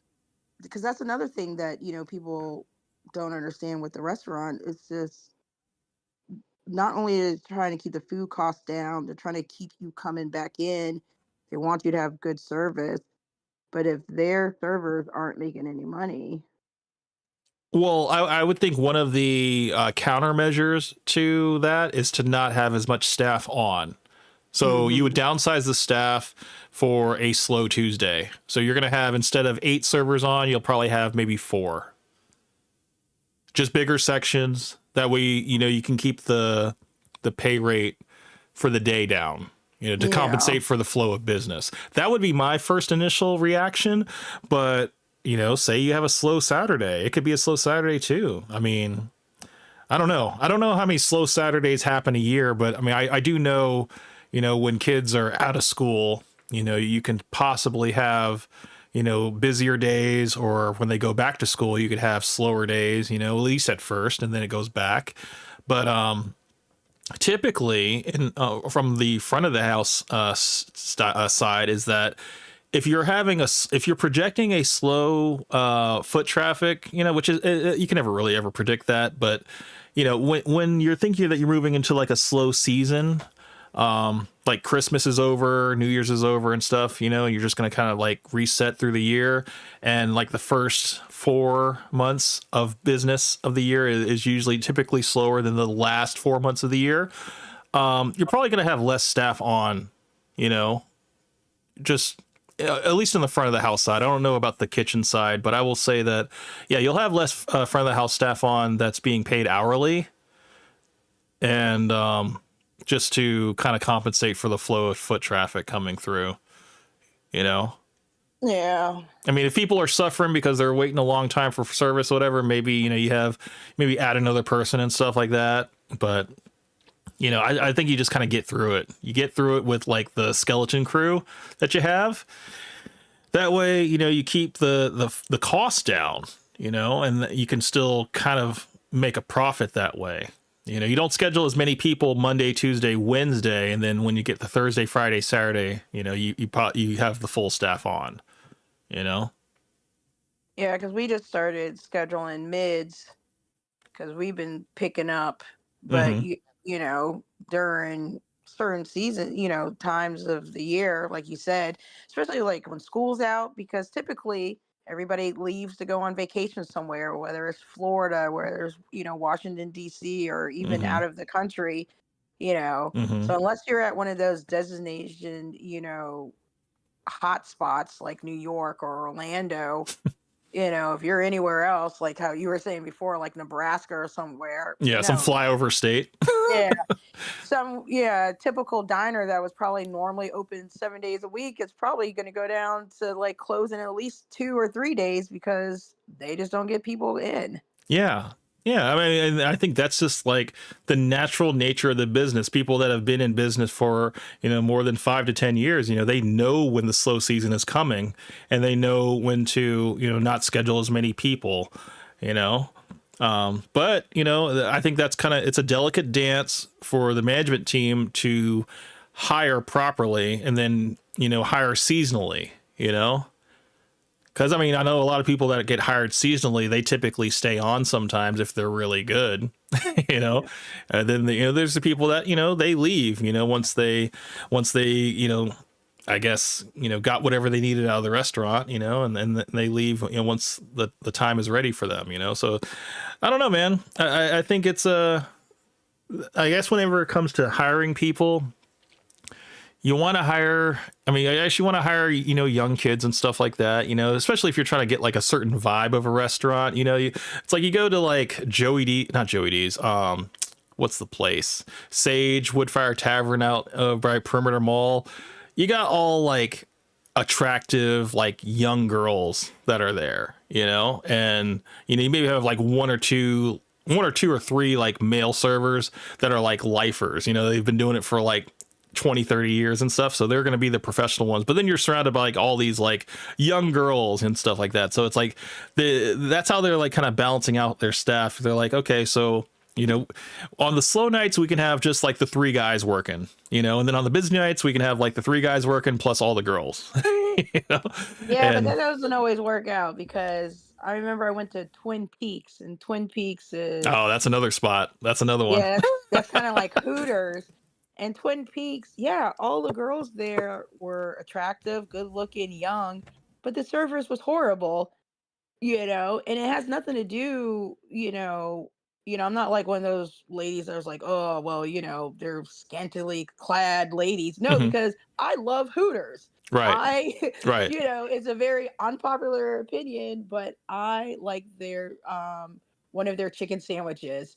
Mhm. I mean, obviously I've been eating more Popeyes than anything, Sure. but I've always had a great experience with Hooters, Mhm. and Some people love the you know, ambiance at Hooters. yeah, and I mean, honestly, technically, I mean, most of the clientele is men, and I understand why it's men. I just go there for the food, Sure. And I just happened to be downtown, and one of my friends, she wanted to, meet up for lunch, and we just ended up at Twin Peaks, and I was just like, oh, it's kind of like Hooters, and Mhm. in my mind, I'm like, I'm gonna get the same kind of service that I normally get at Hooters, Mhm. pretty girls. I'm gonna get my food, tip, and then I'm gonna leave. And yeah, no, it was horrible because I think it was because they all know that they're pretty and that Mhm. they're gonna get tipped by the guys regardless. Which I Yes. was like, yeah, that's cool, but I also would like a little bit better service. Well, there are some studies that have been made about attractiveness on the male and the female side. More on the female side. The more attractive you are as a waitress, the better tips you generally make. People are more inclined to tip a more attractive waitress than a waitress that is not so attractive. Oh, but I think that's with anything though. Yeah, it's true. It's true. Because if you see an average looking person and then a good looking person, and like let's just say you're lost, typically you're going to go ask the good looking person, hey, I'm lost, can you help me with directions, than you would an average Sure. person. Yeah. I mean, I don't know. Like I guess because I've been in the business so long of of waiting tables and everything and just understanding the whole concept of it, it's like I can look beyond a pretty face and just judge on the performance alone. But I know probably before I was just like, oh, she was nice, and I can probably like forgive the mistakes that were made because she was attractive, whereas if someone was like just an ogre and was making the same amount of mistakes that the pretty waitress was making, I probably wouldn't be so forgiving. I'd just probably be like, this was or whatever I would say, yeah, but I would probably be like less inclined. And it's just like, it's something that we don't even subconsciously think about. It's just something that's just built into our human nature that when someone is attractive, like we're more inclined to, I guess, make sure that they're taken care of. But when you go into like an oversaturated market, like a Twin Peaks or a Hooters or what's that other one? I don't think it's around anymore. Tilted Kilt. Oh yeah. I don't know if they're around anymore. I might be outdated, but like, Twin Peaks, Hooters and stuff like that, you got kind of an oversaturation of like pretty girls, pretty staff. And it's almost like now you kind of have to either make a choice whether, you're going to really base it on performance or you're just going to tip good every time because, you just like the fact that you're getting a pretty girl, every time. I don't know. I mean, I at least I can speak for the men that there are men that go there and just like, look, I just go there for the ambiance. The wings are good. The wings are cool, I guess. But I'm there for the beer and the jugs and all that stuff. And whereas like, your perspective is like, look, the service is good, and the fact that you got a bubbly server and stuff like that, it makes it a little bit easier to tip, and that's usually the kind of the demeanor of a Hooters waitress is that they're very bubbly, they're very happy, and it's kind of like an escape for married men.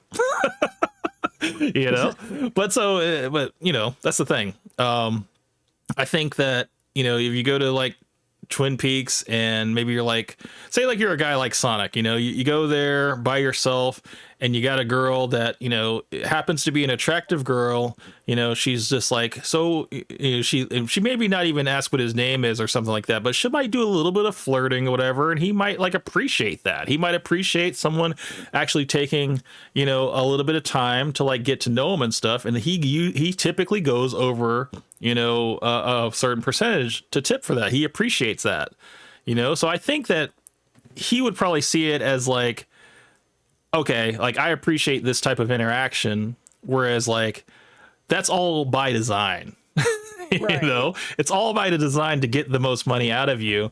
And when you really look at the performance, of like, well, like, did my food take a long time to come out? Oh, I wasn't really even focused on the food because I was just focused on, I was so inundated with my waitress, I forgot time, space, and all that other stuff, and the food came out and I was like, oh, okay, here it is.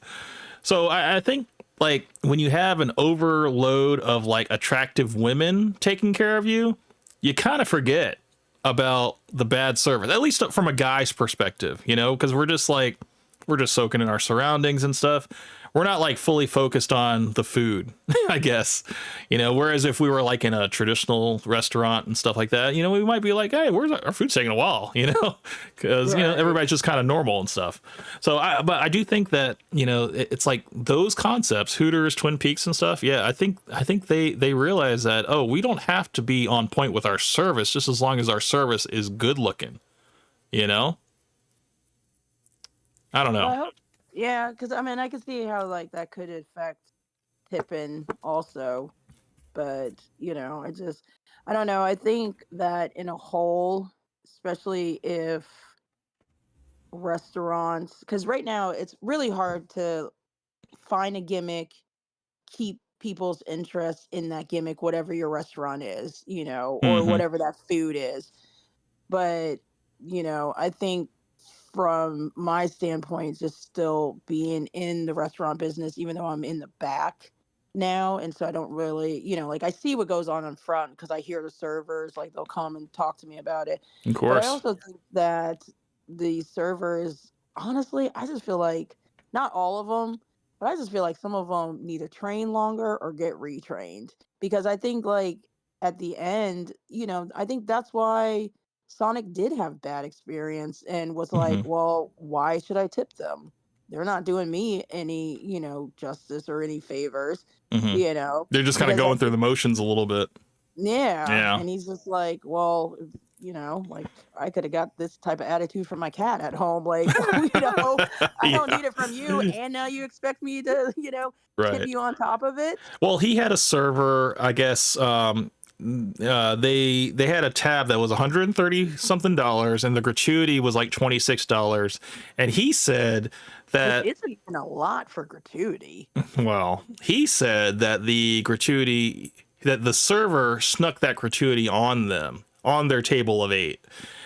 And I was trying to explain to him that he didn't sneak it on there. Like, it was probably, because they were a table of 8 that he gets automatic gratuity on there and stuff, And he was just Well, like, most people don't read that because it yeah, will say on the menu, because there's a lot of restaurants that I've gone to that will say it as low as 6 people, but they'll yes, say yeah, like, 6 or you more. know, 6 or more, Hmm. 8 or more, but it will say like, gratuities added, and it will tell you the percentage. It might say 18, it might say 20, percent, but it will be there. But I mean, But that's that's what he just said. He said that he didn't see that. He said that the server didn't mention it to him, and he didn't see it in that particular restaurant. He said he's seen it before in other restaurants where they've had like signage that says that, Mhm. But he said in that particular restaurant, he didn't see it.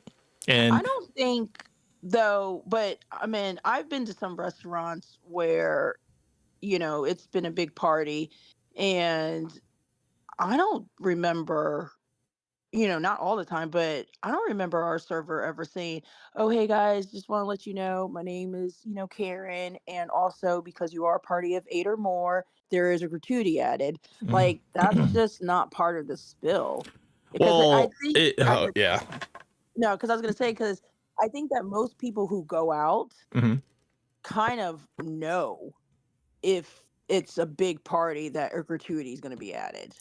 Yeah, when I was in the game, they told us that we are supposed to let our tables know if there's an automatic gratuity on there because we don't. The last thing we want them to do is double tip. I'm like, no, that's the last thing you want them to do is double tip. Right. But like, like I would take it upon myself to already, having established a rapport with Mr. Smith, I will, I'll approach the whole table, and I was like, "Is there a Mr. Smith here?" And Mr. Smith will raise his hand. It's like, "Good evening, Mr. Smith. My name is Camp. I'm going to be taking care of you this evening. If you need anything, I'm the guy." And then, I'll go through the specials and spiels and all that stuff like that. Fast forward to the end of the check. Okay, I'm dropping the check.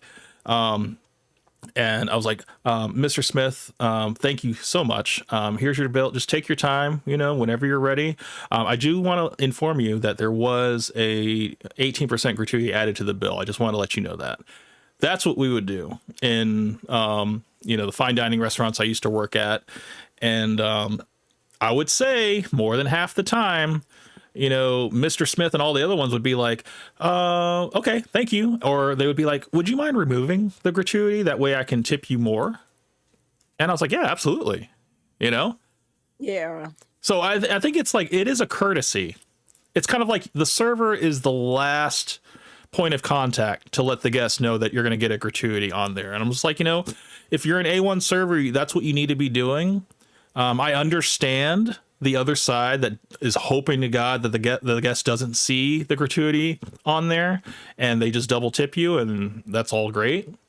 But I think it's kind of I can see how people will see it as an insult that, oh, this person sized me up and they think I'm not going to tip, so they went in through this automatic gratuity, so they guarantee themselves a tip. And I'm Now, like, when I was like, that's not the Sonic, case. yeah, so when Sonic was talking about that, did he was he did he say who paid? Did they pay separate? The party that he was with, I did they pay think separate, or was somebody else paying? I think he said it was him and his sister that were paying. So I think they kind of Okay. like, they put their money together and stuff. Because I was gonna say, if he wasn't paying, like say it was like, somebody else, like say it was his sister, Hmm. then that server could have told whoever was the main person paying. Because sometimes you'll servers, because I know we've done it if it was a big party, Hmm. before we put in the order, we're like, oh, is it one check? Is it separate checks? Yeah. So Yeah. that way Just they to can already get, establish. But yeah. and if the sister, like let's just say like the sister said, oh, I'm paying for it, the server could have said to her, I mean, I don't think it happened because he would have said it, Sonic would have said it, Right. but typically you would hope because I've done it where whoever is paying, I was like, oh, okay, I just want to let you know because it is a big party, and a lot of times I'll point to where it says it on the menu, Mm-hmm. like 6 or more, we do add gratuity, just to let you know, blah blah Right. blah. Yeah. And typically they're fine with it, but occasionally, like how you said, they would just be like, oh, would you mind not doing it? Yeah, they'll take it off with the intention of going over 18% because like, no, I'm a 20% tipper, or no, you gave 20% service, so you can take this off and I'll give you your 18%, I'll give you your 20%, Yeah. And I mean, I would say almost, I would more. I don't think I've ever had anybody tip me less when they tell me to take the gratuity off. But in his situation, he said that he had, because he had both credit card receipts, and I was looking at the time of them, and they are exactly 5 minutes apart. So one credit card, one itemized receipt had the gratuity, and the other one was without the gratuity, and they were 5 minutes apart. So I was like, it's like almost as soon as he got the receipt, he told them to take the gratuity off, and just in that act alone, he was like, yeah, we were going to leave him $25. But because he added that gratuity, we dropped it down to 15. But which one was first? The gratuity, was the gratuity first? Yeah, the gratuity was on there first. And he said the gratuity was $26 and some change.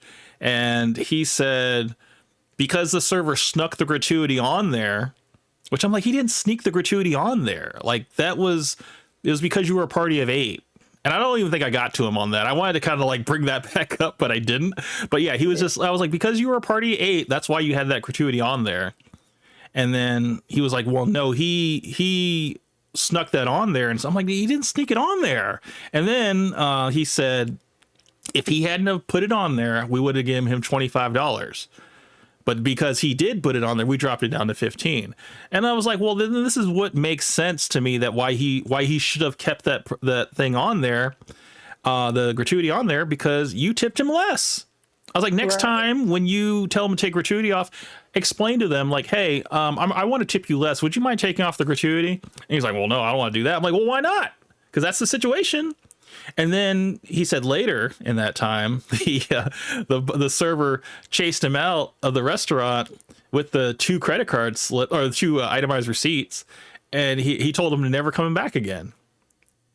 And he was just like, yeah, we were just like completely offended, and I'm like, rightfully so, But I mean, I was like, I kind of understand the server's plight, like if he basically took off that gratuity in good faith, because he believed that you were going to take care of him, but then you ended up tipping him less. So it's like it backfired on him, And I was just like, yeah, man. I mean, it was like him telling you never to come back again. I would have said the same goddamn thing. But, of course, I wouldn't have said it.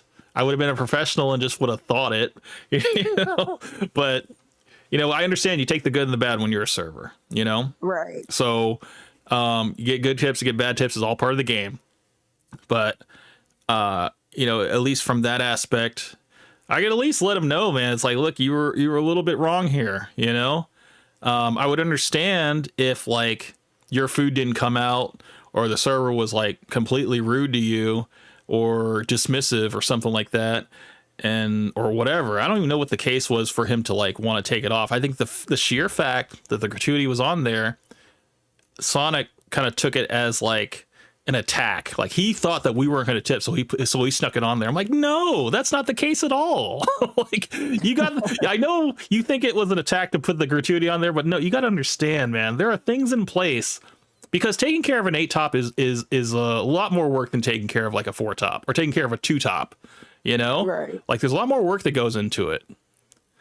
And, you may not, understand that because you never waited on an 8 top, but yeah, I mean, there's a lot more work you got to do, and depending on, and, he actually shed some light and said that server, needs to tip out other people. He needs to tip out the bartender, tips out the bussers, and, all these other people and stuff, food runners and everything. I'm like, okay, yeah, that makes sense. That's why that gratuity is in place, so it can cover the tip out for the staff,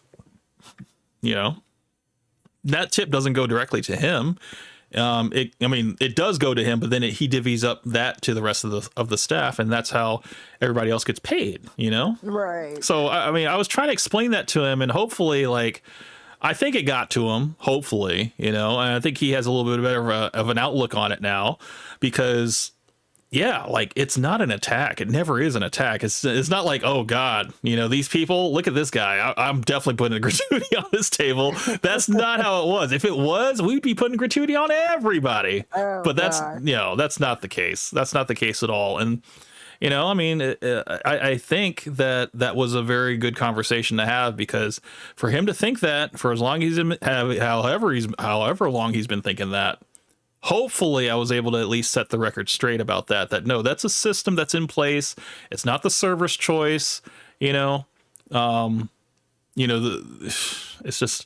one of those things, man. It's like, look, if you have a party, you're just like, yes, I get a gratuity, you know. But sometimes, you know, you feel good about the party, you know. You can have a good feeling, like you said, and be like, you know what, let's not put a gratuity on, let's roll the dice. And sometimes it's in your favor. Yeah. You know, sometimes it pays off. You're like, you know what? I had a good feeling, and I'm so glad I rolled the dice on that one, because now I got like an extra $20-$30 out of it. You know? So, yeah, I mean, sometimes 18% is not the way. You know, sometimes you're like, you know what? I can bet on myself. I can bet on myself that he's going to go over 20%. You know? Yeah.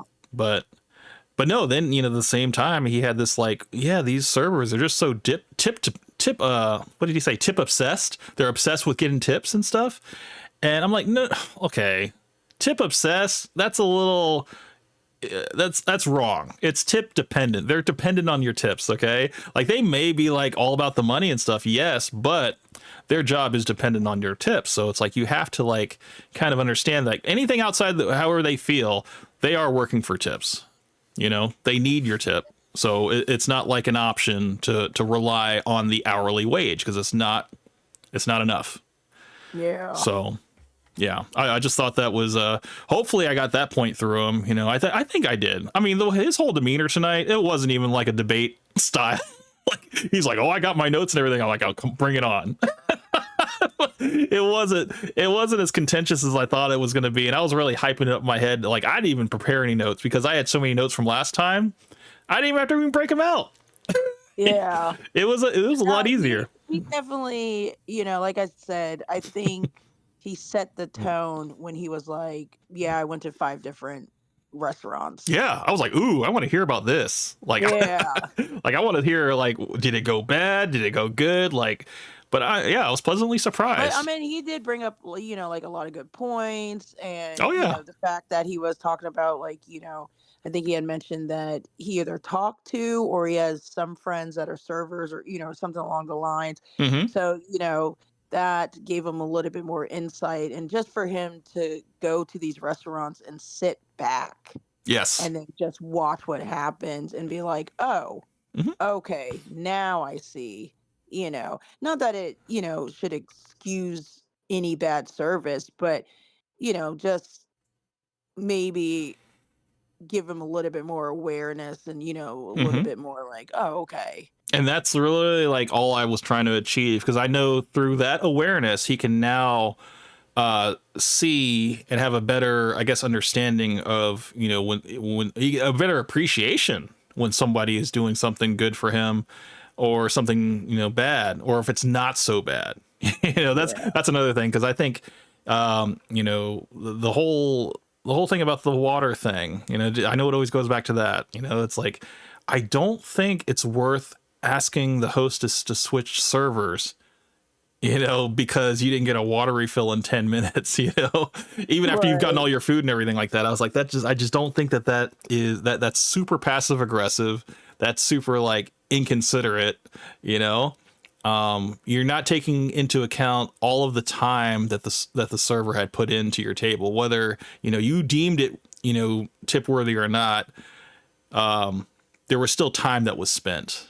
And for you to just be like, can I just have another server? Because, yeah, I'm like, I was like, no, man, you really you gotta give a little more grace than that, you know? Yeah. And I'm not just talking at the beginning of the meal, throughout the whole meal. Give grace.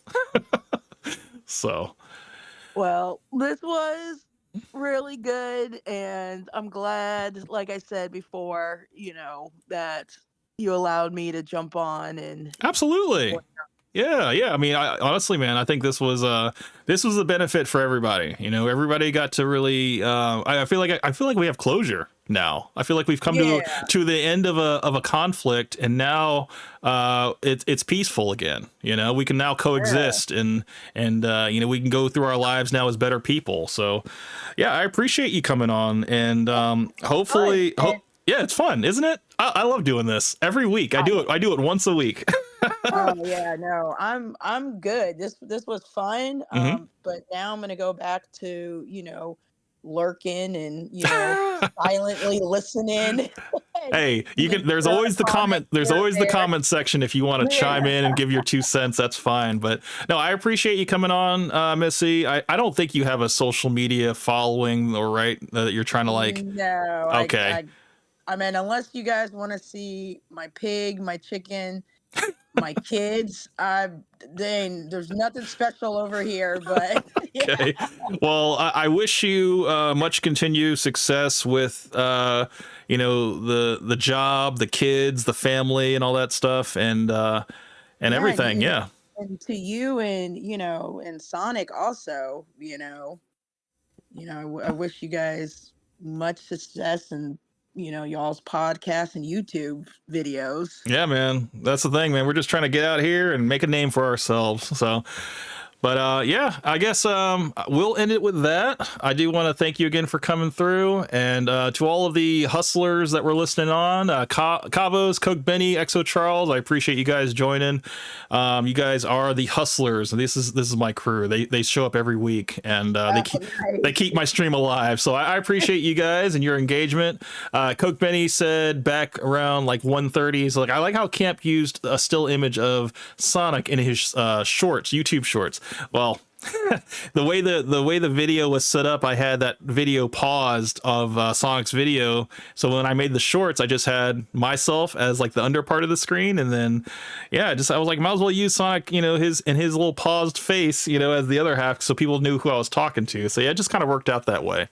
But yeah, I appreciate you guys coming out and listening to us. If there is nothing else you want to say, Missy, I will bid you a good evening, good night, and I'll see you on the next one. You have a great night, because I gotta be up in a couple hours. I gotta go to work. Hey, the money doesn't stop here either. I'm going to be working tomorrow as well. So, all right, I'll see you next time. You have a great evening. Take care. All right, you too. Thank you. Bye, guys. Bye.